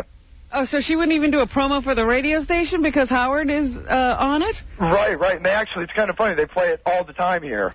Oh, I'd like to hear that. That's great. I mean, what does she do? She goes, I'm not going to say anything because it's Howard Stern? Yeah, pretty much. She's like, I hate Howard Stern. I'm not going to do this. And then they go through and they get her to say another one. She's obsessed, man. Hey, Baba Booey, you got to get that. Yeah. Yeah, she's obsessed.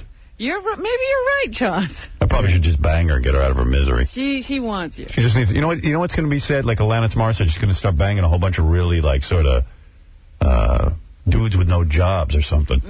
You know what I mean? Like guys who've got a lot of free time. She's a great interview, though. She's one of those people you just have to say a buzzword. It's the easiest interview. You just say a word and you sit back and enjoy the show. Yeah. And she just goes off. Yeah. You know what I mean? Like Alanis Morissette, I don't think she was getting a lot of dudes. And I think when she got famous, she started dating some guys, but I'm not sure if any of them work.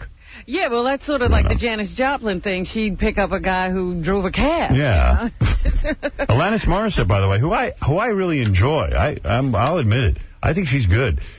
She cut her hair, and I always said she should cut her hair so she don't look any better. Oh, she's got that long egg head. Yeah, well, you know what? It looks a little better, but it still don't help. Not much. See, that's what I'm worried about this Amy girl. You guys are saying she could fix herself. Maybe not. No, she's got a cute face. If she lost about 50 pounds. Yeah. Really? I think She's he's got right. that much to lose? Yeah. Oh, yeah. Oh, 50 pounds? Yeah, 50. Really? Have you guys ever, She's big in the caboose. Yeah. I mean, Chauncey's built like an egg, kind of like the way Amy Lee is. When I have an arm contest, I guarantee you my arms are better than yours. Okay. You know, dude, you had your beauty contest with me. I saw how you did. Robin, tell him. Stick up for me. You've got muscles. What do you want me to do? There you go. Eugene, you're on the air. Hey, get this idiot Chauncey off the air. He's annoying the hell out of me. Right. What did I say this morning? Hey, call the Pittsburgh station to get that tape. I want to hear that. Yeah. Hey, Chauncey. Yeah. What did you do to get famous? Sit on a duck? I didn't know I was famous. Thank you for the compliment. Cooley, go ahead. Hey, what's up, Howard? I'm very, I don't like you no more. I like the show, but I can't believe you got this guy on after what happened with Scores. By the way, I can't believe you had him on after what he did to Scores. What did I do to Scores? I'm going over Scores tomorrow. Oh, really? What's going on? I got to go. We're having this contest, the world's smartest stripper. And you're getting your contestant? Yeah, and of course, Chauncey, you can't go. No. Thank you, Howard. I heard so much crap. It took me like 2 months after that just to go with my wife to Scores. Let me ask you this should be taking me to Scores. I can't believe you had Let me ask you a question. Chauncey, shut your mouth up What did I say about Scores? You're a dick. Do you know what I said about Scores? Yeah, you said you blew it up. I blew up Scores? You wrote a book about Scores. We're hanging out. I don't want to get into this again. But the guy's right. You're never allowed in Scores, are you? I haven't tried to get in. I think you shouldn't be. I don't think Lonnie would let you in. But you know, Howard, unlike yourself, I like to experiment and go to all the clubs, not just Do one. what you want, but you didn't have to write books about Scores. It wasn't a book. It was a movie about somebody who worked at Scores. All right, well, I don't like it. And Lonnie doesn't like it. I know Lonnie. And if Lonnie doesn't like it, I don't like you. You don't like it. That's right. Lonnie's the man. That's my place. That's your Buddha. That's my place. Yeah, if Lonnie was talking in Central Park, think of the droves that would have been there. Ronnie told me that Chauncey is not welcome. Can I tell you something? Ronnie, do you know something about this? Major attitude. When I come here, it's like going into Attica. Ronnie is so angry at me that he has to. You can see him biting his lip. Well, Ronnie's not allowed to do that. He's got to be professional. It makes me feel very uncomfortable. You're not allowed, by the way. Professional. Ronnie, you can't bring your personal grudges into work. I'm not bringing any personal grudges. He told me after. You know what? Can I tell you something? Go ahead. Ronnie, I have no problem with you. I really don't. I got a problem with you, though. I know you do. After the last time I was on the show, I went to the hallway. You know, he pulled me aside and said, "I don't like you."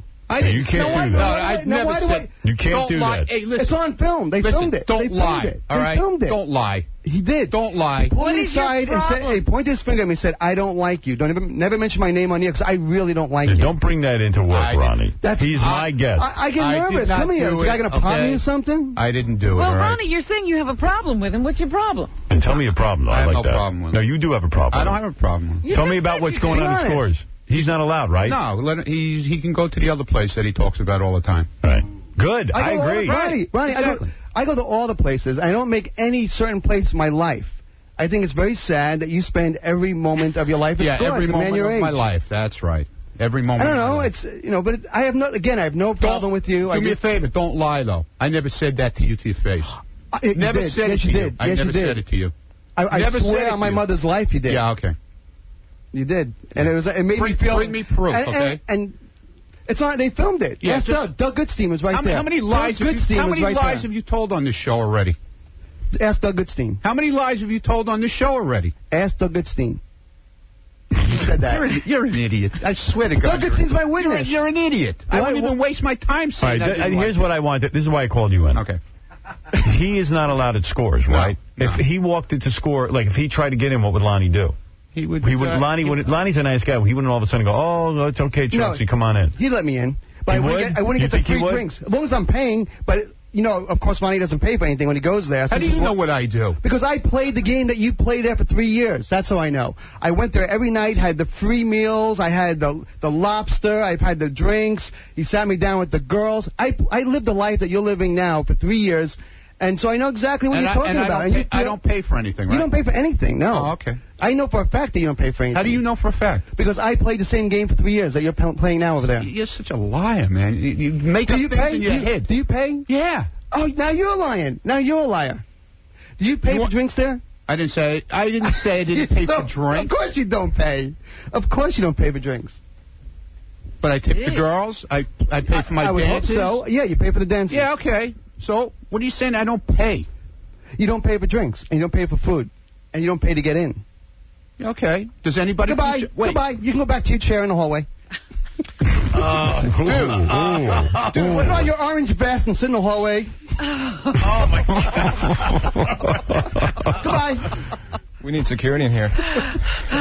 And look, I'll leave here. He'll beat me up out in the hallway. Ronnie's got to restrain himself. Goodbye. No, he says, don't you tell me goodbye, okay?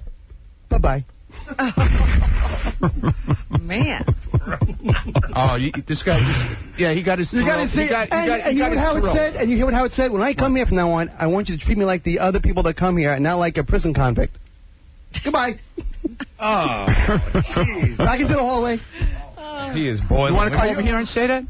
Oh, I'm not afraid of you. You want to come over here? Yes, I'll come over there. No. Just calm down. Ronnie, just sit down. Ronnie, get to restrain Ronnie. Ronnie, wait, Chauncey, sit down. Sit down. Come here. Ronnie, you better calm down. You're going to lose your job here. Get over there. If you hit him, you know Tom will have you out of here. So get back. Jeez. Oh my goodness. My 401k plan. All right, Chauncey, sit down. 401k. Sit down. He says he has no problem. Look at how angry he is. There's my Where do these people come from? What an ass. Let me ask you something, Ronnie. You're going to call me. If Chauncey tried to get into Scores today, would Lonnie back down and let him get in? I don't think so. You don't? I don't think he'd let him in. That's the point. Hey, it's up to Lonnie. But coming from Ronnie, who knows? You know, it's... Whatever. But you're some kind of a wacky guy. Lonnie was that good to you, and this is how you treat him? But because that's how he is. No. He's a rodent. He's a rat. He's a total rodent. You're a middle-aged man who hangs out with 20-year-old strippers. Yeah, and what do you do? I want to know why everybody left the room. And what do you do? What do you do? I'm a journalist. Oh. And I have a life. Yeah, I have a life. I have a life outside of a strip club. Where you need to feel youthful. You need to feel young. You need to feel like women are still attracted to you. So in order to do that, you have to hang out in Scores and get free drinks and just sit there and feel like you're a youthful man again when you're really not. It's over for you. Okay. It's a fantasy world that you live in, and it's very sad that it becomes such an important part of your life. It is the most important part of your life. It's fine to go to Scores once in a while. It's fine to go there and have a good time. But when it becomes the focus of who you are, it becomes pathetic. Oh, he should go to... Is that what it is? Yeah. How do you know all this? How do you know what the rest of my life is? Ronnie, you're easy to figure out. You're not that complicated. You're a crossing guard in the hallway here. I mean, that's basically what you do. Okay. Oh, yeah, and you drive a limo. And what do you do? You write a free magazine? I write a free magazine. Wow, that's great. Yeah, I'm a syndicated journalist. I do TV appearances. I have a life. On Porno Channel. Oh, yeah, Channel 60, Metro Channel is a porn channel. That's right. They play high school sports on the channel. That's a porn channel. I feel like I'm getting effed when I watch it. I know. I think it's funny Chauncey thinks he's a journalist. Chauncey's really funny because he says to Ronnie, I go to a different club every night. Yeah, that's why he's not a loser. I don't go, Chauncey's better because he goes to different clubs. When I go to clubs, I go to different clubs. I'm loyal to Scores. I think it's great to be loyal to Scores, but do you go to Scores every single night? No, you go once in a while. I would. I just don't want to. No, you wouldn't. No, you wouldn't. You have a life. You have a life outside. Every single night. Oh, I stand corrected. I'm sorry. You can go back to the hallway now. All right. You two are obviously not getting along. But remember what Howard said. Because you don't like me. And by the way, Ronnie, I don't dislike you. I don't really care what you like. I don't even think twice about you. I don't give a crap what you like. But when I come here, you have to restrain your emotions. Oh, really? Yeah, you do. Okay, we'll see next time you come. You hear that, Well, that's true. You do have to back professional. I do. Treat him like a guest. Yeah, I will treat him like a guest. I'll go through every piece of his property. This is what he does. That's right. He empties my pockets. It's crazy. It's crazy. Ronnie, you have to treat him like everyone else. You don't have to bring your personal dislike. No, he doesn't. It's crazy how he treats me. Yes, Jessica Hahn, what is it? Hey, baby. Hey. Hey, who's going? Goodbye. Who's doing that? Chauncey. Oh, my God. He sounds... I mean, I didn't even know what was going on. He sounds like such a rat. He sounds like a girl. What is he doing? And Ronnie, who would... I mean, Ronnie's loyal. Of course. I know. How to get that off my chest. All right, thank you, Jessica. Jessica, huh? And a lot of things can fit on Jessica's chest, by the way. Chauncey, on fire today. Yeah, Mike, go ahead. You're on the air. Hey, Howard, listen, while Ronnie's doing nothing in the hallway, why don't you give him a mop and a bucket and let him clean that bathroom up there?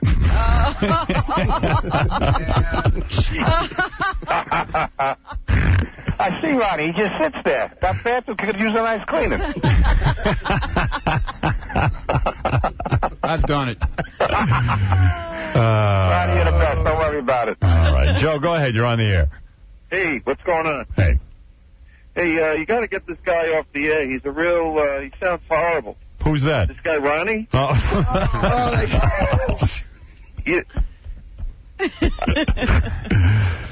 Ronnie? Yes? I saw you with Scores, man. I mean, you're real, you give people a hard time. What? Oh, yeah. I give people a hard time? You're such a big celebrity, man. I'm telling you, you're the worst.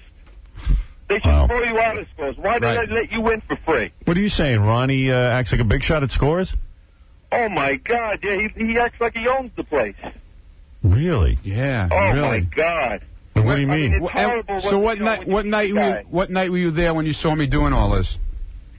Oh, my God. I mean, I saw you the other night. What night? What night? It was last weekend. What night? What night? I don't know what night. I think it was like Friday night or something like that. Really? Yeah. I was there last Friday night, harassing people. Ronnie, yes. You were. All right, who cares? Okay. John, go ahead. You're on the air. I was in Chicago last Friday night. As much as... What were you doing in Chicago? Opening up the new Scores. Oh, all right. Yes. That was... Okay. As much as that's part of my messed up life, so, as Chauncey would say. As much as Chauncey can get on your nerves, Ronnie's coming off like a big bully. He sounds like a big Eugene that he is. Right, exactly. John's putting all the good calls through. Listen, Ronnie is what Ronnie is. I have no bad feelings for Ronnie. I kind of feel bad for him, but I have no ill feeling towards Ronnie. Well, Chauncey feels bad for you. Good, I'm glad. Yeah, he feels bad for me. It's kind of sad. It is. It is very sad. It's very sad. I don't think there's anything sad about Ronnie the Life. No. He's played up for what it is, and I'm sure he has a lot of fun. And you played up for what it is for your life, too. What? What is your life all about? I played your life. What is your life all about? What is my life all about? Yeah. Busting your balls, coming here, making fun of you. That's what my life is all about, Ronnie. That's what I live for. I sit around my house all day making jokes about you, thinking about you. Obviously. I'm obsessed with you. Obviously, that's what you're doing, man. Every minute of my life. You must have planned this all out this morning. This has been a year plan. The stupid tape you brought in wasn't worth 10 cents anyway. That's exactly right. So you figured you'd come in here and rip me apart. That's true. You got your air time. It's okay. You're very easy to rip apart, Ronnie. Just remember one thing, Chauncey. When you walk out the door here, I know. You're gone, but I'm still here. I know. All right? I know. You got to do what you have to do. That's right. I don't mind. Makes you feel good. Does Lonnie ever talk about Chauncey never coming to Scores again? He mentioned it the last time we went through that whole thing. Yeah. Yes, Carlos. Hey, Howard. Look, I want to defend Ronnie. I was with him in the Chicago Scores. By the way, I want to thank you for giving me the ticket to go there. It was outstanding. Yes. Everybody treated me right. And Ronnie was off the hook. He was the man, He treated me and my guests, like one of the guys. Were you the host? So did Gary and everybody else. So lay off for Ronnie, all right? You think that's funny? Because, Ronnie's the host. Yeah, like, Ronnie, you treated him well. What were you doing at Scores? You treated him well. Like, what were you doing? What's your job? Consultant. You're a consultant? Yeah. What do you consult? None of your business. None of your business what I consult. So that's how you consult. It's none of your business. Tell me about Scores. It's none of your business. To you, it's none of your business. To you, it's none of your right. business. It's none of your business. What is this? Oh, that's the Pittsburgh promo? Oh, God. Okay, Ronnie, we're moving on to something else now. You can go back. Yeah. Well, Ronnie can stay here. You don't have to tell him. You don't dismiss him. Yeah, all right, you can stay. Yeah, who are you? You running the show now, too? Because you got your 1 day of airtime? Hey, this is Amy from Evanescence, and you're listening to The Howard Stern Show on 105.9 The X. Is that it? Huh? You can do, yeah, if you want to do the whole. Oh, okay. Honestly, play with it however you want. Let me just do a better generic one. I hate Howard Stern. Let me just do another generic one for you, okay? Hey, this is Amy from Evanescence, and you're... You should have seen me in this one town we went to. I was half an hour in here. All right. Hey, this is Amy from Evanescence, and you're listening to Pittsburgh's New Rock Alternative, 105.9 The X. Oh. Didn't want to Boy, say Howard it sounds like she really hates you, Howard. Yeah. Well, it does sound like she does. Yeah. She says it. Yeah, but the way he put it, I mean, you know, he was coming in with this tape that's basically cursing you out or something, that you're a piece of crap or something, but I didn't hear anything that sounded like that. You think Chauncey exaggerated? Yeah, of course. He had to get on the air. He does that with his phone calls, too. So it wasn't that interesting what you had to say. Jeff the Drunk, you're on the air. Hey. Oh, here comes fun now. Tell them, do your audience a favor and throw them both out. Hey, you know what? That's a smart Throw them both out. All right. Ron's a piece of crap. You hate Ronnie, right? Ronnie's a jerk. He took my weed. Yeah, you never gave it back. I flushed it, buddy. I told you I flushed it. Yeah, I'll flush you. Now, here's someone you can have an intelligent conversation with, Ronnie. He's on your same Thank you very intellect. much. I appreciate it. Shut up, Chauncey.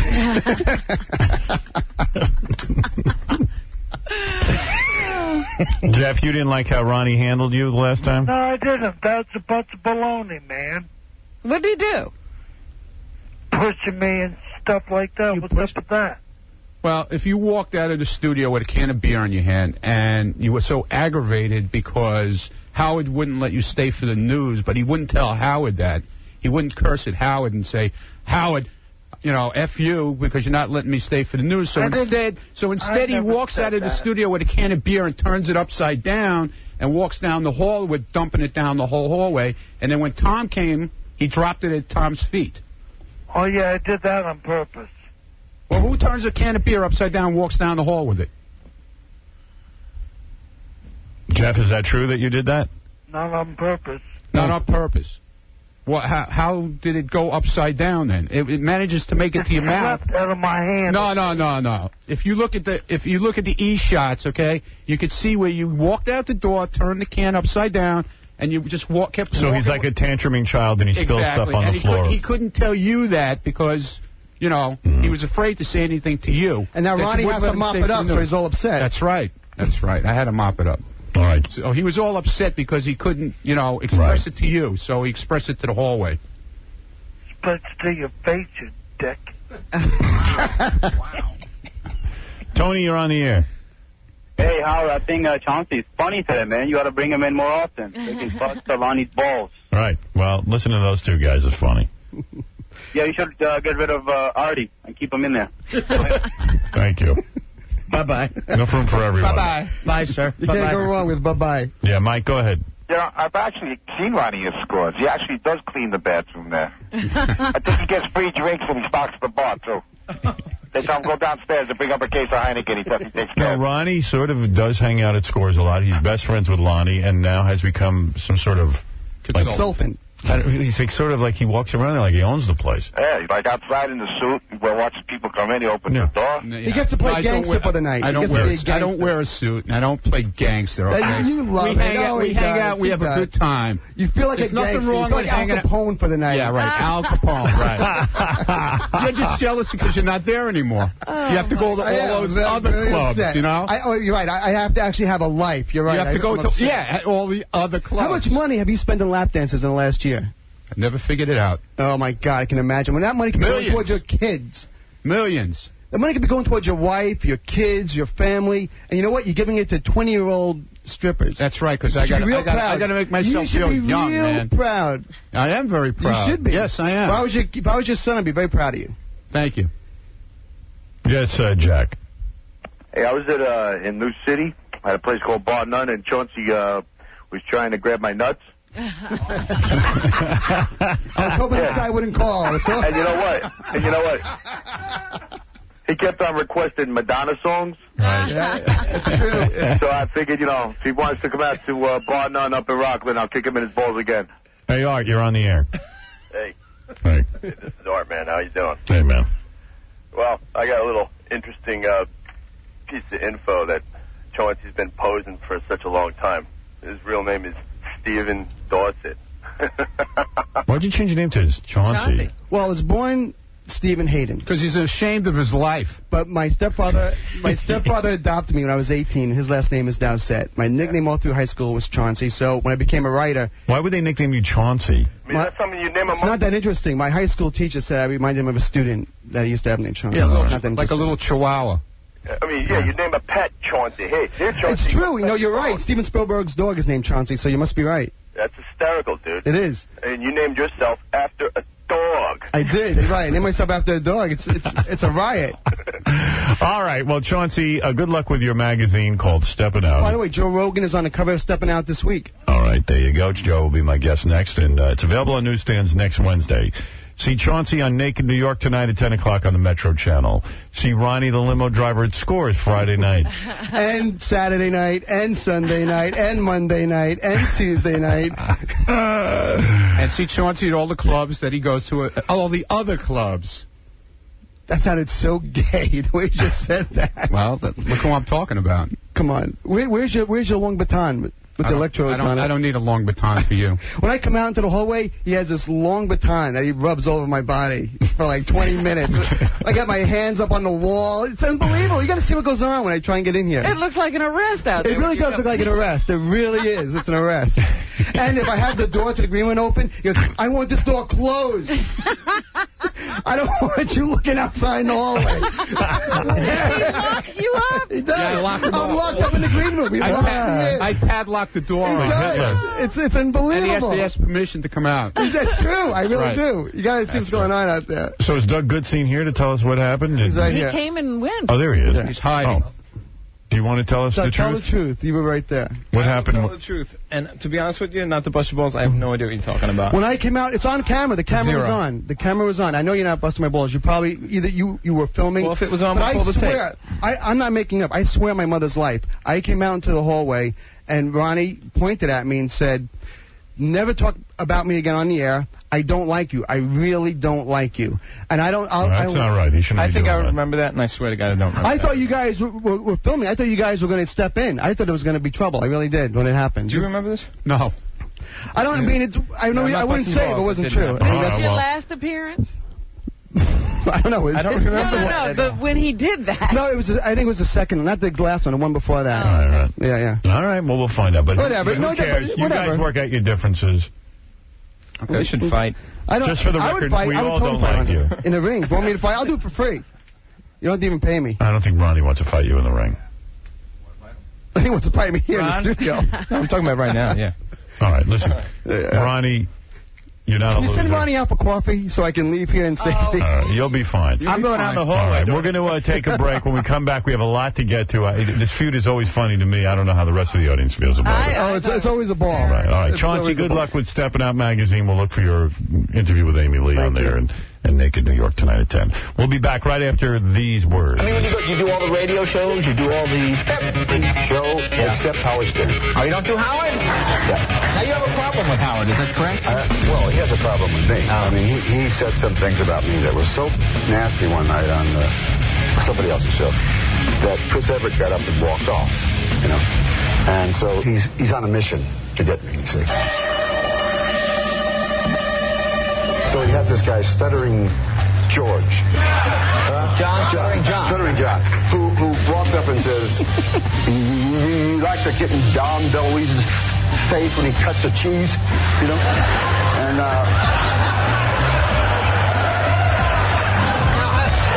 I said to him, listen, it's interesting because Raquel Welch hit you last week. Did she really punch him out? And I said, you're not stuttering me as bad now.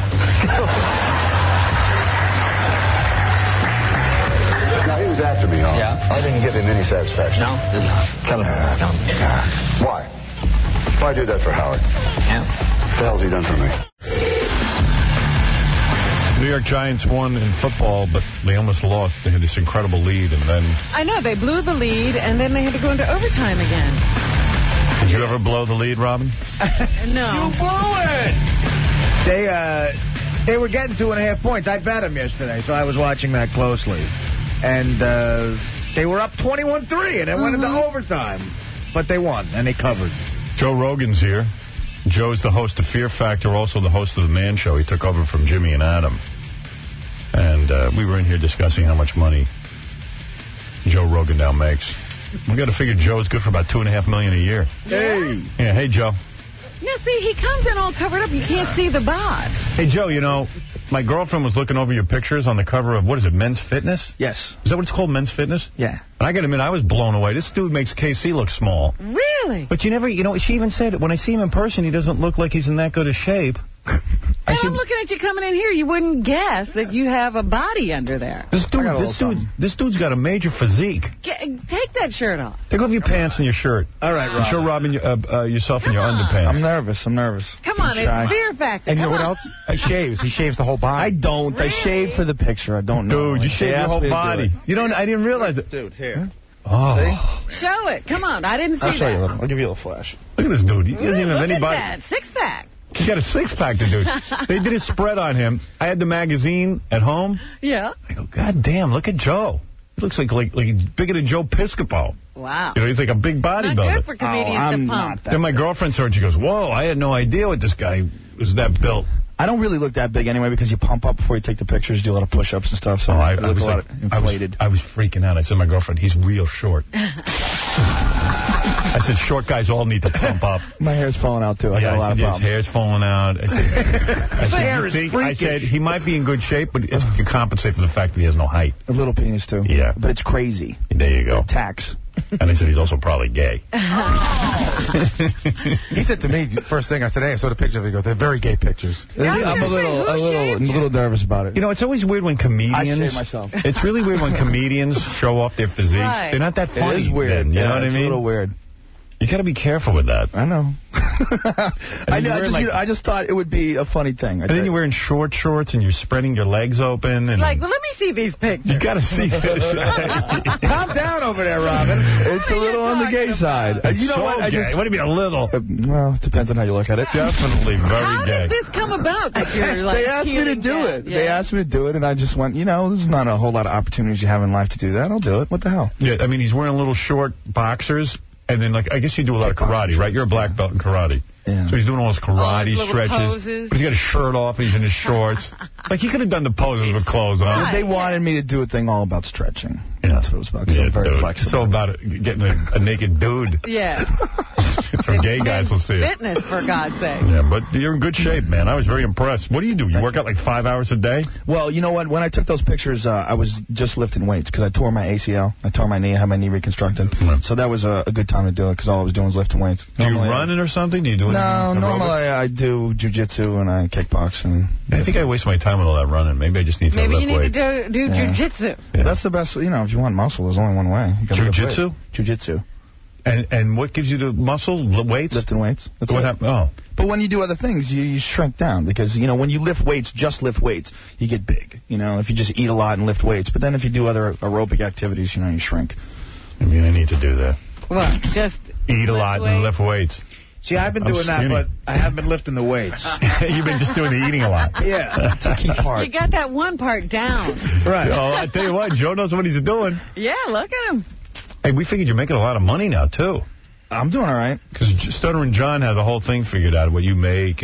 Well, we were saying Fear Factor, right? NBC network show, highly rated. Gotta be. And it's been renewed how many times now? So it's got to be $10,000 an episode at least, wouldn't you think? So that's 22 episodes. At $10,000. I think it's more than that. Jeez. Yeah. Come on, Gary. Okay, so if the world of network television. Double that. That's $4 million a year for 20. What's his name? That load who does Survivor. What's his name? Jeff Probst. Jeff Probst is making load. His that load. Guess how much Rogan makes on Fear Factor? $15,000 an episode. But seriously, didn't well, like Fear Factor, you got to be making at least $35,000 an episode, right, Joe? It's a little more than that. A little more? Yeah, it's no way. 22 episodes, right? This year, 30. I know. 30. 30 Fear Factor, 22 of the Man Show. That's $18 billion. And now the Man Show. Beautiful. I know how much Doug Stanhope's getting, but I don't want to say how much it is. Guess how much he's getting. But that means you must be getting at least $1 million for the Man Show. You get more than Stanhope, right? I don't know how much Doug gets. We never talked about it. Yeah, but he gets more. Because Joe's got a network you get show. over $1 million for the Man Show, right? I don't think I should just tell you how much I get. That's you have gross. to. Come on, you're being interviewed. No, I don't get $1 million for the Man Show. The Man Show is less than Fear Factor. I'm still doing 40,000 times 20 episodes, trying to figure out what that is. That's $8 million. It's $800,000. What? $8 million? What? I got to call my agent. Oh, you make at least $2.5 million a year. I'm doing all right. It's a lot of money. And you make $2.5 million a year doing all that? Wow, I like you're doing good. Connected. Guess how much he makes from stand-up? Well, stand-up, forget. He's got to do about $1 million a year just from stand-up. I don't do that much stand-up. I do mostly at the Comedy Store in L.A., and I don't have enough time to do the road. You're not doing the road. I do a little bit. But your stand-up now, you must get way more for. Yeah, you you're can do on like some $30,000 a weekend stand-up. Yeah, but you know what? Yeah, but you can't charge too much for tickets because then it's gross. See, Howard, pretty good, right? Yeah, you're getting all the figures. So give me the bottom line. What's he making a year? I think it's between $2.5 and $3 million a year. Wow. Good for you. I got Rogan figured for $2.5 million. I won't forget. Artie, you're with John more than anybody. I mean, that's all he talks about, right? All John talks about. How much is he making? Guess how much Rogan makes from Fear Factor? $2 million a year. It drives you crazy, right? It's interesting. It doesn't interest you? No, I don't think about it like that, though. No, but I really don't think about what Joe Rogan makes. If you throw out any name, John will tell you, like, if you say, what does Colin Quinn make? Colin's only good for maybe $700,000. But he knows. But you're not counting corporate gigs. Corporate gigs. Guess how much he makes on a corporate. Sean Connery, how much is he making? I can't think of that.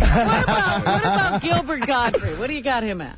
Gilbert's probably doing maybe $300,000-400,000 a year. What about Jessica Simpson? Oh, get out of here. Gilbert makes that on one of those Pop-Tart commercials. I think Jessica Simpson's like one of the hottest chicks I've ever seen. Yeah. Doesn't that show bother you, though? I can't watch it. Yes. It's unwatchable to me. But at the same point, she's very hot. And you know what's weird about it is she's like the stupidest broad on the planet. Yeah.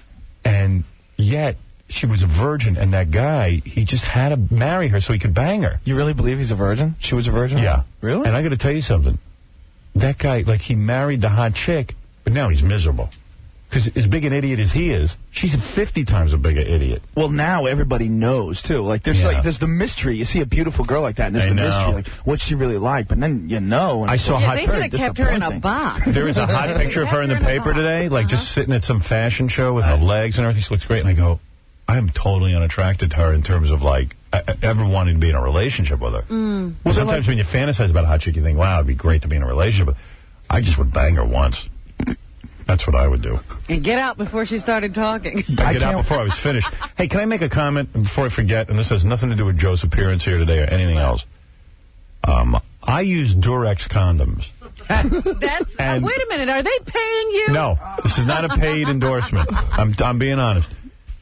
And, I don't buy them myself. My assistant Laura buys them. Wait, no. That's not what I'm saying. My assistant Laura buys my condoms for me. Because I'm embarrassed. What a nice girl. I don't want to go somewhere and buy condoms. So I had, my condoms are almost empty. I used to have boxes of them. And I wrote a note to Laura, said, can you please pick me up some condoms? Which is embarrassing because I'm a 49-year-old guy. And,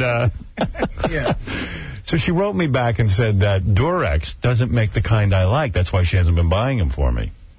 What, they stopped your particular kind? Okay, I wear Durex Enhanced Pleasure. They make two kinds. One is called Extra Sensitive. So if you're a guy who really shoots fast, it feels like there's a heavy glove on your wiener, and I hate that one. I can't even feel anything. Extra sensitive, they make it so you're less sensitive? Yes, because you're extra sensitive. It's for you that you're extra sensitive, not the condom. Yeah, I thought it was the other. No. Really? Yeah, I learned They make condoms to make you last longer? Yeah. Right. How retarded is that? Hey. That is crazy. Definitely a guy from the man I used to keep both. Because if I'm with a brand new chick, that means I'm going to last 10 seconds. Then I put on my extra sensitive. And I need condoms to screw. I need help. Because I can't hold out. I hate them. It's hard. I can't. I don't hate them. I love condoms.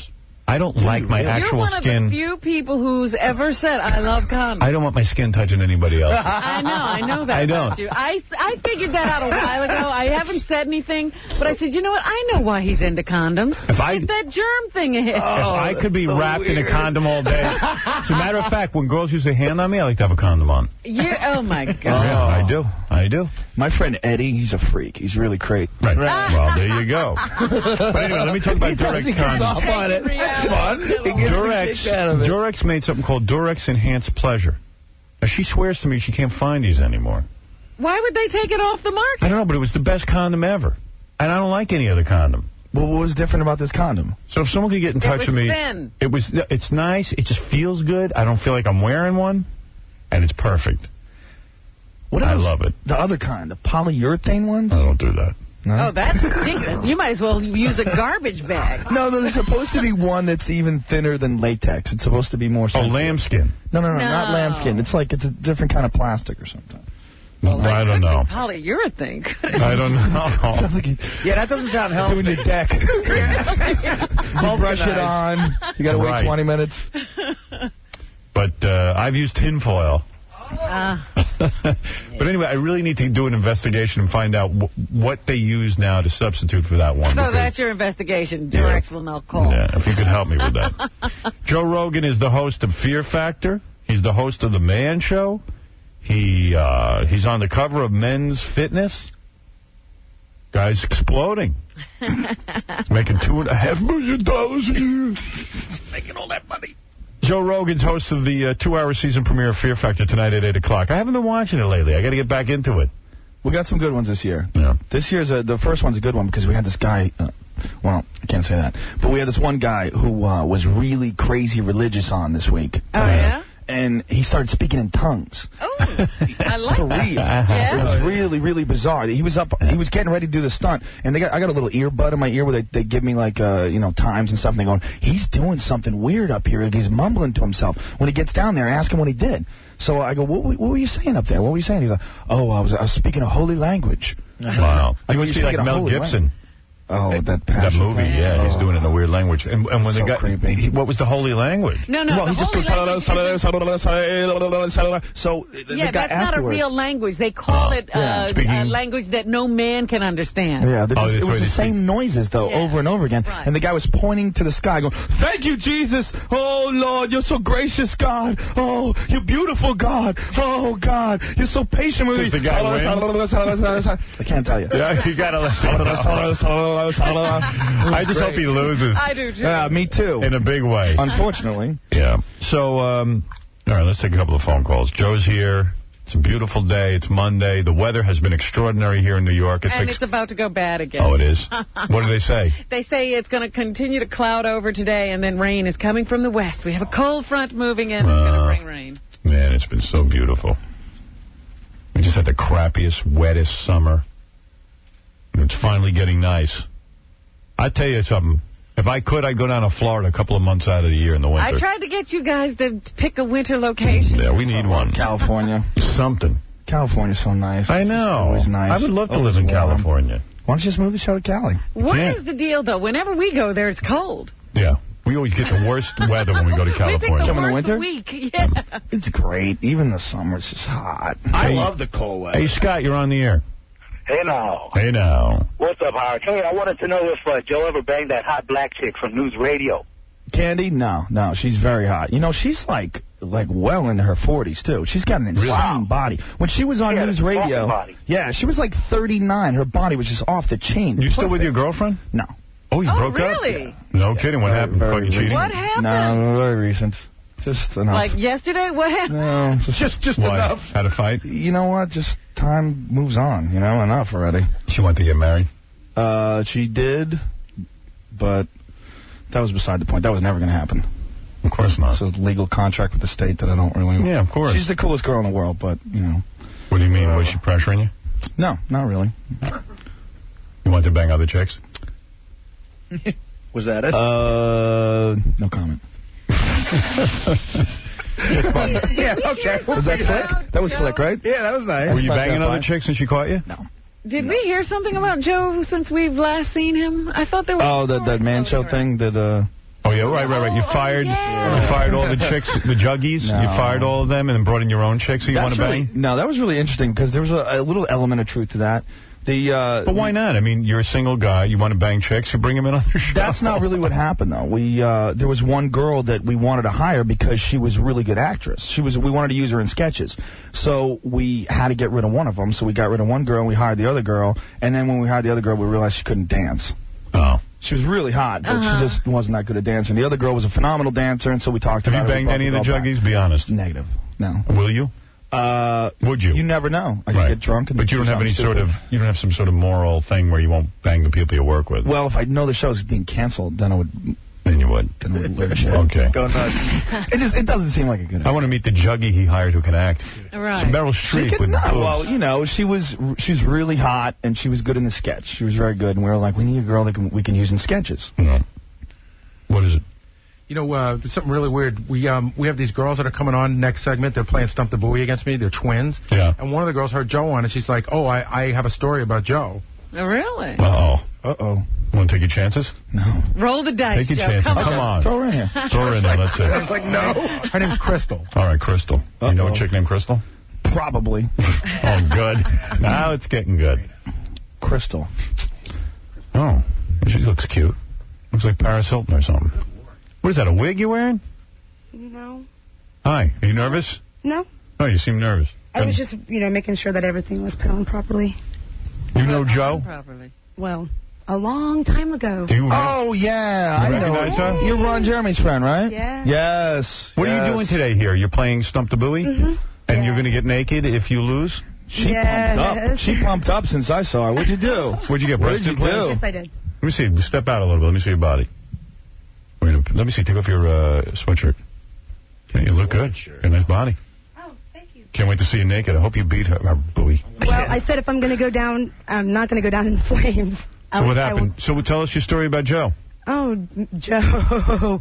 I never really expected to... When did you meet Joe? It's like at least 7 years ago, right? Yeah, about 6 years ago. Where'd you guys- 1997. He was my first one-night stand. You're kidding. No. No kidding. Nope. It wasn't really a one-night stand. It was like a trailer. No, it was... trailer. Where did you meet? Where did you guys meet? By the way, you were Joe's 350th one-night stand. That's fine. I learned a lot Where from did you meet Joe? Comedy store. You learned a lot from me? Yeah. That's sweet. Actually, I'm here to... I'm going to thank you in the end, of course, but... yeah. So what did you learn from Joe? Well, after that wonderful one-night stand, I got pregnant, and I... What? Yeah. What? And the thing about it is you have to understand. What? Joe, you knocked her up? Are you kidding? Did you know that? Okay, but see, you have to understand. For one, I'm not the type of person who's going to, use something against somebody. And for me, it was kind of like... How old's your son or daughter? I never kept it. Thank you, Jesus. Wait a minute. Hold on. Yeah. Thank you, Jesus. Yeah, exactly. Thank you. That's what. Were you exactly. nervous that she kept the kid and you were going to bring in your kid? It was a little creepy right there for a moment. I didn't come here to... Oh, no. I mean, like I said, She killed Joe Jr.? No, seriously, for real? I'm thanking you in the end because, honestly, for real, I mean... I called you when I found out. Of course, I just left a message just saying, it's Crystal, just give me a call whenever, you get a chance. And this, I mean, come on, Joe, this is like 6-7 years ago, so of course you're not going to remember. I don't remember. And this is when I went back to Dallas. But in my mind, I thought, okay, if he doesn't call me back, then that's my answer. I'm not going to have a child that, that I cannot. Wow. That's very cool. So you had an abortion. Yeah. I'm so nervous. Can right I tell now. you something? My heart's skipping. Oh, I'm sorry. No. I'm thanking you, though. Why are you nervous? Because I could have like a little 7-year-old kid. No, well, not by me. Wouldn't that be weird? Yeah, there might be others out there. What scares you most about that? The fact that you'd have a kid or you have to pay or that you have to... What would scare you the most? Is that I would be connected to someone that I really don't know for the rest of my life, and I have to deal with her every time I wanted to see the kid. If I wanted to see the kid. And Joe, and the reason being is that's what my sister and I had to go through, and that's why I would never do it to anybody else. But you taught me. Look, the music's playing. Because of that, I don't sleep with celebrities. So sweet. Yeah. He taught you a good lesson. He did. He taught me. So Joe didn't use a rubber that night? No. And No. But he pulled out? Exactly. Which even I was surprised that, I was... How do you know it was mine? Because I'm not a sexually active person, and I wasn't seeing anybody. Yeah, but that's not what you told me back then. Now that I'm thinking, you were banging a lot of dudes. No, this was my second trip to L.A. I was 18 years old. Yeah, but you were doing porn. No, I wasn't.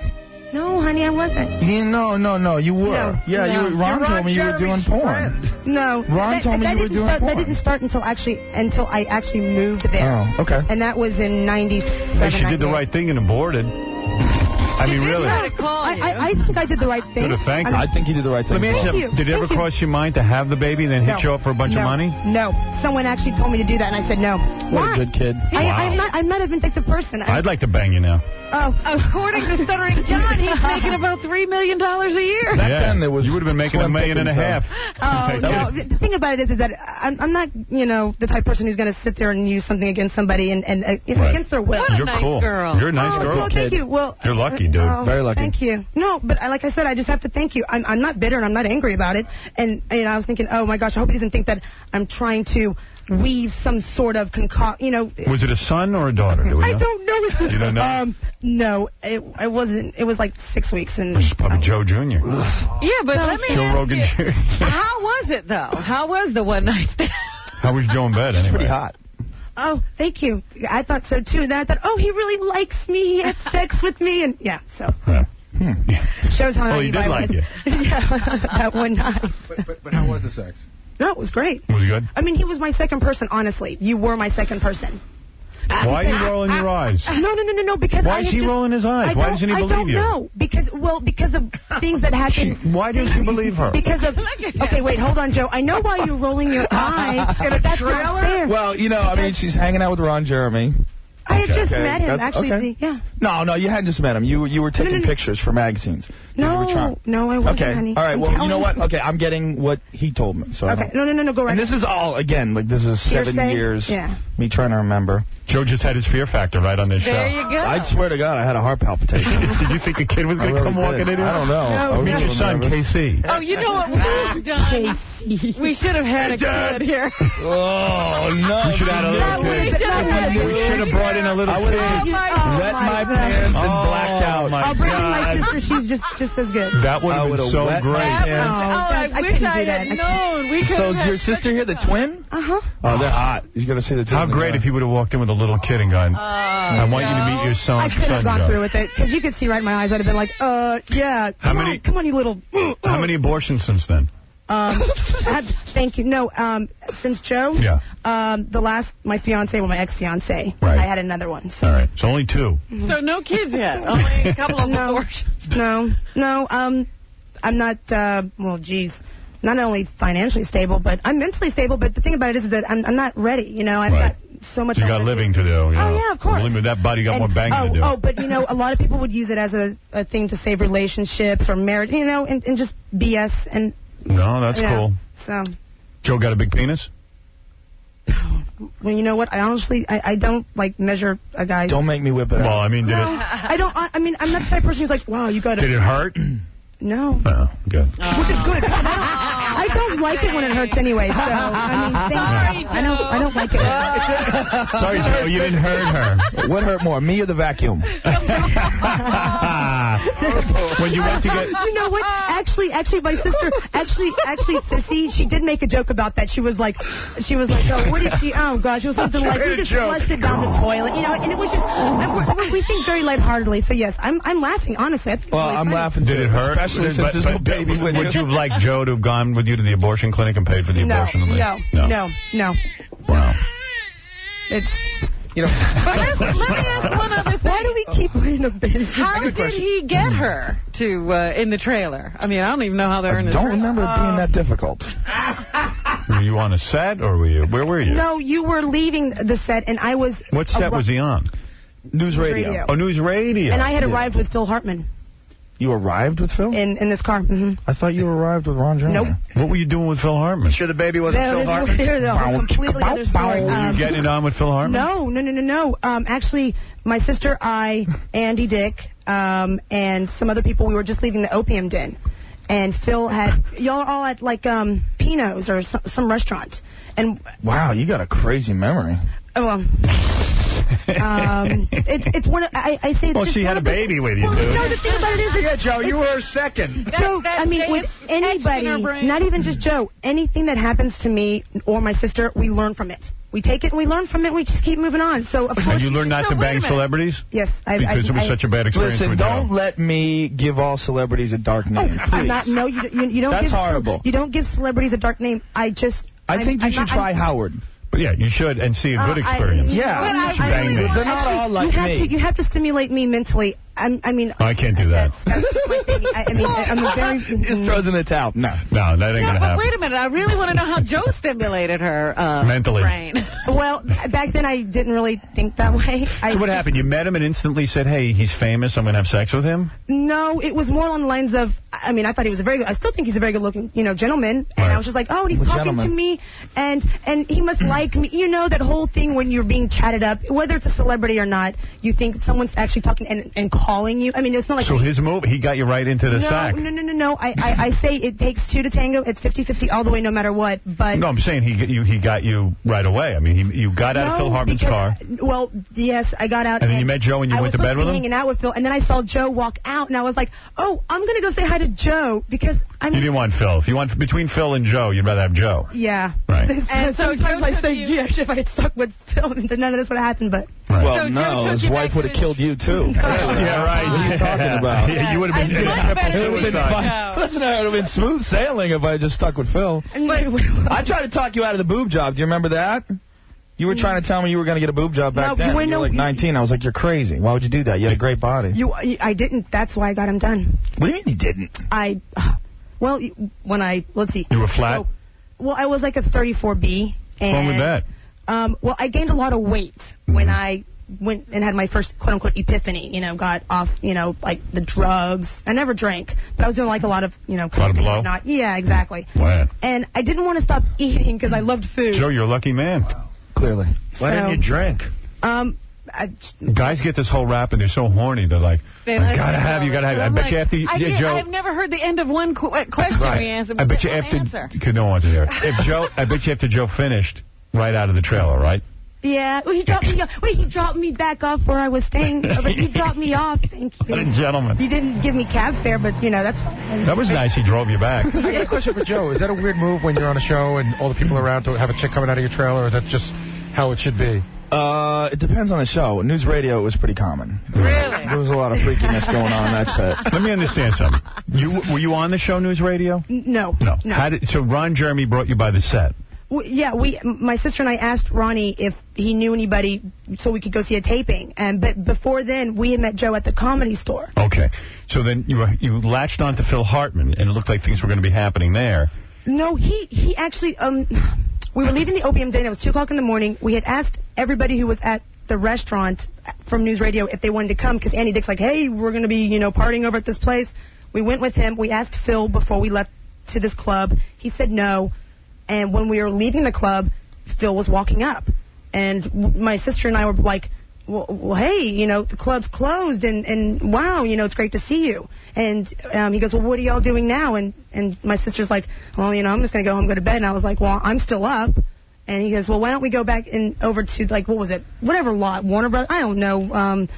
It was nice. Phil brought a chick for Joe. But this is the middle. They're going back to the lot in the middle of the night? Yeah. Phil was up to something. But hey, Bring the girl back to the lot. Please, speak not ill of the dead. Half the cast was there when we arrived. Yeah, we always just hang out and drink after the show is done. Oh, yeah. But isn't it great, like 2 in the morning, bring chicks back to the lot? Yeah, it's a party. Yeah, it's a great place to go because chicks are impressed by lots, now right? If someone told me that, I'd be like, why have an apartment? Just bring them back to the lot. Let's go back to the lot. I don't know if you could do that, though, now after September 11th. I don't know if you could just get on the lot at 2 in the morning. Man, but Joe would usually have to go to a bar and talk to a girl. Now they're just dropping off at the lot. We need a lot. At the lot. We don't have a lot. It's the lot. You need Phil Hartman to bring them back. I know. We don't have a lot.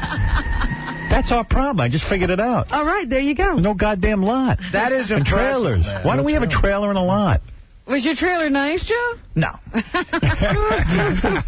so romantic. Nothing impressive. Sounds like the trailer at the Bunny Ranch. Right. So it wasn't that raggedy. You go back to the lot, you get out of the car with Phil, and Joe's standing there at 2 in the morning. He's like walking to where his trailer was or whatever. Wonder why you were at the trailer at 2 in the morning. We were all drinking. Yeah.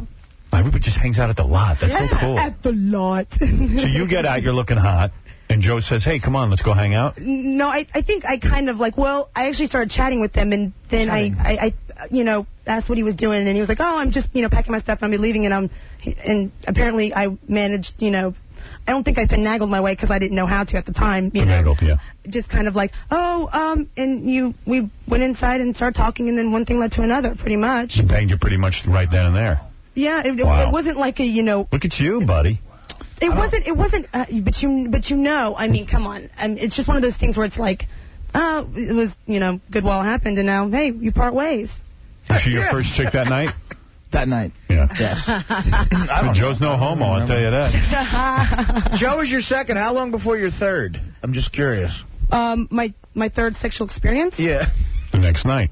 Yeah. The next guy who had a lot. She's staying with Ron Jeremy. No, but no one will believe us to this day. I mean, seriously. I believe you. I believe you. I mean, no. You believe that Ron didn't bang her? No. I believe that she didn't bang Ron. I believe that you were her second bang ever. Well, thank you. If you're 18, I believe it. If you sincerely mean that, I do. I appreciate it. Thank you very much. I don't think you're lying. Thank you.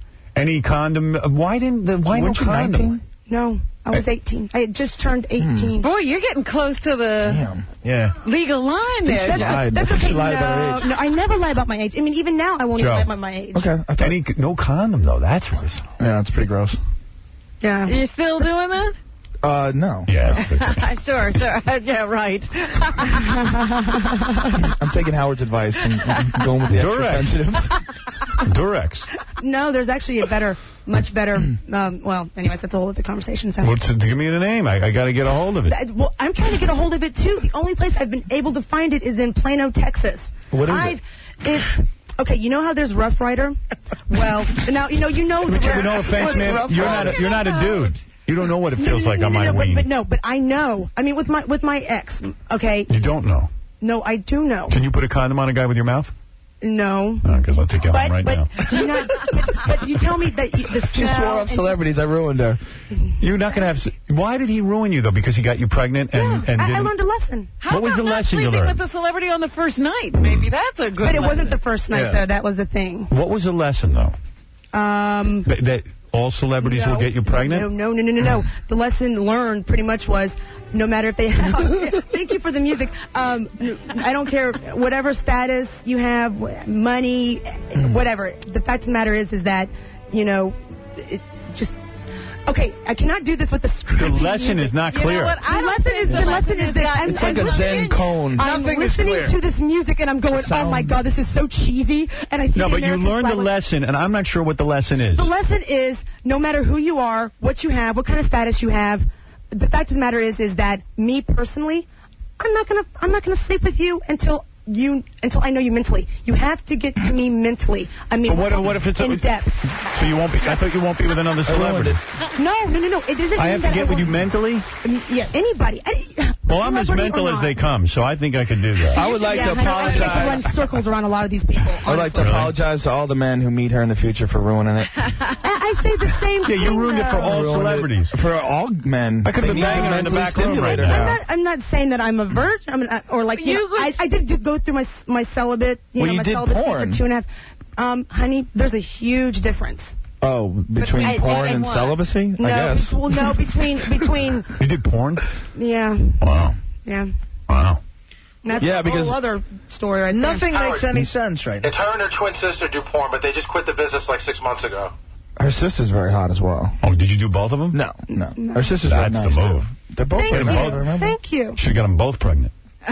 No, twins. She said the best thing about kids is they're not yours, and so she never wants to have a kid. So. You staying in here for Stump the Buoy? Sure. You got to. Might as well. Now I think I owe her some money or something. No, you know what? You owe her a big thank you. I'll tell you that. Sweet. No. Absolutely. I owe you a thank you. Thank you very much. Thank you. Thank you as well. I love knowing that I can just put things down in the chapter of life and just keep going. The chapter of life. It's a good chapter. Yeah. Guess how much it costs? We learn every day. We grow from our experiences. You got to embrace the music. Next, we're bringing in a Cambodian boy that Joe had sex with. Yeah. A Cambodian boy? That kid is a little liar. I'd like to say right now before you bring him out. All right, tell you what. You and your sister are going to play Stump the Buoy next. If you win, you're getting $5,000. If you That'll lose... cover, you know, a couple. Future abortions. And if you lose, you and your sister have to get totally naked. Okay. You understand that? We're trying to get to you mentally. Joe Rogan. That was a good one. That was a good one. Good appearance. See Joe Rogan host. Joe's right back up Oh, there. yeah. Oh, Fear Factor or something. Yeah. Did you ever bang any of the chicks on Fear Factor? No. Tell the truth. No. Because I'll find them. Find them? No. That's not a good idea. See Joe Rogan host the 2-hour season premiere of Fear Factor tonight. What at is 8. it? No trailer at Fear Factor? No trailer. No lot. You can't get on since 9/11. 9/11 ruined Joe's entire action. Oh, dear. Damn it. How many girls have you banged since you broke up with your girlfriend? It's been very recent, so none. 0? Yeah. Liar. No, I'm not telling. You're lying. doing the celibacy thing now? No, I'm just a loser. Joe will be the color commentator for the Ultimate Fighting Championship event this Friday night at 10 o'clock on pay-per-view. Joe's real into that stuff. Love it. Yeah. Yeah, he's a karate guy. And Joe's the co-host of the Man Show Sunday nights at 10 o'clock. Man, if you'd had that baby, you would have had a lot of dough right now. But look at how much of a man he is. But she's happier. Oh, I'm much. Believe me. I Trust me, you don't want my jeans running around your house. It's not even that. I just wanted to be able to experience all the things that I've done. Hey, wait a second. Joe's aborted baby's on the phone. Hi. How are you? Dada? Yes? Oh, that's so funny. Mommy? Why'd you do this to me, Mommy? Would have been a great kid. I had potential. You had potential. What were you going to be, little baby? Oh, I could have won $50,000 on Fear Factor. All right. Mike, you're on Why air. does it say the baby's Spanish? I don't have any Spanish blood, do you? No, the stepdad is Spanish. The kid grew up in Mexico. I couldn't afford it. Oh, yeah, because we sold to the slavery. Mike, you're on the air. Rogan, big fan. Got a question. What's up? First of all, you got a great ass. Thank you. It's all dirty and muscular, but when you're not getting 18-year-olds pregnant and you're not ruining shows like The Man Show, are you getting facial work? Facial work? You look like you got a nose job. Something No, different there. my nose. Joe, did you get a nose job? No. Look at my nose. Come on, admit it. What do you mean Joe's ruining the Man Show? No, What did he do wrong? It's not funny. It's not funny? It's not fun or funny. Why are you staring at my nose, dude? What's up with that? You wondering about my facial features? Yes, Jack, you're on the air. Hi, Joe. You're absolutely beautiful. Thank you, Jack. I love you. Thank you. Sue. Hello? Yes, Sue. Sue. Sue, your voice is a little deep. Yes, Sue. No, it's Seth. Yes, Seth. It's angry. Hey now, how's that? I want to know if anything happened in the studio after you went off the air the day you said Gary was having an affair. Yeah, he got real mad at me. Oh, did he talk to you? Did he pull you aside? Yeah. But what happened when he went home? I don't know. I guess Why don't we nothing. find out? Gary bet me whether or not I could get everyone angry in 30 seconds. And I did. I did it to Fred. I did it to Artie.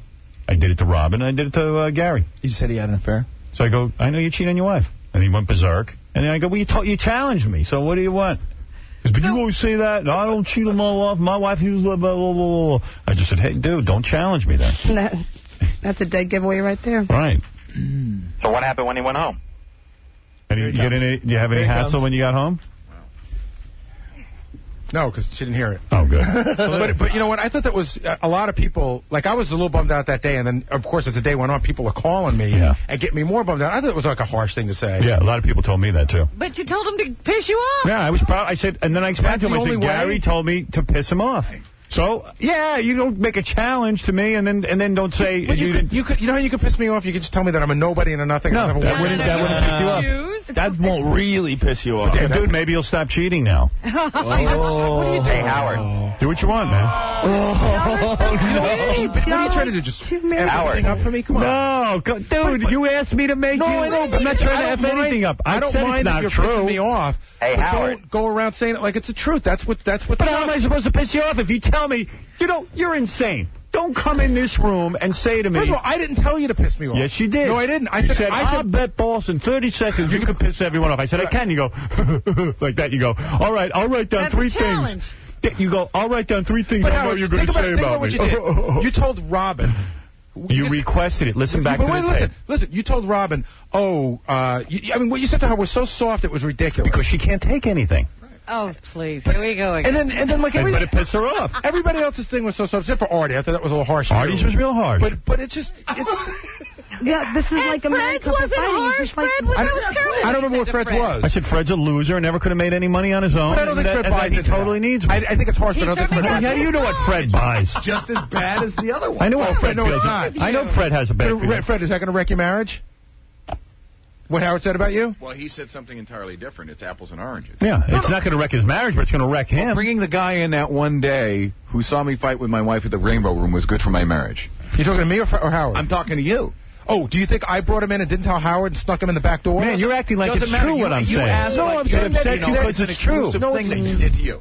You know what? Your marriage is already wrecked. People talk. You couldn't do anything to that marriage. Seriously, dude. Don't walk in and challenge me. All right, already. Stop. And I even said afterwards that you're not cheating. Listen, you asked me how I felt about it. I told you that it sucked. It's done. That bit's over. Why are you doing this? Well, I asked the question. The bit is over. Wait a second. Hold on a second. You don't think what you did was harsh? No. You don't? No. I wouldn't go around challenging people to piss me off. I don't walk up to you and go, Gary, say something to me that'll make me pissed off. I think you're... Why would I do that? I'm not an idiot. He didn't say that. He said I wouldn't do that. I wouldn't do that. You're the one who brought it up, and I said, okay, I'll do it if you want me to. But you're not going to like it. And you go, all right, fine, the bit's done. Why do you have to keep doing this? I got 3 things written down on this paper. I know what you're going to say. I go, no, you don't. Oh, Jesus. And I said, no, you don't. All right, but Howard, the bit is done. Why do you keep doing this? What am I doing? Question. All right, so we covered it. The guy called me up. It's just the longer we go on about it, the more people hear it, the more people can call my wife, and it's just ugly. Oh. But it was just it's not true, but nothing I can do about it. Calling up. Just some dude called up, man. Switch gears. I didn't know what he was calling up. I called up about Joe Rogan. Of course you know what he's calling about. I did not. He completely lied on the thing. He said he's calling about Joe Rogan. It had nothing to do with Joe Rogan. He said, how did Gary's wife react? Yeah. Well, she didn't. In fact, I didn't even know the guy's name right. Yeah, you called him Sue, I think. Sue. It was supposed to be Sue. By the way, Howard, I owe you an apology, because when I got home that day, Dana confirmed that she doesn't really love me. There you go. And you know that was on the money. It only hurts if it's true. No, it's not true, but it's not in the same ballpark as anything else. Even guys on the show came up to me and said, man, what was that all about? Guys on the show love to get you. Wait. Howard, it's not harsh. I said afterwards. Come on, guys. You know they got to be pushing your buttons a little. They're pushing. They're the ones. Look at the show you're talking about. What did I say after I did the bit? I said, I have no basis in truth in that. Right. I don't know anything about Gary's personal life. So how the hell could it hurt you? Because, Howard, how does a headline hurt you when the article's completely different? People hear the headline, they don't read the article. But I said right afterwards, it's not true. So what are you... You're protesting a little too much on this. I'm starting to make me wonder. It's a bad thing to say. Why? Because it's not true. You asked me to piss you off, and I did, and you're still pissed off. Jerry, you're on the air. Oh, boy, Papa Booey, you are so busted. You know you wouldn't be this mad if you weren't cheating on me. Yeah, well, I tell you what, let's bring you on and say the same thing about you, but we're just kidding around. See how that works out for you? Wait a second. Your wife doesn't understand the difference. You said to me... We haven't discussed. She hasn't heard it. I mean, I would explain I'll make you feel better. Fred, yes. You cheat on your wife, and I know it. Oh, okay. That's the same. Well, you got pictures. Why is it not the same? There's the headline. Fred cheats on his wife. Right. Everyone now knows it. All right, there you go. There you go. Now I don't have to hide anymore, thank God. Why is it not the same? He doesn't care. You care too much. No, it's not like that. It's you're saying it to Fred. It's obviously a joke that you're saying it to Fred. You're not trying It's a joke, I'm saying it to you. Yeah. But it didn't seem like a joke to people listening. I'm telling you. You told me to piss you off. People were emailing me, and it's like, what's that all about? It's about pissing you off. So you did. You want me to piss you off in a way you like. That doesn't piss you off. Just say, you're going to say I'm a loser, and I'm going to get pissed off. If you can write it down on a piece of paper, that's not going to get you. Mm-hmm. Now leave here with your tail between your legs. You took your beating for the day, and that's it. Baba Booey. Don't ask me to piss you off. I didn't. I have no interest in pissing you off. You act like I said, Howard, please piss me off. You're going to write down, I have big lips and teeth. See, and I'm like, no, I'm not going to say that. You're the king of twisting the truth. I know you like that. You like the big lips and teeth. That doesn't bother you. Baba Booey. All I got to say is, yeah, I know you mess around on your wife. Boom. Like a flame. Lights you off. Ask me to piss you off again. I don't want you to do it right now. No. I'll do it right in front of everyone. You're pissing me off by even asking me to piss me off. That's what I'm saying. I just wrote down. I'll ask you if I can piss you off. Gary, it's so easy to push a button. Well, it's him. You know, he installed my buttons. I've been with him for 19 years. I installed his buttons. You gotta learn how to unwire them, man. Listen, dude, I wouldn't ever walk up to an animal like me and ask me to piss you off. Because there's going to be no mercy. It's going to be no mercy. You challenged me. Imagine I didn't piss you off. My audience would think I'm a big pussy. I really did challenge you. I said a funny bit would be, but I didn't say, like, let's, you know. And you were like, go Gary, ahead, Bull. Come on, Gary. He's got a point. 3 things written on this paper. No, if you want to go back to tape, that's not how it went. It went, Howard did it, and then I said I had 3 things written down. None of them were it. You walked in here. Before he ever said anything, you walked in with the 3 things on the piece of paper. You knew what it was going to be. Yeah. And guess what? They were all wrong. Exactly.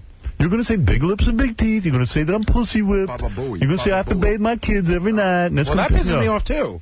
No, it doesn't. You can't challenge Mike Tyson to swing at you and then not let him swing. Right.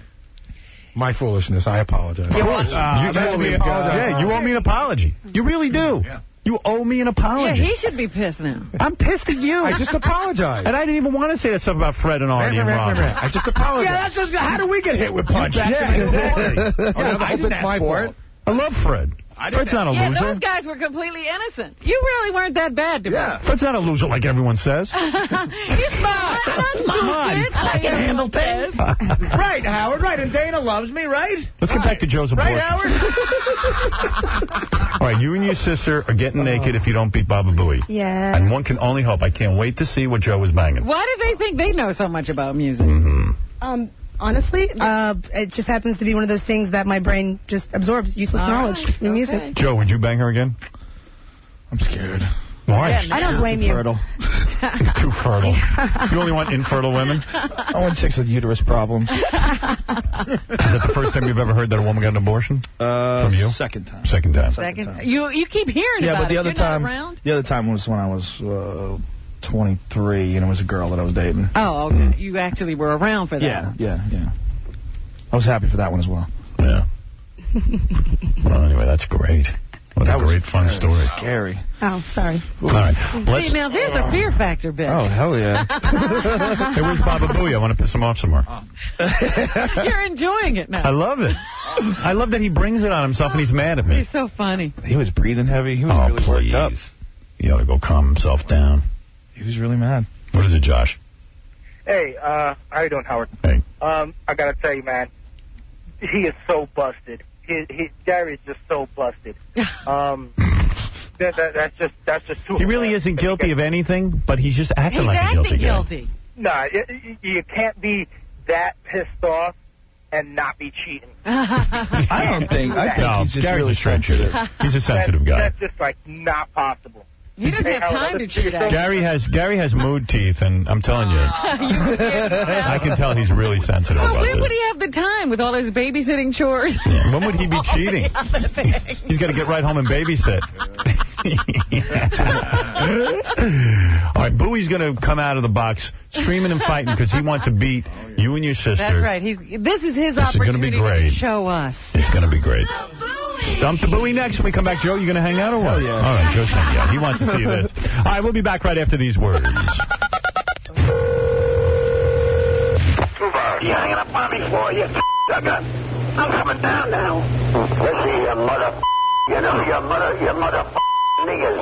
Why don't you go out to yourself? I'll tell you, I'm gonna come down. Why don't you come down, you mother? I'll open your belly up and I'll show you all the black stuff you got in there. Hey, it's Joey Pants, and you're listening to the man who has no stank on his hang low, Howard Stern. Joey Pants. I think Joe Rogan's trying to seduce me. He's staring at me and smiling and winking at me. What is he doing? I just never get to be here enough. What? What is it, Baba Boo? Oh, you ready for your game? Yeah. We're the two girls. They should have been in here. All right, Crystal and Jocelyn, get in here. These are twin sisters. Joe actually had sex with one of them, got her pregnant, but she had an abortion. Almost had a baby? Which was a bonus little story we had today. Yeah, There's Crystal and Jocelyn. Now, girls, I can see your heads. That's good. Now, take off all your clothes. So if you lose, we'll drop the curtain. If you win, we won't drop the curtain. That's the deal, okay? So you got to hand out the clothes right now, Yeah. even though we haven't lost yet. You haven't lost. Well, we can't see a thing, I promise. Who's that, Jocelyn over there? Hi, Jocelyn. Hello. Oh, thank you very much. How come you never did Joe? How come you never banged Joe Rogan? Sick. I don't know. Have they ever had the same guy? Because I guess well, yeah, I was engaged at the time. Yeah. Have you ever done the same guy? No. Nuh-uh. We have different taste in men. We have completely different tastes in men. Were you upset when Joe knocked up your sister? No, I paid for the abortion and everything. And you did? And I was just No, like, you owe her a debt of thanks. It's a learning experience. Just live and learn. It's cool. You know? I just got a note that says you have banged the same man. Huh? Oh, my goodness. They're lying? Can't believe it. Uh-oh. No, I didn't. In a movie? I totally missed that question. I'm so sorry. Did you guys bang the same guy in a movie? In a movie, yeah, but that's different. That's totally different. Completely different. That's not even sex. How is that different? The difference is when you're getting paid. The other, it's for pleasure. It's your own life. Are you girls naked under there yet? I'm just about near. Pretty near? All right, hurry up. Get your clothes off. They haven't done stuff with each other in a movie, have they? Have you guys gotten it on with each other in a movie? No. That'd be wrong. No. What are the boundaries? What are the boundaries when you guys do a scene together? Yeah, like, why is that no, but yet you'll be in bed with a dude, have sex with him? Because we were getting paid for it? Yeah, but what'd you get paid, $500? No. What'd you get? 1,000. That's two of How them. much did we get? What was it, 1,000? It was enough for us to live in London for a while. Was it 1,000? It was more than 1,000. They paid us I think it was 13, actually. All right, so for 1,300. For that one scene. Yeah, it's only one scene. So for 1,300, you two got naked together and banged the same guy, and you didn't touch each other during that? Was it. That's all it costs, is 1,300? You can't. And even it's so, we love each other, but we don't love each other that much. So if wait a second, 1,300 for the one scene. If I gave you 10 grand to do a scene together, just one scene together, would you guys do it? Nope. Not for 20 grand? Nope. 50. What'd your mom and dad say when they saw you guys banging the same guy? I don't even know if he knows. Yeah, he probably doesn't know. I mean, our dad raised us. He's like, listen, you have your business, I have my business. You know, if what's his business? As long as we're happy. As long as we're happy. Oh, our dad does computers. Do you have a mom? Well, she's somewhere. Yeah, we call her the egg donor because she wasn't around. Oh, she just like got out of litter and ran off? Yeah, exactly. Wow. And dad raised you? Uh-huh. Yeah. And he just let you do whatever you want? No, he the thing about boundaries. He said we had rules, but he didn't.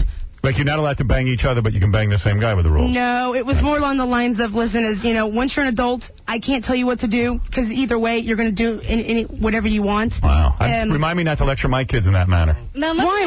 Why? But the thing about it is that he said we would make mistakes. And we were going to look for mistakes, but he would always be there. Yeah. He's always been there for us, but so he's a I think good guy. we're a very well-rounded individual. Thank you. So now they've quit porn. Why did they quit? Oh, why did we quit? Yeah. It wasn't our scene. It wasn't. We How are you making money? How are you going to make money? How are we going to make money? Well, I'm a computer consultant. Oh. Yeah, I was doing computer consulting, and I was working for a classic rock station. Doing what? Promotions. Oh, you go around in a bikini and... No. I would. No. Imagine you get... That would be offensive. No, for one, I don't think we even own a bathing suit. No, we don't. Oh, good. But no, Joe, I can't believe you didn't stay more than one night. No, that's okay. That's a little weird. Okay. That's okay. No, I'm sure she takes no offense. How old was Joe's baby when you offed it? 6 weeks, right? It was 6, almost 7 weeks. 7 weeks. Made it 7 weeks. Sweet. Well, I didn't even know, and all my... Joe is so happy you aborted. Oh, no, so am I. I mean, he's just so relieved. I never once had second thoughts at all. Nope, no regrets. I know she's had no regrets. Well, that's good. I have regrets. It would have been a better segment if you had the baby. I'm so sorry. Howard doesn't even care. I would have loved it. Our life, whatever. How long were they in porn? Under contract, the contract we had was for 6 months, but we ended that contract within 1 month under the agreement that we do not do any adult films, don't work in the adult industry, and with us. That was just perfectly fine with us. We're probably blacklisted anyway, like we care. So you only did porn for a month? No. We were signed under a contract with the company, and you never get a straight answer. I know. How many movies? How many movies were you doing porn? Before the contract? I don't care about any contract. How many movies did you make? Okay, there's a difference between movies and just scenes. Like, you know. How many porns were you in? We don't know because no. Let me explain this. I forget. I don't want to know. No.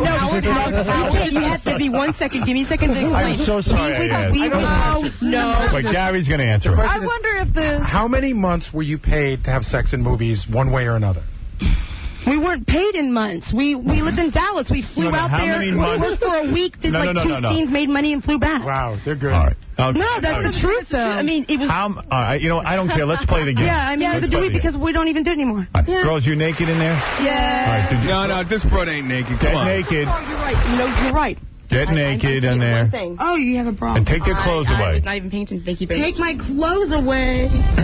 I don't think I can stay in. I can't stay in the room anymore. I have to. There we go. They're talking too much. Yeah, I do have a problem with that, but I can't believe I left. What is it, Matt? I'm sorry. What is it, Matt? Yeah. What's up? Yeah. Hold on a second. Let me turn on my radio. Oh, you're killing me, dude. Hello? Yeah, what's up? Yeah, listen, Joe Rogan was having an affair with Andy Dick. Yeah, it's the truth, man. I saw it, man. I saw it. Where'd you see it? I saw it at Tom's Restaurant in Broadway, in Manhattan. Oh, wow. It's kind of old news already. Yeah. No, what do you mean old news, man? I saw them, man. Oh, come on. Hey. Drop the F-bomb. I heard Andy aborted Joe's baby. Greg, you're on the air. Hey, Howard, what's going on? I got a question for Joe. Joe, what's up? Hey, what's up, dude? Pretty good. Hey, you want to share a little bit about your ongoing feud with Dennis Leary and what that surrounds? It's not really an ongoing feud. I was just asked about comedians that steal material, and I brought him up. He stole your material? No. He stole material from a guy named Bill Hicks, who late great comedian, died of cancer. It's pretty common knowledge amongst comedians. Artie, you heard about that, right? I have, actually. What, the Dennis Leary stole? I didn't hear about it. Yeah. I don't know it firsthand, but I've heard about it. I don't know for sure. I've seen it. Were you friends with Bill Hicks? No. But you just don't like anybody stealing material. Well, it's gross, you know. It takes so long to work on a bit. You gotta, you gotta write it. You gotta try it out. You gotta hone it. And so there's sort of an agreement. Snags it. Don't take. Well, it's an agreement. I mean, all comics know that thieves are scumbags. But the horrible thing is, some guys they steal and then they make it. Did Dennis respond to your? Yeah. Joe, you look down at Artie for stealing your beats out of control alcoholic from John Belushi? I think he does it better. So, what did Dennis say to you? You know what? He said something in the Boston Herald about I'm petty and jealous, which is really funny because he didn't address what I said. It's common knowledge amongst comedians. What was the bit? Do you know? It's irrefutable. There's a whole bunch of them. There's a bunch of bits. There was one of them about Jim Fix, the runners. There's a bunch of different ones. I see. Didn't you say the same thing about, that was in the Playboy interview, right? You said that about Robin Williams, too? Well, Robin Williams stole a lot of material, too. Yeah. Do you know that for a fact? I've always heard that, but do you know? Yeah, Steve Pearl told me a lot. And Steve Pearl actually got some checks from him. Yeah, I think he's almost admitted to it, Robin Williams. Wow. I've heard comedians say if they're playing a gig at a club in L.A. and Robin Williams walks in, they'll walk off the stage. Yeah, no, I've seen that many times. I saw that in Boston at Catch a Rising Star. Guys wouldn't go on stage. But isn't that bound to happen, I guess, in the sense that, let's say 9/11 happens. A lot of guys, make material about 9/11 or terrorism. Oh, no, there's that. There's certainly parallel thinking, but there's a huge difference between a guy who's a known thief. Right. I mean, Leary was a known thief in Boston. When it all... See, this is what happened. I was actually a fan of his. I saw his comedy. I thought it was really funny. And then I saw Bill Hicks, and I go, wait a minute, these guys are doing the same jokes. Like, what the hell's going on? Oh. And I talked to the old guys in Boston. All the old comics like, Leary's a thief. They all said it. And I was like, you got to be kidding me. It was crushing because I thought he was really funny. So why do you feel it's your responsibility to... It's not. It's just you always wonder, how do these guys get away with it? Right. They get away with it because nobody opens up their mouth. Right. Now, finally, I'm in a position where somebody can listen to me. I'm going to open up my mouth. If I see people stealing, I'm going to open my mouth. They're disgusting. They're scumbags. I want to debate on this. I like it. No, when I've played Boston, the clubs up there, you do hear that. Every comic tells you about it. Yeah. It's common knowledge. All right, there you go. And he didn't even refute it. He didn't even say he didn't do it. He said, I'm jealous, which is odd. Double A, what's up? Hey, Howard, what's going on, man? I want to just say, Joe Rogan, he's a cool dude, man. I enjoy his show and all. I just want to ask him, now that he's single, which Hollywood hotties you looking to bang next? None of the famous ones. You don't want a famous girl? Did you learn that, too? Yeah. You don't want a famous girlfriend? I don't think so. Would it be hot? It's probably not a good idea. Nicole Kidman or someone? She's hot. Jennifer Garner? Yeah, You wouldn't do I would that? bang her. Nicole Kidman. I've always had a thing for her. So go for it. I think she's probably crazy, too. Yeah, she's single. John wants to come in and say there's another comedian who steals. Who is it, John? Quickly. John gets all worked up during There's a lot of them. There's another comic. It's, people make it out like it's a little thing. It's a huge thing. I've heard Jay Moore is notorious. Notorious? Notorious. Is that true, Joe? I haven't heard about Jay. I haven't seen him do that. By the way, that's what I wanted to talk to you about. You were fighting with Buddy Hackett just before he died. Yeah. You fought with him? Well, on the show, that was about stealing. Here's the thing on the show. There was a guy named Ant who was a comedian. I was one of the judges on Last Comic Standing. And this guy goes up there, and he just stole a bunch of material. A bunch. I think one of them was a George Carlin bit. One of them was a Jim David bit. There was a bunch of bits he did. And one of them was out of a movie. One of them was out of the movie Boiler Room. Okay. And I'm like, I said, look, you're very funny. I gave him this critique. I said, you got a lot of energy, but I've heard your jokes before. Right. I've heard those jokes, and I told him where. And I said, you can't trick people. There's always going to be someone who knows where that material's coming from. So, then Monique, the other chick was next to me, she started saying, well, maybe it's just stock material. It's okay to do stock material. And I'm like, look, a comic is supposed to be, you write your stuff. It's supposed to be, here's the world through my eyes. This is what I think, and this is why it's funny. And Buddy Hackett just got really mad at me. Yeah. You're a meffing a-hole. And is that what he said? Yeah. He was really mad at me. Why? Really mad at me. Why? Because, I don't know. You were being honest. You know what? You could read into it as much as you want, whether he feels, like... You think he was a stealing Who knows? guy? I don't know. I'm not familiar. I'm not familiar with his material, but he was really defending that guy and really defending thieves. And he was saying he made those jokes his, which is really weird. That's a weird rap. Well, Really Buddy weird. Hackett comes from that generation where you bought jokes, Well, not only that, but nobody knew if you were doing whose jokes or what, because you were doing the Catskills. Interesting. I don't know, but I know that he died like a couple weeks later. Right, and I thought about, he was yelling at me, and I was like, all right, I'm not going to yell back at this dude, but what if I did? Yes, Eric. What if he just croaked right there? Right. That would have been horrible. That would have been awesome. His rating. Eric, you're on the air. What's going on? How you doing, Howard? What's up? I wanted to ask you a question. You think pleasuring yourself with someone else's wife is considered cheating? She's in the room? No. You mean thinking about her? Thinking about her? No. Oh, yeah, no, with her in the room. In other words, if your best friend's wife is hot, and you pleasure yourself to her, is that cheating? But she's in the room. He's saying she's in the room. He did say she was in the room.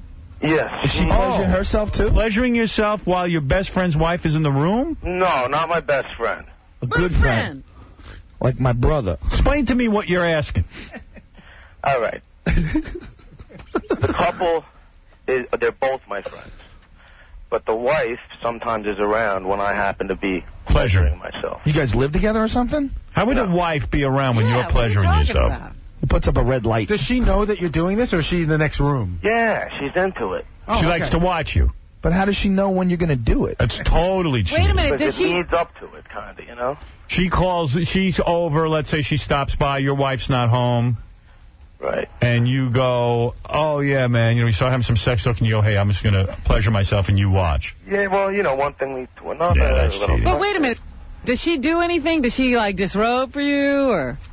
Does she what? Does she get naked for you? Somewhat. Oh. Does she touch herself? She's a dirty little one. Sometimes. She's complicit. Does she ever touch you at all? Yes. With her hand? A little bit. Yeah. Oh, she rubs the balls. Who's that, Rogan? Yeah, she did, right? Tell the truth. Is that what she did? Maybe. Yeah. You're cheating. You're cheating, Get it out of them. All right, let's play this game, get these girls naked. By the way, I've never done that. All right.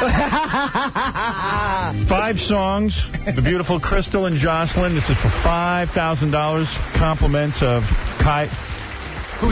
Kuya rum. I always say it wrong. Yeah. Kuya. Kuya rum. Kuya. Kuya rum. Girls, one of you, of course, has had sex with Joe Rogan. It's a very nice story. He almost had his baby. Now, does the sister who didn't get pregnant by Joe, does she bang celebrities? Where did you learn your lesson? Yeah, I learned it through Crystal. You don't bang any celebrities? Oh, well, I'm not saying that I haven't or that I... Who'd you bang? Who did I bang? Yeah, that's famous that we would famous? all know. Yeah. I have to be over in London. Yeah, I have to be over in London, yeah. That don't Comedians count. over in London, yeah. A couple of comics. They like comics. They like comics. Yeah, we love comedy. If you can make us laugh, you're already 98% in the sack with us. Buddy Hackett.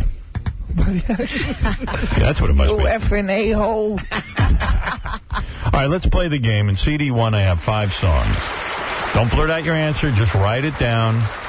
Baba Booey, write it down. And beat these girls. I do want to see them naked. Do my best. All right, do your best. Don't blurt out the answer, anyone. Just write it down.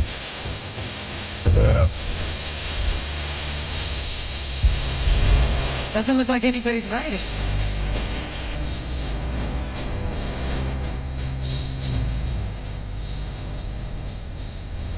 All right, I'm going to stop it there. Baba Booey, write down your answer. Girls, write down your answer. You got to get it right, please. Baba Booey.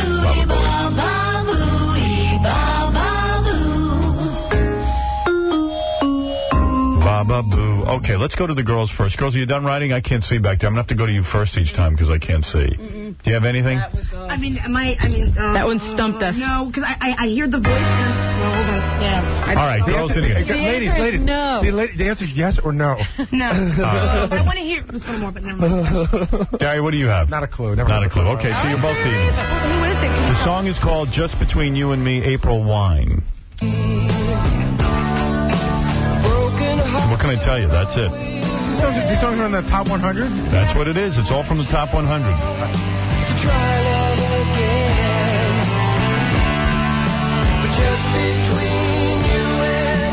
All right, let's go to song number 2. All right. Maybe you'll do better with this one.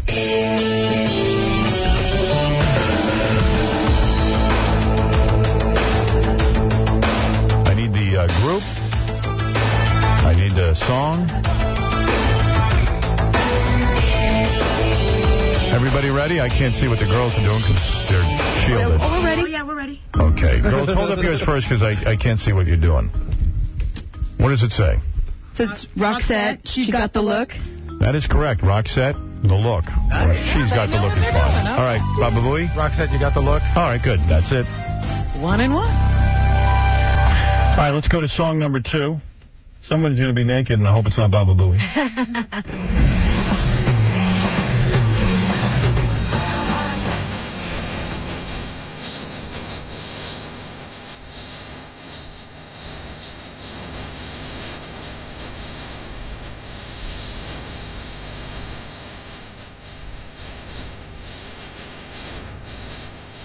All right, let's find out. Girls, what do you have written down? Not the girls. We know the... Hold on. I just I know the title. Girls, I need your answer right now. Show me your card. Simple Minds. Oh. Go ahead. Oh, she's writing it down real quick. All right. It's all right. You can just tell us.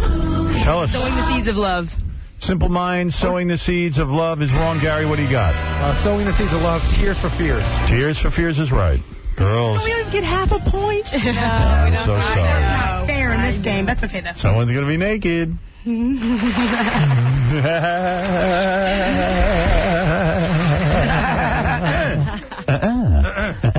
Next song. Okay, here we go. All right, girls, here's a chance to make up some, make up for that bad answer. Here we go. I know.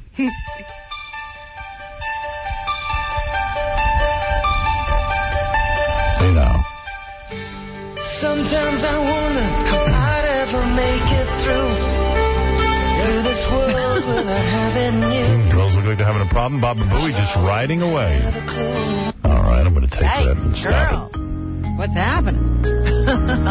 Baba Booey, Baba. To have a discussion. Baba Booey, Baba Boo, Baba Booey. All right, let's go to the girls now. Girls, I need your answer. The only one I have is When I See You Smile, but I cannot think for the life of me. Well, you had the title right. Gary? I know, I had the title right. It is When I See You Smile. Bad English? Bad English is Gosh, correct. nobody likes you anymore. I don't even like myself With anymore. John Waite. Girls, what's going wrong? You know what? Only one Murphy's song. Law. I told you, this is like Murphy's Law. What is Murphy's Law? Murphy's Law is, I could tell. You know, we'll wake up in the middle of the night screaming, "Oh, the answer is," and you know, and I mean. What is Murphy's Law? What is Murphy's Law? You know it Murphy's until Law. you're under pressure or you're put on the spot and then you forget. Gary, what is Murphy's Law? I'm on the spot. Whatever. You want the definition Shut of it. up. Whatever can go wrong will go wrong. Girls, you don't even know Murphy's Law. Now, I don't believe we need to do another song. Well, they know it now. We do not need another song, No, girls. I want to do one just for... All right, here, I'll give you one. I just want to know for myself. That's it. I mean, I'll All right, here we go. We know you're going to be naked. You have no choice. But here, go ahead. Let me see. Here was your 10th song. I mean, your 5th song, rather. You don't know that one either. You don't even know it. Song was in the top 100, Billboard's top 100. Yeah, but what? Nothing. Get ready to take your clothes off. I just like keep it for her own personal gratification. Yes, it is. All right, do you know what that is, girls? It's crap. It's crap. Okay, well, I don't you're right know this about that. song. It's like the law of gravity. Murphy's Law. Do you know it, Gare? I didn't hear enough of it. They were screaming like banshees over it. It's Soldier of Love from Donny Osmond. Oh, yeah, I would have gotten that. Soldier of Love. Soldier of Love. Is it Donny Osmond? Donny Osmond. He had a hit song, believe it or not. That's so sad. Yeah. No All wonder I didn't know right. it. Well, girls, you don't get the $5,000, but we do get to feast our eyes on your nudity. Joe, let's see what you had sex with. And boom. Whoa. Girls, step out so we can get a good one. Would your hair fall off in the fire? Wow. They really blew up those boobs, didn't they? You girls really went big. Your boobs are big. I had to get this one redone, and I got to get it redone again because when I had gotten my breast done originally, like I said, I was a lot heavier, and I started losing weight, and started getting... All right, we don't need your whole life story. It's okay. We just want to look at you. It helps to see you naked and not have you talk so much. Yeah, we'll play some more music, and then I'll be happy. Well, girls, you're totally You both shaved. make an agreement to shave? You're both shaved completely. I've been shaving since I was 15. Good. Whoa. I mean, it's just cleaner and it just... Tell more girls that. That's good. You like that? I figured it was just a common thing now. I don't know many girls who aren't shaved. I like a little hair down there. No. Well, you both I feel like I'm banging a kid. Well, let me tell you something, girls. You didn't win the $5,000 prize from Kuya Rum. But I like both you girls. You talk a little too much. You won $500 each, courtesy of the Osbournes, the second season. More outrageous than the first season. Available everywhere September 30th. So you each get $500. All right. Yay. That's nice. I really shouldn't have even given you that. Fun. But you had a good time. I still want.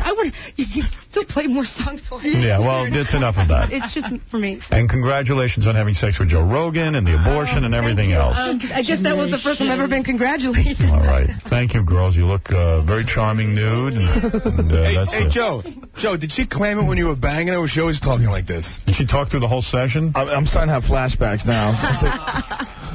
Well... Joe missed out on 18 years of child support, so he's the real winner in all of this.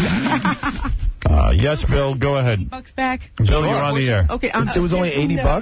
I was a joke. Please, let me give you the money. I'd be very happy to give it That's to like you. we told Todd McFarlane. Can we have the quarter for the meter parking outside? We've been waiting here all day. You don't want the money back for the abortion? No. You guys bang Todd McFarlane, too? No. We went to some at a comic book Did you store. bang Todd McFarlane? No. Yes, Bill. How you doing, Howard? Joe banged my friend, and unfortunately, she got knocked up as well. I was wondering if there's something we could do about that to rectify the situation. How much they owe you? He'll pay you for the abortion. Rob, go ahead. It was a platinum abortion. What's up, Howard? Hey. What's going on? Hey, is it not natural to pleasure yourself while Andy Dick is aborting Joe Rogan's baby? What is this? This is so silly. All right, we got to take a break. Girls, thank you very much. Thank you. Joe, congratulations to you. And, of course, on the success of the 2-hour season premiere of Fear Factor tonight at 8 o'clock. Everyone will be tuning in.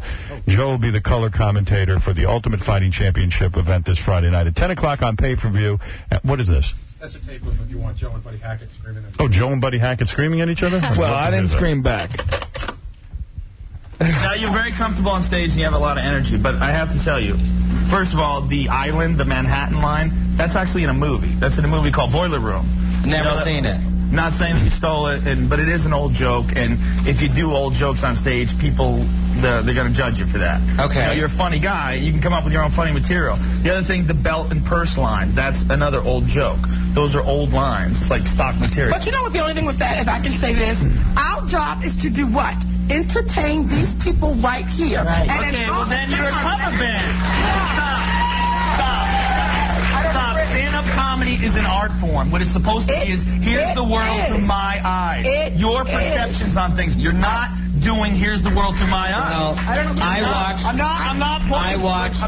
boxing once in my whole life. And the fact that they were playing for a purse and fighting for a belt is how I came up with the joke. I love this. So I didn't steal it. I'm not saying you stole the joke. I'm saying it's an old joke. I was too nice to that guy. That guy was a thief. I should have just called him a thief. Yeah, no, this is good. I want to hear this. And Cal, I love the purse and the belt and all of that. I love karaoke, but that doesn't make it an art form. Well, you can't sing. Never heard it. How do you know I can't sing? Very funny. You're very funny. I like to say one thing, folks. Number one, I never heard the joke before about Manhattan.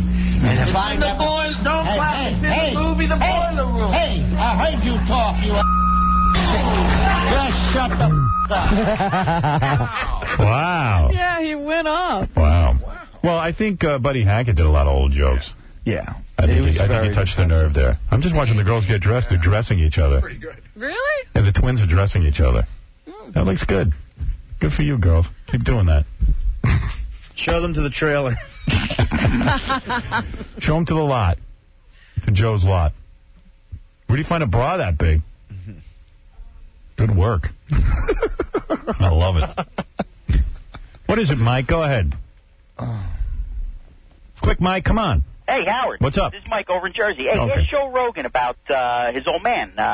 I heard he hasn't spoken to him in like 15 years or something. It's more than that. You haven't spoken to your dad? I haven't seen him since I was 6. No kidding. I'm 36 now. And, What's up with I haven't that? talked to him since I was 7. Divorced parents? Yeah, my parents got divorced, and he kind of abandoned me. Wow. No wonder you're so angry. Now, see, his old man said him and his mother split on him. Your mother split on you, too? That's not the truth. My mother divorced him. He used No wonder to you hit my hate mom. women. He used to hit my mother. Oh, he did? Yeah, I watched him hit her. Oh. He was a bad guy. Because start crying. Has he tried to contact you? No, his daughters have. He's got 2 daughters. They emailed me. Oh, really? Yeah. But, it's like, I guess they're supposedly like my sisters, but I don't really believe in genetics. Like genetic your connections. sisters. It doesn't really mean anything to me. You're real angry. So you didn't email them back? Well, I did. I talked to them. I emailed them a couple times. So, they seem really nice. I just wasn't really interested. You ever see a shrink for that? No. You know what? I definitely had a lot of anger when I was a kid because of it, though. It's, when your dad just doesn't call you. Right. It's really weird. Yeah. Never wrote me, that never sucks, called man. me. It was that just sucks. strange. I hate to hear that. Did you guys live in the same state? Did he have any excuse? No, I lived in California, but I talked to him on the phone a couple times from California. But then it just stopped, and it was really weird. It was the whole thing was very strange. My mom remarried. I was with this new guy. Well, we have a surprise for you. Gary, bring in Joe's dad. We got your son. We got your dad. All right, we're going to be back right after these words. You're listening to a man who sees a psychiatrist 4 times a week. Howard Stern. Sorry. You're listening to the Howard Stern Show. Hey now. Yeah. John Hine is with us from JumpTheShark.com. JumpTheShark.com is buzzing because of the Emmys. I mean, John's going to help us with our Emmy report. By the way, did you notice how many promos there were mentioning the fact that they were going to have a John Ritter tribute at some point during the show? Yeah, well, that's the way to cash in on the dead. Oh, it's terrible. What? So how many there was a lot of well, John ought to talk about this. What did you think of the Emmys? As always, must-see TV. It was just hysterical, unintentionally. They promoted the John Ritter thing from the beginning. I think it finally came up 2.5 hours into the show. Right. But that was during what I called the Hour of Death segment they had. Right. They had the Bob Hope thing, who died, of course. Right. Then they had Cosby come out and do a Mr. Rogers tribute. Right, exactly. Yeah, that caught them by surprise, but nevertheless, death. Right, and then Tony Shalhoub won from Monk. and then, of course, dedicated to his nephew who died that week. Right. Wow. And then they did, Martin Short did this song about losing for the Emmys, and then after that, they did, Henry Winkle came out and did the John Ritter tribute. So literally an hour of the Emmys was about death. Yeah. And then they did, of course, the obligatory montage of everybody else who died last year. So did the Emmys jump the shark this year? I don't know if it was this year. I mean, I don't know if the Emmys ever have been, what a shock. Everybody Loves Raymond won for Best Comedy, What are they saying on JumpTheShark.com? Do people say it was a bad Emmy show? Yeah. A lot of people complained because there was so much going on, and Wanda Sykes tried really, really hard. What was the weakest point, Wanda Sykes? Well, just the fact that there was no host, there was no real cohesion to the show, I guess. Right. And there was no quote-unquote surprises, and everybody, again, was like trying to make people laugh. And what did you think of the kiss between Brad Garrett and Gary Shandling? I mean, Brad Garrett was all over the place, I mean, he won, for Raymond, of course. And then he did a segment later about his losing basket. And then, ha, ha, ha, I'm so glad that they signed me again and didn't get rid of me. Too much Brad Garrett on the Emmys? I think so. What was the weakest part of the Emmys, in your opinion, and the people who read JumpTheShark.com? Judging from the votes so far, they thought it was the, what Robin said, the promotion and just blatant John Ritter tribute. The multiple comic idea didn't work either? No. Ellen DeGeneres? Funny or not funny? She was funny. What do they say about her new talk show? She was funny on the Emmys. What do they say about her new talk show? No, the talk Terrible, show, right? Like any other. I mean, it's so difficult for anybody to do that. I mean, all those new talk shows are Sharon Osbourne not making a dent? Same thing. A lot of people think she needs the family on the show. Exactly. By the way, you have Ellen's little bit of Ellen over there on your... Yes, Robin, you've put together a little Emmy clip reel. Again, Robin... I'm just vamping until I find it. Okay, here it is. What do you want me to play, the Ellen? Yeah, you can listen to a little bit of Ellen and see if you think she was funny. All right. I never find her funny. This is, Ellen doing a bit. Okay. Here we go. Ellen doing a bit. Did you say Ellen doing a bit? Yeah. Let's get right to it. I'm here to present the award for Outstanding Individual Performance in a Variety or Music Program. Variety, from the Latin word veritosius, meaning a whole bunch of different stuff. Why is that funny? Explain it to me. Why don't I get any of this? That they say that the variety is the spice of life, and it's true, because variety spices things up, and who doesn't want to spice things up? Everybody wants to spice things up, unless, of course, you don't like spices. I don't like spicy things. I don't know. It's not funny. It's not funny. Why do your readers say that's funny? Because... if you play the whole bit, just her whole thing about that stream of consciousness, not even talking about what she's supposed to be talking about thing, for some reason, people find it funny. I like spices as a rule, but what spice I hate is fennel, because it tastes like licorice, and I hate licorice.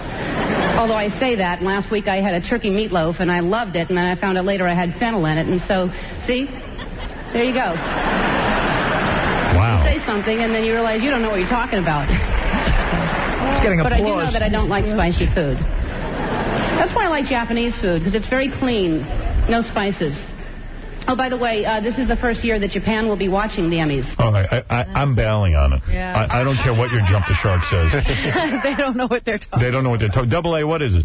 Hey, Howard, why doesn't your E! show ever get nominated, man? That's the best show on TV right now. Well, like the Wayne Brady show won an award. Yeah, and, which I couldn't understand. It actually wasn't the Wayne Brady show. It was that Whose Line Is It Anyway? And he won for that. Even worse.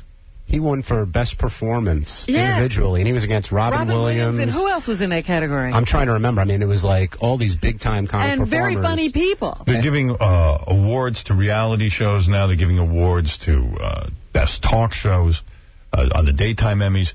Yeah, but this is nighttime, and they're... who even knows what Whose Line Is It Anyway is about? How I have been completely ignored.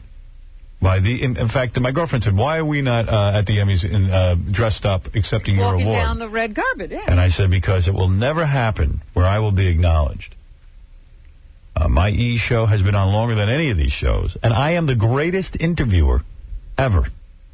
Definitely. No one can argue with that. I am a better interviewer. Who is a better interviewer than me? Who? Larry King? They've been giving those awards to David Letterman and Conan. Yeah. My show is funnier than Letterman and Conan, and Jon Stewart, all of them rolled up into a ball and tied up in a knot, I'm funnier than.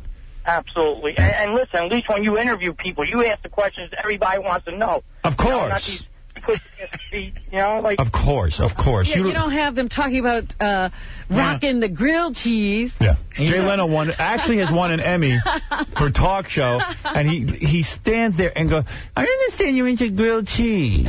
I mean, come on. I mean, what? It's a joke. The Academy or the award, what do you call that? There's Academy? an Academy, yeah. They're full of it. I mean, for me to be ignored this long is ridiculous. Oh, F them all, dude. And you got a hotter girlfriend than Letterman. Definitely. That's without a doubt. Thank you. Your girlfriend. Well, I got to tell you how he always asks the questions and nobody... Lemon going to ask that question? No. Eddie, you're on the air. I'm watching CNN right now. John Ritter just flew a plane into the World Trade Center. Now, see, that's why it's so funny. 8 Simple Rules. Did it jump the shark with the death of John Ritter? I mean, absolutely. What are you going to do? Is that the worst thing to have happen to a show? Someone dies from it? You know, I think it's one of the first times when the true main character died. Like, somebody asked me about Cheers and Coach dying, and I said, well, there's a difference between Coach dying on Cheers and Ted Danson. Exactly. Right. What about my idea? Keep him alive on the show. In other words, he gets maimed or he's in an accident, and they bring him out, and he's John Lovitz or Tony Danza. I also like the idea of hiding him in different places. Right. Like he's at work or behind the couch. You never see him. That'd be great. You know, it's a funny thing. I'm doing a bit, and I'll do it tomorrow, actually. I did a little bit of it on Friday where I audition. And I actually, for the Ritter role. Yeah, so I got a bunch of scripts from 8 Simple Rules for Dating My Daughter. And I want to tell you something. And I don't mean to say this to belittle the guy at all. Dead? What are you doing? John Ritter was barely in the show.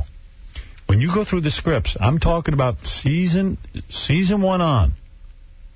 He is barely in the show. He might have, because I'm looking for dialogue to do as the father. I would say he maybe has 15 lines per show. Wow. Am I wrong? Still such a presence. Wow. Yeah, I mean, I'm not sure they can't replace him. Well, a lot of people are watching the show for the teenage daughter. Exactly. I mean, so they're going to show the 3 episodes. They're going to get unbelievable rating because people are going to want to watch the last episode where he died. Then you're going to get the very special 8 Simple Rules, you know, where they do the tribute again, and then God knows what they're going to do after that. Well, I'm just telling you, this guy didn't have more than 8 simple lines per episode. Maybe that was what the 8 was all about. Let's see. You were mentioning that the multiple comics didn't work. Well, we could go through some of them. Here's Gary Shandling. Just before, I guess, he kisses Brad Garrett. Well, I'm partially. I like Gary Shandling. I think he's looked a little uncomfortable to me. Well, that's because...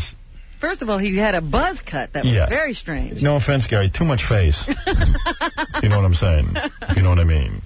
Really, I mean, you can't look like that and have that short hair. Even these award shows are hoping for some sensationalistic moment like when Madonna kissed Britney Spears and that's all anyone talked about. First of all, I had no trouble with the age difference. It's just, I don't work that way. All right, and then he kissed the guy. Yeah, right. I don't even know what he's talking about there. And then I guess another one of the comics was...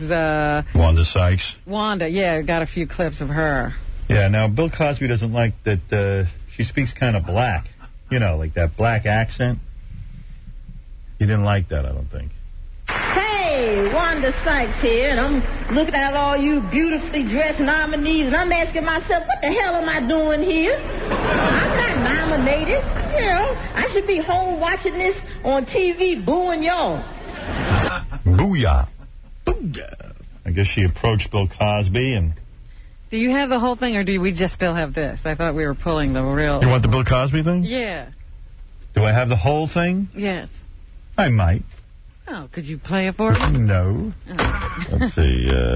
You got to remember Larry David sitting right behind Bill Cosby during that whole thing. Yeah, I don't think I have the whole thing. I might. I don't even know. I don't see it. Well, anyway, yeah. You have to be. Oh, here it is. Wanda Sykes and Bill Cosby. Here we go. I do have it. I'm really excited to be here tonight. Mr. Cosby is getting his Lifetime Achievement Award. How about that? So, Mr. Cosby, Ray Romano is presenting you your award. So what, was Nipsey Russell busy tonight? Oh, Nipsey could use some work. You know, you got Larry David sitting behind. You know, Larry don't know what he's doing. You know that. His show all improvised. Like the Cosby Show, that was all scripted. Yeah, we spoke English. Yeah, exactly. Spoke English and it's all scripted. Larry, you know, all of the Cosby mysteries, that did seem like y'all made that up as you went along. Well, I'll tell you what, Cosby's the funniest one there. That's funny. We spoke English. Yeah, and he wasn't laughing. Me know how to speak no English. It is kind of step and fetch it kind of. Absolutely. She's dropping whole verbs and everything. She's not using any of the rules. Yeah, we actually, and she didn't even realize This show all improvised. This show all improvised. Bill, you one of them crazy-ass bitches. Bill, you just crazy. Your show be good, Bill. Your show be off the crazy. You all scripted. Yeah. Lie all improvised. You had to see the Cosby's got a point there, you know. I mean, definitely. Well, you had to see the look he gave her, too. It was really cold in that part of the room. It's like, honey, you can speak some English. It's okay. We'll still think you're unfunny. And I guess Bernie Mac was supposed to be one of the comedians. He did this whole walk over and talk to the camera thing. That was awkward. I couldn't tell if he was, like, subliminal, you know the word. Subliminally? Thank you. No. Plugging his show, because that's kind of the bit during the Bernie Mac show. And he's really funny, I think. But not here. No. I'm not going to BS you and sit here and give you names of nominees that don't deserve to be nominated. I should open an envelope right now and just tell you who the winner is. But I'm better than that. But I want to let you know, America, that Bernie Mac never lies. We're speaking good English. Bill Cosby should like that. But where was the joke? I don't know. And George Lopez, he is the Hispanic guy on TV, as he points out, and he was a little funny, I thought. He likes to remind us that he's the Hispanic guy. Yeah. Kind of like Paul Rodriguez when he was on. He's the Latin guy on TV. Right. I'm George Lopez, the Lopez you're not sick of. Sorry. You know, I don't mind Ben Affleck going to a couple gentlemen's clubs. It's okay with me. All right, that's not so bad. It's okay with me. You know, I'm the perfect person to host this segment because I'm a huge fan of reality shows. I mean, I thought the first one, Dukes of Hazzard, captured white people perfectly. That's funny. Yeah, he was funny. All right, there you go. He was okay. I think reality shows need to diversify. I mean, the Latino audience can't relate. Meet the Folks? What's that? We're 42. We still live at home. Are you hot? Of course we're hot. Apparently you haven't seen the women on Telemundo. Now he's getting a little weak. I mean, all right, he had a couple of good lines. Yeah. But you're right. He had his moments. It's not fun. It's not funny. Artie, you know better than... It just seems like really heavy lifting for... Yeah, I've done a lot of that. It's not funny. It's not fun. And then Martin Short. I actually liked his song. The song for the losers? The song was pretty funny, I thought, but it was just sandwiched in that, again, hour of death, which made it a little bizarre. But it was a funny song. You sang a song for losers? Yeah. Here's to the losers. We toast your shame. You've brought disgrace and dishonor to your family name. Would have been funnier if he named names. Is that the idea? If you want to go all the way, just start naming the names of the losers. Yeah, I mean, that was a cute. It was a cute idea. They kept it too cutesy. Yeah. They get a little vicious. So, and so that was the humor on the show. All right. That was the multiple host thing they were going for. Some of it didn't work. Most of it didn't work. We got to take a break. We can do the rest of the news when we get back. John Hines here. This is Hank. Oh, hey, Hank. Didn't mean to interrupt. You.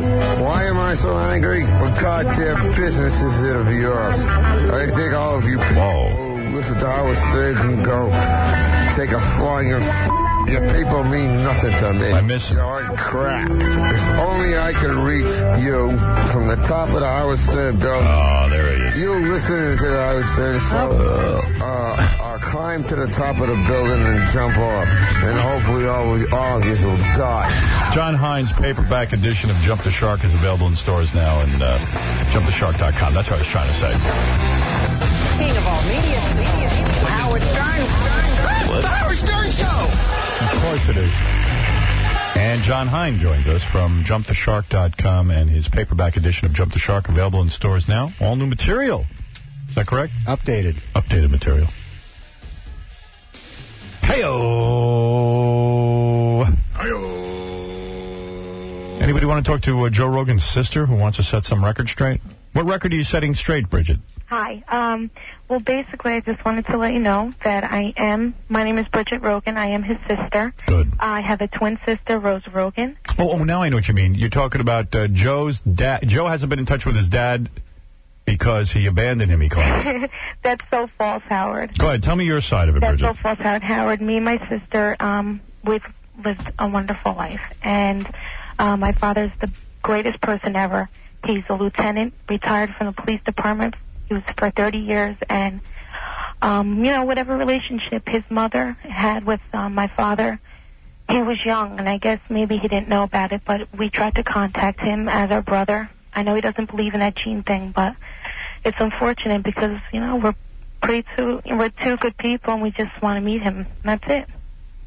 Well, you could understand why he wants nothing to do with you or his father. His father really had nothing to do with him. That's not true. Well, is Joe lying? Huh? Is Joe lying? I don't really think he knows that side of the story. Well, let me ask you, Joe hasn't had contact with his father since he was 6, so it seems to me he's not lying. Now, maybe the mother and the father couldn't work out their differences. Yeah. But in Joe's world, his father wasn't around for him. Well, he can think whatever he wants, but... But what is he thinking that's wrong? You said you called to correct the situation. Through family, we've tried. Your dad's had 31 years. Yeah. No, we've tried, but... But when did he start trying? I don't want to get into the... Well, you're a different situation than the dad. You're a stepsister in a sense. No, I'm a half-sister, and I don't really have to... I don't really want to talk about anything that went with the father. That's their business. Yeah, but I'm saying you called to set the record straight. You haven't said anything straight. I'm his sister, and we tried several times to meet him, but... Well, you're biologically his sister. You have had no contact with him his entire childhood. He's bitter that his father left. Yes. I don't know. He probably in his mind thinks maybe you want a few dollars or you want some of the fame or whatever, and he doesn't need it. He doesn't need the aggravation. Yeah. Now, speaking for him, he knows one reality. His father has not been there for him. And you can't dispute that, or maybe you can. No, you can't. So that's his reality. Yeah, well, no. Yeah, that's understandable. And in my mind, there's no excuse for that. Yeah, well, there's a lot of things that happen, but... What happened? Tell me. Well, like I said, I'm just calling because... Well, where are you at? I mean, let's set the record straight. You seem like a nice girl. You seem intelligent. Let's get it straight. Where are we? Well, I'm calling from New Jersey.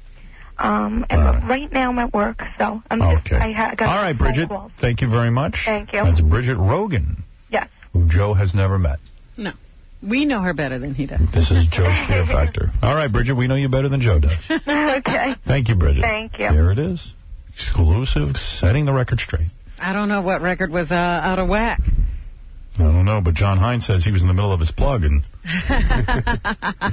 all right, let's go to Robin Quivers, who really does know what's going on. I don't know what's going on in the Rogan family, but in other things. Maybe it's time for Robin's News.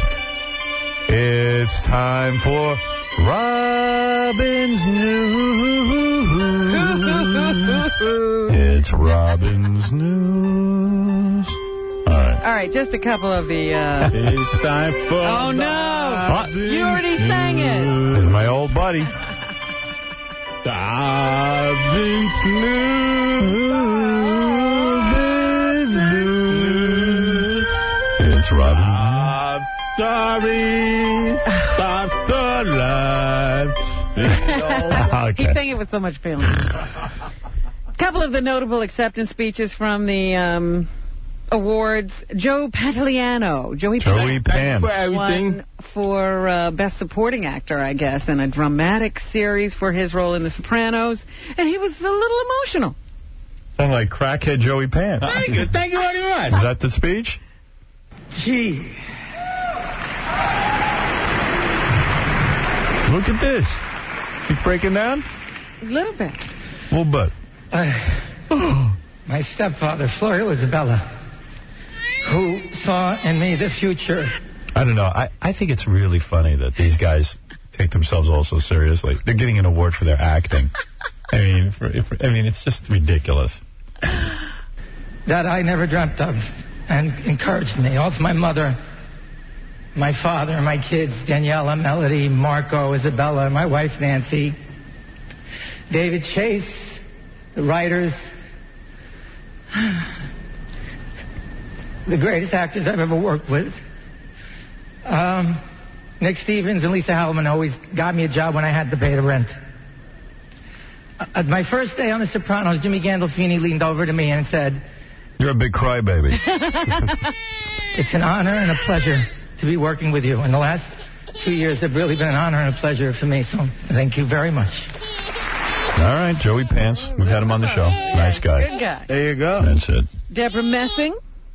I don't even get her. She's from Will and Grace. I don't like her. She's the new Lucy. Yeah, I don't like that. We don't need a new Lucy. I don't need. I have an old Lucy. I got a videotape. The what do I old need one that? is just fine. You know what's wrong with the old Lucy? New Lucy. I'm not interested in her. Number 22. You're going to make me play it? Yeah. All right. You're going to make me? Uh-oh. I accidentally hit a button on the... Did you erase everything? No. This is a CD player. God forbid. I hit a little button. It turned red, and now I can't even control it. Oh, no. Hold on. Let me see if I can do it. It's just such a dumb system. I never thought this was going to happen. Hi! Oh, boy. One of our show creators last week said to me, "Okay, if they call your name, do you have something funny to say?" And I said, "Look who you're talking to." And he said, "Right, you're the least funny person on the planet." And I said, "Actually, absolutely." So I'm not going to be funny. I'm just going to be... Yeah, all right. Just say what you have to say. Who cares about your entire discussion? Shut up! God damn. Earnest and say thank you from the bottom of my heart. I'm not going to say anything funny because I'm not a funny person, but I do funny. I'm not laughing. This is... She's winning a comedy award. What's this? Okay. I can't. I'm a wreck. Oh, what an annoying broad. Shut up! Oh, I imagine you have to live with that. I mean, best comedic actress, right? Yeah. And then walks up and says, "I'm not going to say anything funny." And I'm then the least funny person in the world is how they know me. This is a huge honor and a thrill and a dream come true. And all I've ever wanted my whole life is to be a working actress. And I am so grateful Well, you're working. to David Cohan and Max Muchnick. I don't watch that stuff. I don't watch it. I don't like it. Nor do I. Yeah. Let's all not like it. I don't like it. Get rid of her. And Bill Cosby won a Lifetime Achievement Award or Humanitarian Award, some kind of award last night. How long did he drone on for? It was the strangest speech. He didn't say, I don't know what he should have said, but he certainly didn't say anything like he was getting a Lifetime Achievement Award. This is one of the most bizarre acceptance speeches I've ever heard. Really? When you get one of these and you're featured, you have to thank your wife. My wife has shown unconditional love. I'll say. Booty call. And that's very, very important. To do that with any person. Why do you always feel like your dad lecturing you? Yeah, he's telling you now, all of you people out there should give unconditional love to everybody, no matter who it is. Especially if he's a cheating man. If your garbage man cheats on you or if your big star cheats on you, you give them unconditional love. I think the mother of his illegitimate kid was giving him unconditional love, too. Doesn't he have some kid running around? She says he won't really pony up. Okay. Whether you're digging a ditch or you're a big star on TV, to show that unconditional love. And for 40 years, it has worked on me very well. Anything, Mr. Rogers? Yeah, he went into he started talking about his son. He never even acknowledged that he was going to talk about his son. He just started saying, and then Ennis said to me, and he went into a whole thing about that. Yeah, he told a Fat Albert story. How long did it go on for? It wasn't that long. It wasn't long, but he just started talking about his son. He didn't say, and my son Ennis. He didn't even identify what he was talking about. I want to also say that a man died this year. And I've been on all of my shows paying tribute to his having been here. And his name is Fred Rogers. You feminized a nation of young men. I just want you to know that Art Linkletter and I and Fred are riding in a 38 Packard, and we were in the Parade of Roses. Millions of people on both sides of the street for 5.5 miles. And the one thing that I still remember is people waving and saying, Mr. Rogers, welcome to the neighborhood. Wow. That was his... What are you saying? And then he said goodnight, and that was it. So, congratulations to Mr. Cosby on his Lifetime Achievement Award. Why does he want us to know that? You know, I don't know. What the hell does that mean? The ironic thing is Wanda Sykes was easier to understand. And, of course, the big awards went to The West Wing, Everybody Loves Raymond, and Edie Falco and James Gandolfini. How can you give The West Wing best drama for, The Sopranos, 6 Feet Under, even 24 in CSI? Because it's ridiculous. Yeah, I don't know who does the voting. Wow. Just strange. Thank you. I'm going to read this list as quick as I can. I was thinking it's Tony Soprano, James Gandolfini. Yeah, you didn't have to play that. I like it. Okay. I just wanted to hear it because I hate when he's James Gandolfini. I just want him to be Tony Soprano. James Gandolfini. They shouldn't even let James Gandolfini out of the house. It's like the moment when you realized Henry Winkler wasn't the Fonz. I can. To Brad Garrett for taking the heat off of me. Thank you very much. David Brownstein, my agent, or no longer agent, or whatever he is, thank you. Thank you for fighting for me. It's like when Gene Stapleton would come on shows and not talk like Edith Bunker. Right, that was horrible. It's awful. Oh, Archie. And then she'd come on, hello, ladies and good gentlemen. I don't know, like Shakespearean actress or something. To Betty Boop, to Malibu Barbie, to Ann Goulder, to Maggie Carino, to Mary Collins, to Sidney Lumet, to everyone in the room with the band... Malibu Barbie? I don't know what he's talking about. He's trying to be funny? I have no idea. Come on, man. You're the Godfather. Straighten yourself out. Malibu Barbie? Yeah, Jeff. Jeff. Yeah. Speak now. Hey, this is Jeff from Portland, Oregon. Yes. I was on, I watched the Evanescence concert the other night, and then we waited for like 2 hours for it to come out back, but I do like her album. I gotta go. Go ahead. Okay. So. Some guys, is that very garbled to you? And not yeah, you couldn't understand. I was really struggling. Yeah, only people can speak English. Unlike Bill Cosby. Did you hear about the crazy accident that a New York One reporter had here? Yeah, awful. She was out doing a piece. She was covering a story. It was a tragic story. It was about a baby that had been left in a dumpster and was found by garbage men. And so she's standing there in the vicinity of this dumpster, I guess, doing this story, and a truck goes by with a mirror, that extends out. Side mirror. She gets beamed. Hit in the head by the mirror, and she's still in critical condition. In a coma. In a coma. Yeah, well, that's awful. She suffered multiple fractures to her skull and minor brain swelling. They've been doing all kinds of surgeries and CAT scans, and she's heavily sedated and on a respirator, and they don't know what the outcome is going to be. How'd the dude clip her? I don't understand. Like, where was she standing? I don't get it. She was, in the street doing one of those, Do they have tape of it? I would imagine they had a camera rolling. She was about to do her thing. And the side view just plunked her as it buzzed by? Yeah. Side view mirror. And they didn't even, there was no arrests or charges made against the driver because I guess he was doing what he was supposed to do. Just the garbage truck got too close. It was a freak thing. Those garbage truck mirrors are big, too. Yeah, she's really in bad shape. And she just got engaged, she's a young girl. 31. Probably hot, too. She is kind of cute. I saw a picture of her. Boy. That's what makes it really sad. Yeah, you don't want to lose the hot girl? Yeah. Yeah. Jesus.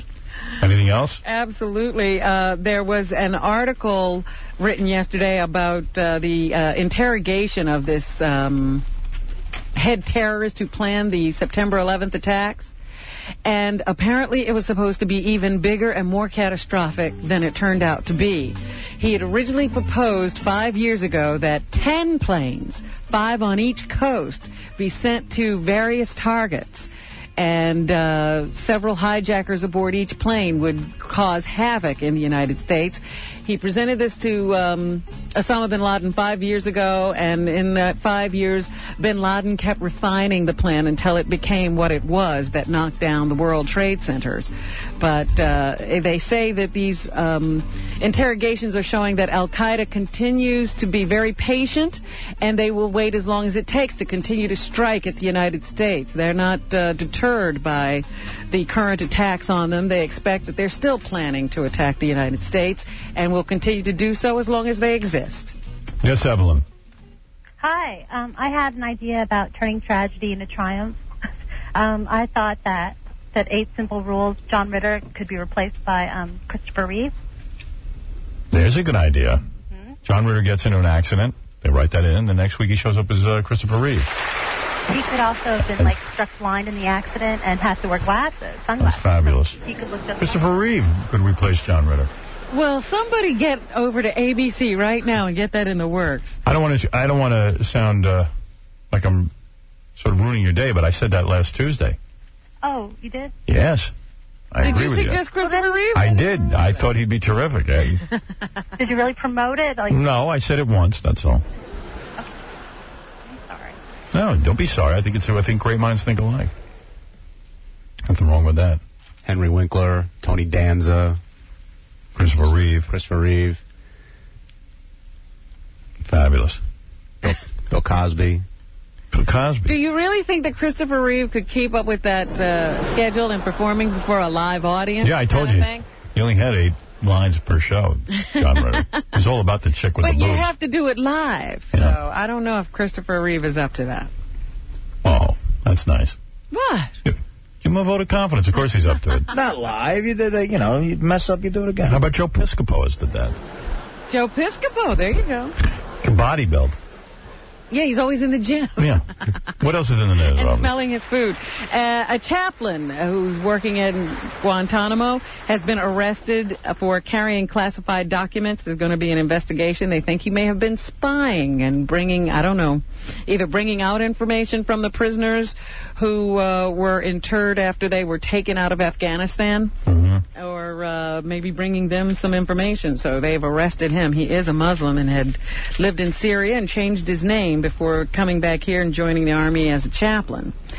I told you last week that Ethan Hawke and Uma Thurman they've hit a rough spot in their marriage. And in Rush and Malloy on Sunday, they said that they're back here trying to work on whether they can save this marriage. Ethan and Uma? I don't think they can. I mean, hasn't he been openly seeing some woman? It's over, Johnny. Well, that's the problem. If a guy really is interested in saving his marriage, he has to be able to say that he's not going to see the other woman again. Well, he's not saying that? No, they said that's one of the problems. He won't say he won't see her again. Hey, at least he's honest. Such a tough thing to say when you think about it. That's crazy. Don't try to save your marriage under those circumstances. I'll forgive you if you promise never to see that girl again. Well, I'm not promising that. Whoa, honey. How serious are you about saving this marriage? The Fish bassist Mike Gordon, who we talked about a few weeks ago, he was at, I forget what concert it was, but there was a concert at Jones Beach, and he was found taking pictures of a 9-year-old girl, art photos. Oh, yeah. And the girl happened to be the daughter of a Hells Angel, and a couple of Hells Angels discovered him and beat him up, and then he was arrested. Well, they've dropped all charges against him. Well, what was he doing taking pictures of a 9-year-old? That still has not been explained, what the pictures were about and why he was with the 9-year-old and whether he had the parents' permission. They just say that all the charges have been dropped, and this dude Gordon issued a statement saying, "I'm glad all the charges against me have been dismissed and I can put this misunderstanding behind me. But I'm still in the dark. I don't understand what..." He really needs to do an interview here and clear everything up. Absolutely. I would like to know how that all came about. Right, me too. Bill Clinton has been urging his wife to run for president. She might as well. I mean, nobody else seems to be capturing the field. She keeps saying she's not going to do it. I guess she's looking for a big draft movement or something to push her or propel her into this thing. But her husband now has given the go-ahead. He'd like to see her do it. And Arnold Schwarzenegger seems to be closing the lead of the... Honey, you should run for president. I'm telling you, you'll get lots of poontang. It's really a good job. I got tons of them. You get interns. Lots of interns. You got male interns. It'll keep her busy. Anyway, they're saying that the Wild California recall race is as close as ever, with Arnold Schwarzenegger running in a dead heat with the embattled governor, Gray Davis. Wow. So, I think since we endorsed him, right? Yes. He's moving on up. Moving on up. They say that Arnold's looking better and better. Democratic Lieutenant Governor Cruz Bustamante led the field with 28%, but the Republican Arnold Schwarzenegger has closed in at 26%. So all right. There you go. Arnold looking good. At the box office this weekend, the #1 movie was that vampire werewolf movie. I want to see that, even though it got bad reviews. So any kind of vampire werewolf movie I want to see. I think that chick's hot, Kate Beckinsale. You think she's good looking? I don't know. I don't know her. Yeah, I've seen her in a couple of things. She was in Pearl Harbor, wasn't she? Trust me, if she's in a movie, she's got to be hot. Sexy. They don't put ugly chicks in movies unless they're supporting characters. Unless they're the friend. Or it's an art film. Yeah, this broad ain't the friend. Yeah. She's the ugly friend. Yeah, she's the one. Well, it did very well at the box office, and the #2 movie at the box office was that Fighting Temptations with Cuba Gooding Jr. and Beyonce, which surprised the heck out of me. How much? I don't know how much they made because I don't have those figures in front of me. I just know it was #2 at the box office. Here's Cuba Gooding Jr., who was asked if he's bothered by the perception that he can't choose good roles. It did $13 million. Okay. B3. That he can't choose good roles? Yeah. Well, we know that's true. No, but is he bothered by the perception? Oh, okay. The only identification of my personality should be that he's serious about his work and that he has talent. Now... Oh, who cares? I don't even care. Wait, I'd like to hear his explanation, damn it. Yeah. Here's a scene from Fighting Temptations. Give me a number. B4. All right. Now that you listen to my talk, here's the one that That's Beyonce singing it. Right. I don't care. I don't care about that. What is it? Is it a black movie or what? Of course. It's about a gospel singing competition. Okay. That's something I'm into. Enrique Iglesias makes his debut in film in the new Once Upon a Time in Mexico movie. I hear that's the worst movie. It's awful. Yeah. Absolutely awful. And I love Robert Rodriguez, but I don't know what he was thinking this time around.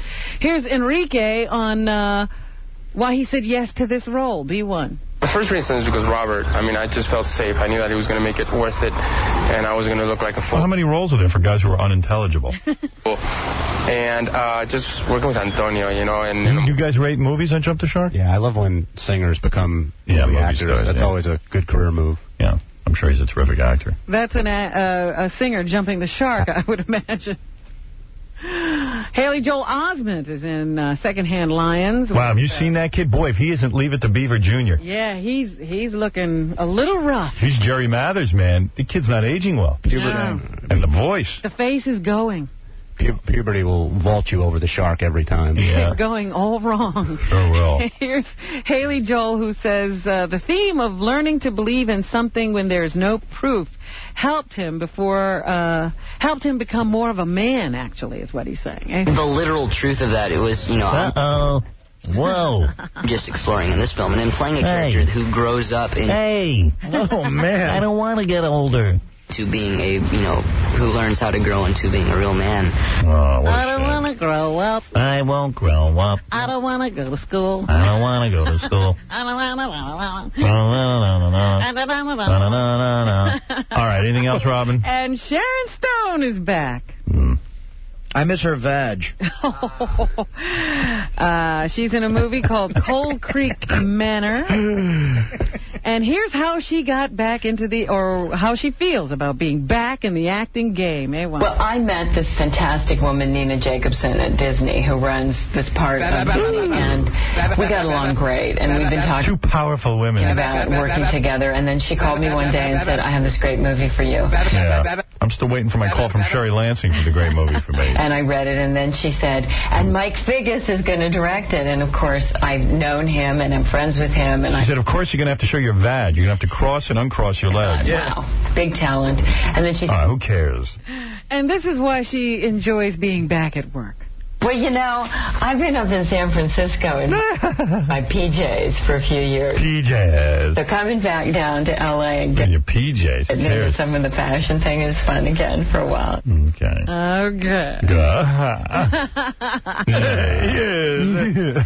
Believe it or not, I'm showing my vag. And that's what's happening. Thank you so much, Robin. John Hine from Jump the Shark. The paperback edition of Jump the Shark available in stores now. He came in and gave a scathing review of the Emmys. Is there anything good on TV that you want to talk about? New fall season is... Oh, why didn't we even get into that? Don't know. You didn't ask him. But no, it was 100 hours later. You were in here late. Well, I wanted to hear the whole Joe Rogan situation get clarified and re-clarified. What is the new show to look forward to that actually might be good? It's such a tough call. I think Skin is going to be interesting, actually. Oh, yeah? With Jerry Bruckheimer producing it, and that guy just doesn't miss lately on TV. That's true. And Las Vegas is on tonight with Jamie Kahn. Is it the first show? Yeah. All the premieres start now. Start this week? Yeah. Maybe I'll watch Las Vegas. What's the buzz? It doesn't know what it's trying to be. Like, some of it's about Vegas, some of it's about a casino, some of it's about... Wait, there's the buzz. Nikki Cox is in it, Vanessa Marcil's in it, so it's definitely going to be... And a lot of people are talking about Coupling, which is going to be after Will and Grace on NBC, which is a BBC show they brought over with... saying that's good? Well, they're saying it's going to be raunchy, but